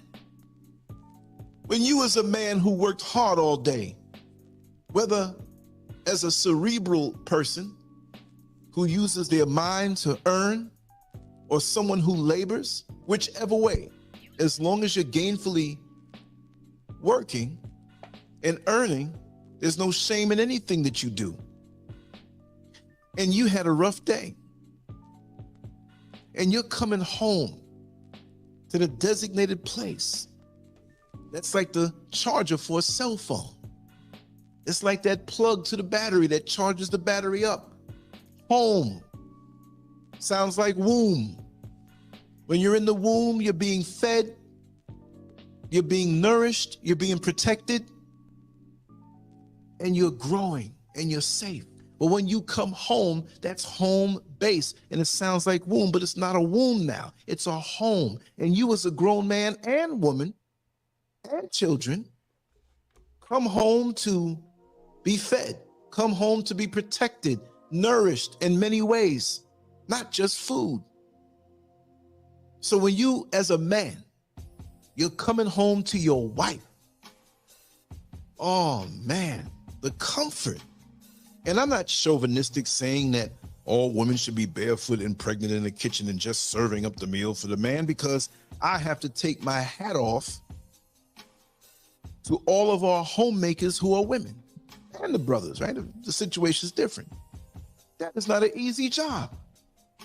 To get up in the morning time before the children and prepare the meals, get their clothes together that you washed probably on the weekend or the day before, press them out, got them ready.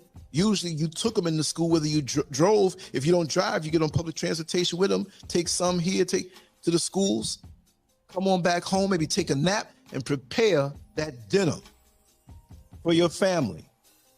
You're cleaning the house, you're washing things, you're taking phone calls, you're paying bills. That is not an easy job.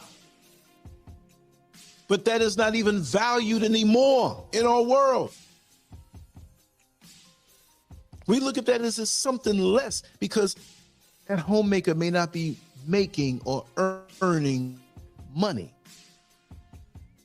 We look at anything now in our brainwashed state that if we're not giving of ourselves to earn money, that what we're doing has no value. But tell me this, how is it that the children are clean clothes, well rested, well nourished, ready to learn?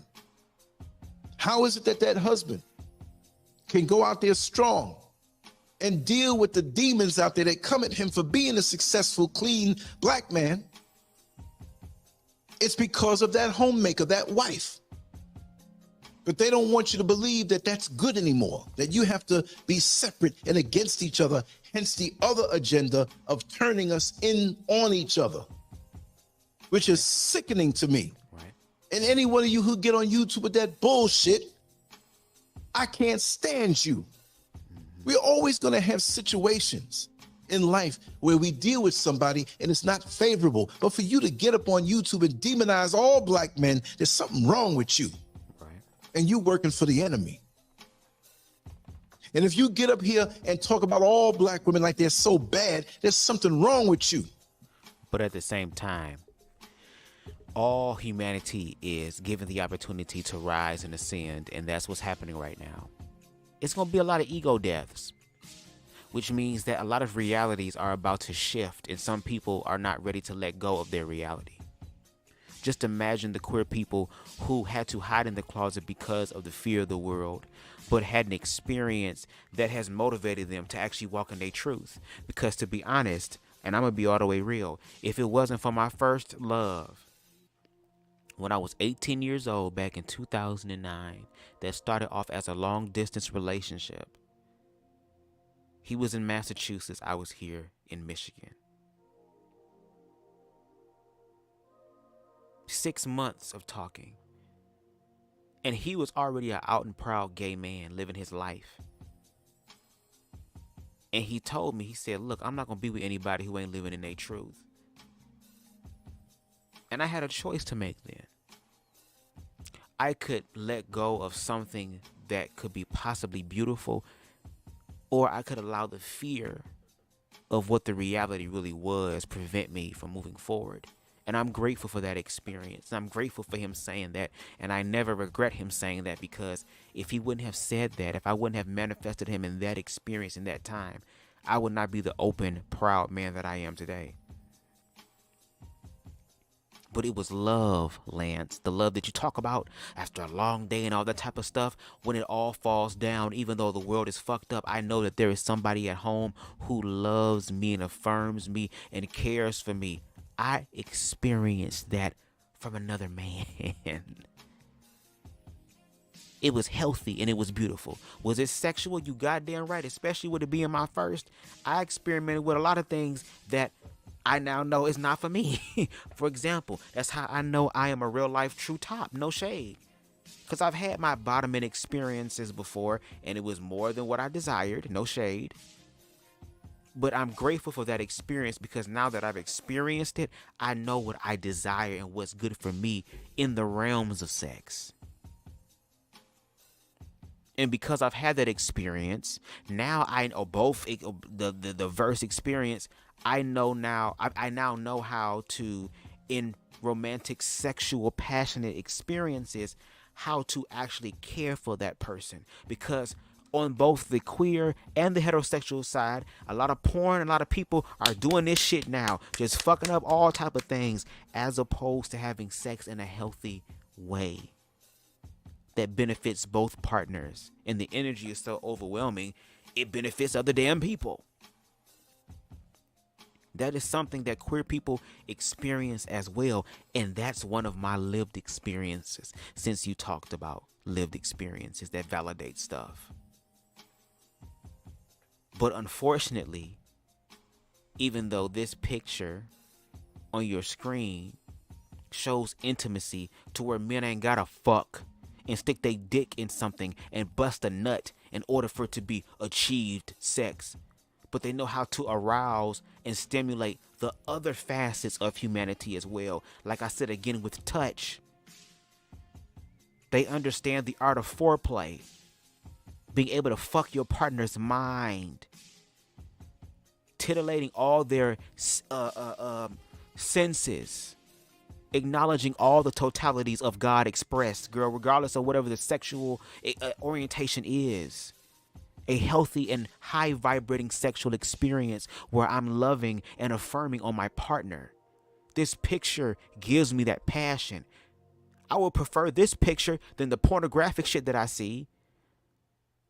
The using people as masturbatory friction things, devices.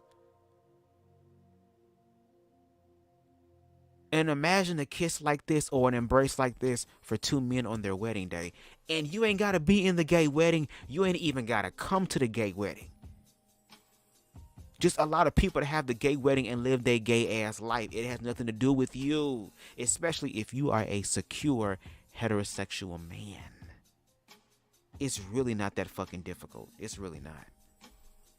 And you working for the enemy. We're going to do this for a As little I while heard it longer. said many times part before. two another time. When we speak of white supremacy, we know the KKK is the lower end of things. But they don't have to work as hard anymore because we're doing the job of the enemy, tearing ourselves down. That part on certain areas, yes. We can't stand to see us do good. We speak death into each other's endeavors. Yeah. So me, I cut them all out. Right. That's going to lead me into the last part of what I want to say, but I'm still speaking about this particular part now. Mm-hmm.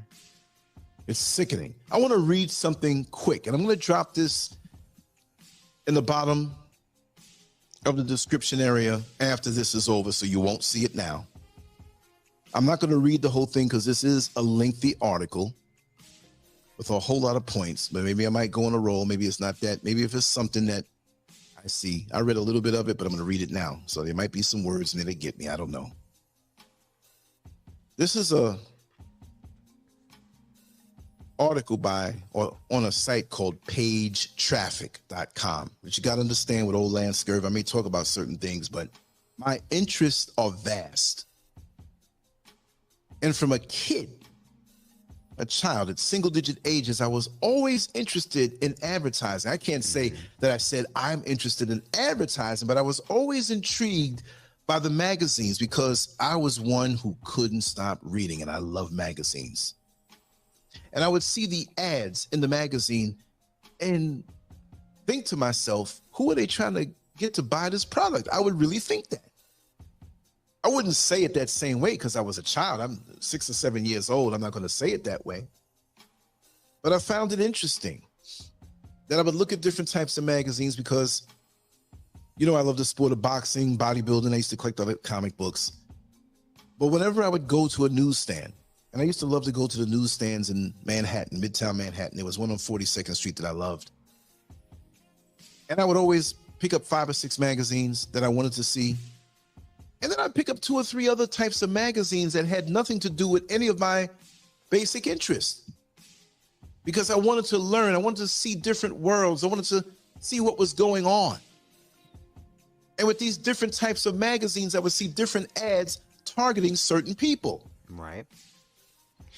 Now, for example, the way they market certain products and target it towards certain products, you can buy anything you want. You can leave the black community and go into a Chinese community and buy anything you want. They're not going to turn away your money. But pretty much when they have products in the Chinese community, it's aimed at their people. Although they welcome your outside money, that makes it better for them. So back in the day, I've come to realize that when I saw the advertisements or the magazine ads for Lincoln Town cars, back in that day, they were targeting white men in their 50s, 60s, and above that earned a certain amount of money, usually near 100,000 or above, conservative in their lifestyle, married, children are off, not only just in school, but grown and doing their own thing. So they're empty nesters. And it was a certain type. So when you see, like say, for example, when they used to advertise the Chrysler 300, I don't even know they still make those anymore, but you all had to remember that. Chrysler 300, they would invest heavily in Essence magazine, Ebony magazine, magazines that dealt with black people, the BET Awards, and you see a Chrysler 300. That fascinated me. So when you see these collection of photos of black Africans kissing, not only is it an advertisement, because there's nobody in Africa looking for that kind of stuff, although we have that faction here in minute amounts. Wow. But it works opposite, to stimulate you, to intrigue you, to put something in front of your face to kind of guide your movement towards something. And if you keep seeing it, And again, to your logic, if that is the case, then why am I not heterosexual then? If I live in a heterosexual world, by your logic, and if homosexuality is that powerful, then it shows how weak y'all are in your heterosexuality. The majority is not comfortable or secure in who it is, even though it's the majority. And if you look at the lens of Christianity and the narrative of the Bible, that sound like some Luciferian shit. That sound like some shit that Lucifer did in heaven, according to that story, where he was up there with God, God's most beautiful motherfucking angel girl, and because God decided to share his energy with humanity, he became jealous. That's what it sounds like. And at this point, I just want y'all to just be honest. enough. Not so much us who are grown and know the deal, but if our young children that we're teaching right from wrong, they keep seeing this, when nobody's looking, they might reach for something like that. Of the photo that you see on the banner of the two men kissing. And this ain't queerphobic, girl. Which is not indicative. A fucking AI picture has so much power, girl, that is going to influence somebody to be gay. And you're telling me that's not queerphobic? Queer representation is so powerful, girl. It's just, oh my God. It's just, even though the majority is heterosexual, just the homosexual, they got the power of the Spartan soldiers from 300, bitch. They have all this stuff. They can take over shit. again, if that is your thought process, you don't know who you are. And again, the age of Aquarius is just helping y'all niggas to walk out what y'all want to be. That's why you have to be careful what you wish for. That's why you have to be aware of your thoughts and your emotions. That's why you have to become a deliberate co-creator in your own life, because we're co-creating every day, whether we know it or not. And a lot of us are ignorant and don't know it, which is why we manifest fucked up shit that not only fucks up our own individual life, but fucks up the lives of other people as fucking well. And you talking from a nigga who healed from those experiences, to where there's people right now who are 20, 30, 40 years past the shit and are still struggling. But they don't have to be. They made the choice to do that. And they have opportunities to actually be free from the thoughts that hold them captive.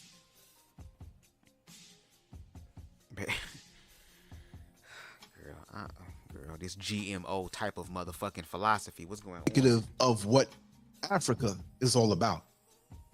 But they know, again, with our young population and our propensity for procreating, that we will overtake those who have low birth rates. I didn't say who, because they came at me for saying that one time.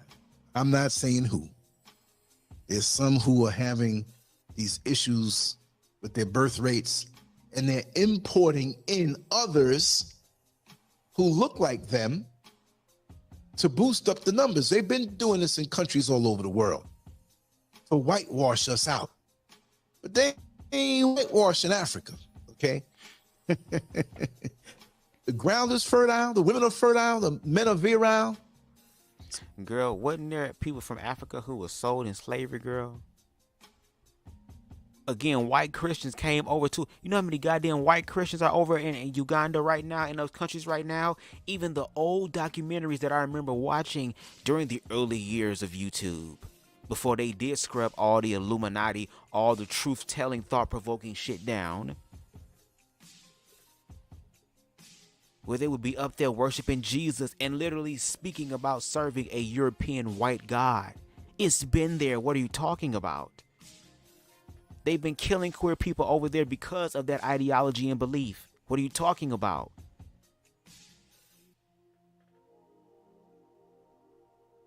The colonizer has colonized almost everywhere, which is why we have to come together as the oppressed and prepare ourselves, because they're ready to go to war with all of us. They don't want us here.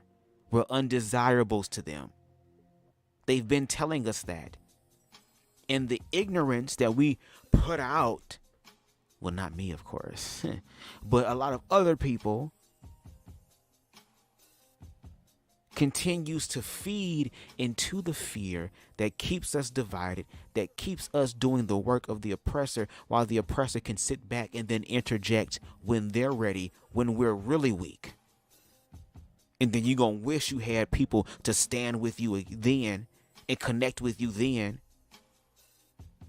We're going to listen to the rest of this and then we done, because we at the 4-hour mark and I'm getting tired. But you got to find a way to take your natural desires and turn it around to something else. Wow. Other than what it is. Wow. By this propaganda of the mind. You see? Propaganda of the mind. So I'm going to read this article, a part of it, and I'll share it with you from Page Traffic. And it's basically a website that keeps you hip to what's going on with digital marketing and gaining customers online. That's why they call it Page Traffic. And I look at things like this on the regular because it helps me, because I have a website, Scurv.com. Y'all need to go there and leave some comments and just check it out, because I've worked very hard over the years on that website, which has all the things we do on YouTube and social media, my writings and my artwork and different things and my experiences. That's my journey. That's my dash. What do I mean by that? When you see a tombstone and you see 1963 and whatever it will be when I transition, there's a dash in between that represents your life, that we don't know the dash when we see a tombstone or somebody we don't know. Maybe they'll have digital chips that has our whole life there and puts it up on the screen. but this is my dash because I've poured out so much of my life and perspective and experiences. I'm not pushing it on everybody, but the people who know me and love me and my family, grandkids, great grandkids, and all that stuff, when I have it, they'll see it. So this is why I do have a financial aspect where you can donate and keep it going, because it is costly every year. But others can gain inspiration from that. But here, let me start this article. 8 types of propaganda techniques used in advertising with examples, right? Advertising uses suggestive videos. Now, keep this in mind as I read this, what you just saw with the several African men kissing. Advertising uses suggestive videos and text to increase your desire for consumer goods, services, and concepts.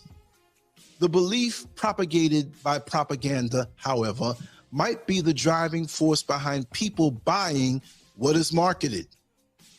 Propaganda manipulates your emotions to persuade you to purchase particular goods, services, and viewpoints through advertising. These advertisements could be in the form of the usual billboard ads, newspaper ads, digital ads, and more. If your company prefers running digital ads, then consider getting a professional agency for PPC services. They will speak like this because, this is what they do. Okay, let's move it down a little bit. Advertisers guide your shopping behavior by appealing to your repressed impulses to be wealthy, attractive, or popular. Advertisers employ propaganda to persuade consumers to spend money on something they deem attractive.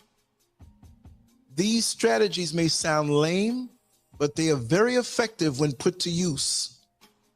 Several top brands have used them in the past and are also using them currently in their ad campaigns. Some time back, you could only see these ads on TV. But now with the rise of digital platforms, you can see such advertisements on almost all social media platforms. As YouTube ads cost less than TV channel ads, companies prefer them over the latter.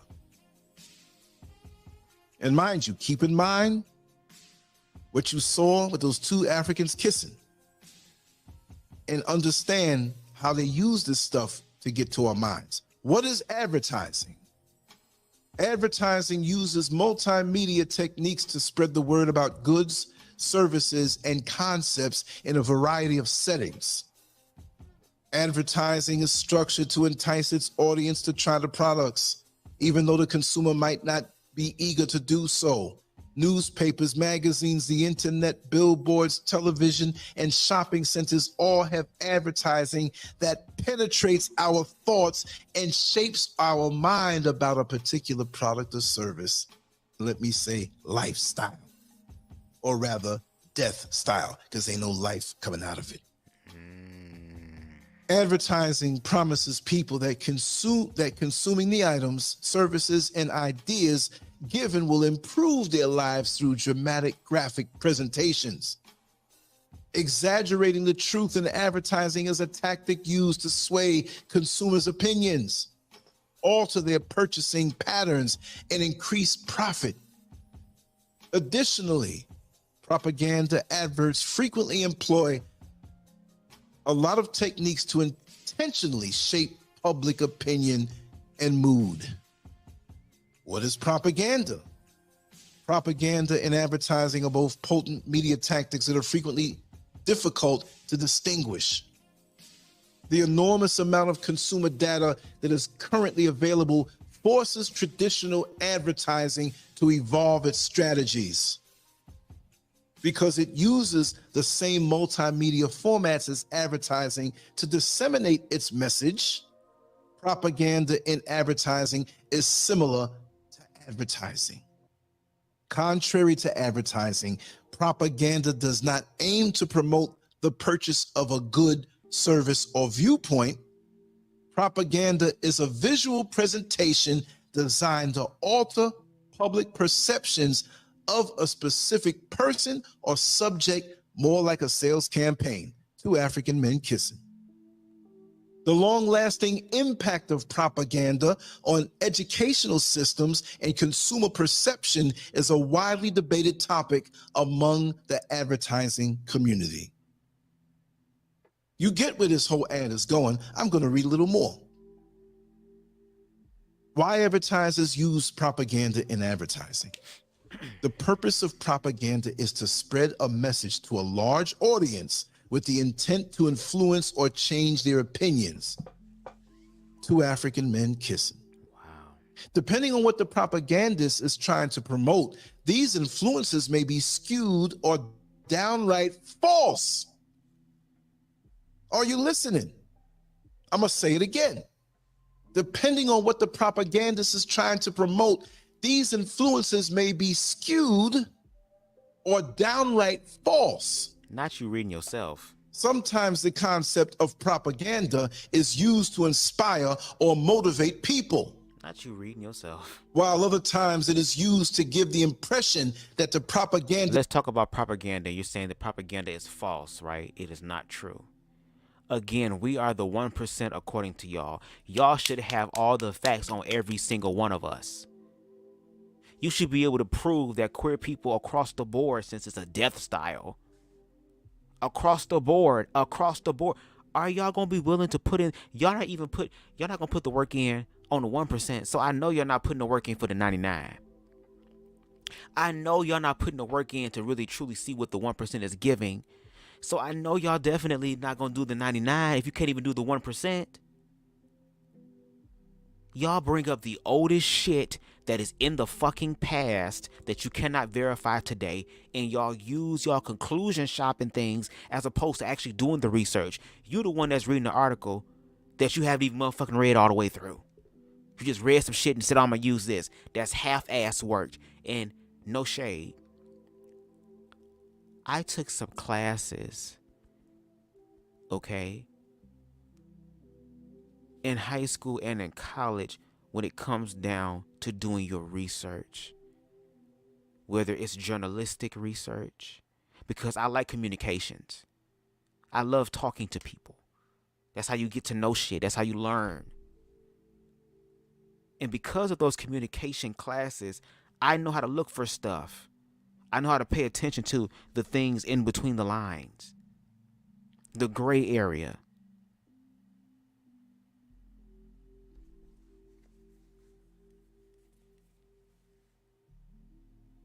If you were to go to a classroom or a debate class and to use this as an example, you would fail because it's a weak argument. Because again, if influence is that goddamn okay, so first you say it's the sexual impression of busting a nut for the first time is a powerful thing. Then you say it's the imagery that's a powerful thing. So which fucking one is it? Is it the sexual nut busting experience or the visualization of it? And let's use your logic here and say that it does pique a curiosity in men to experiment and see. Don't you think that would be a way for them to actually see if that's the case? I mean, there are gay men who dated girls, dated women, dated females, and they fucking knew what the tea was. They knew what's up. They knew what was up.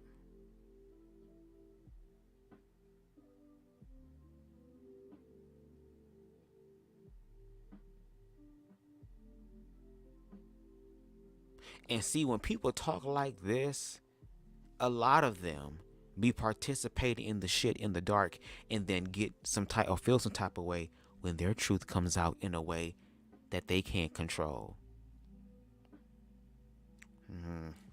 Kind of sucks for a mirror experience, does it not? It's intended to make Do on a unto certain others audience. as you want them to do unto you. It's that simple. While some forms of propaganda present versions of the truth that could be compared to actual products, other forms are essentially false and deceptive. Benefits of propaganda include the ability to shape and mold people's opinions. Two African men kissing, which frequently results in the desired response from the target audience. Two African men kissing. In terms of people's beliefs regarding what the propaganda is advocating, two African men kissing, the effect of this can be quite potent and strongly mesmerizing to our children. Additionally, it could elicit feelings and a particular reaction to or attitude toward the propagandist's perspective. The victim of the propaganda in advertising would then think that the choice they made was autonomous and of their own free will. Two African men kissing. Wow. It conveys a message and powerful themes to an audience that, if it is successful, can overwhelm and profoundly influence. Okay, so with that being said, let's continue with your logic. Then how did the queer people in your age, when TV was coming the fuck out and shit and it was still black and white, how did the queer people, queer children grow into queer adults then? Since they don't have the AI technology and shit.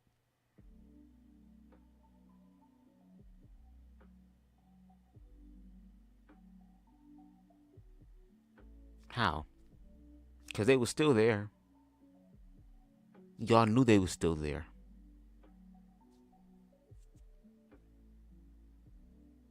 There are probably people who lived longer than you or who are older than you who knew who the gay people was, and they knew who the faggot was. They knew who it was. So where did the influence come in then? This is why I say this shit is fear-based. In that you have to have emotional awareness to be able to clock it. People who still operate in their ego and don't want to be educated about shit that they come on here with a proud ass chest speaking about as if though they know, feel some type of way when somebody who actually living the experience checks them. And if you, as a heterosexual man, know more about queerness than me, then I guess it's safe to say that white people know about blackness more than black people do.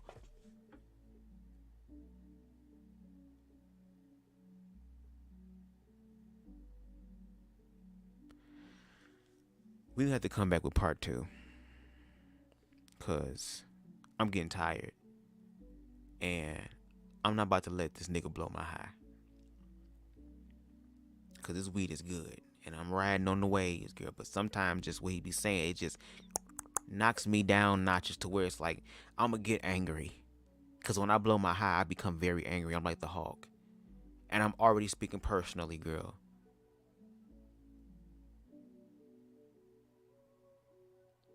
Again, I'm calling out the individuals who talk as if though they know what they're speaking about. And my thing is, if that's the case, what's wrong with having public conversations and discussions? Oh, because you don't want to look like the fool publicly.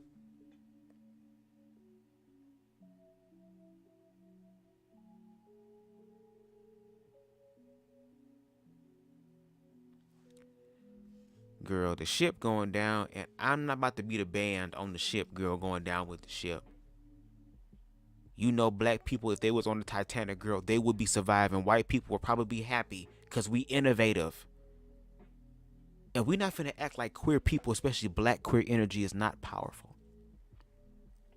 Or shall I say the feminine energy is not powerful? Because Beyonce, I think, out of all of her tours, the history of her tours, this Renaissance album helped her gross the most money she's ever made on tour, which I think she is the leading artist, or female artist if I'm not mistaken, who has the highest grossing tour gross income, close to Taylor Swift's. Look at the church, the black church. Got homosexuals banging the fuck out the goddamn tambourine. Okay? And be looking good doing it, no shade. Cause I'm human. I can admit that. Because we all gonna look, bitch. We all gonna look. Can we be honest? We all gonna look.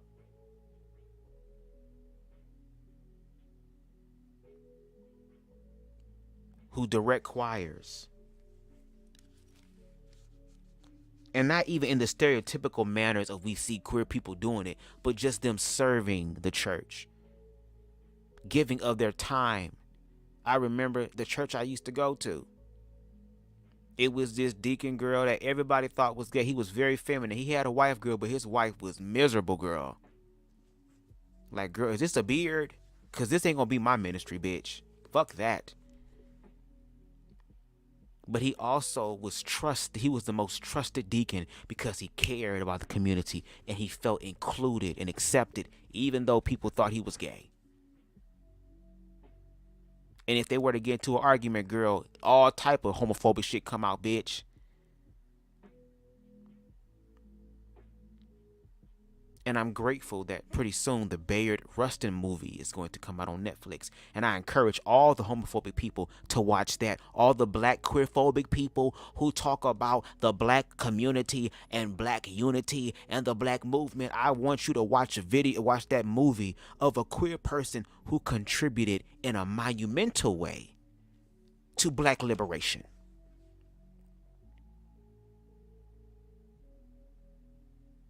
Queer people are realizing, without your permission, that they are validated because God's source universe has allowed them to be, and they are in control with their own narrative with that.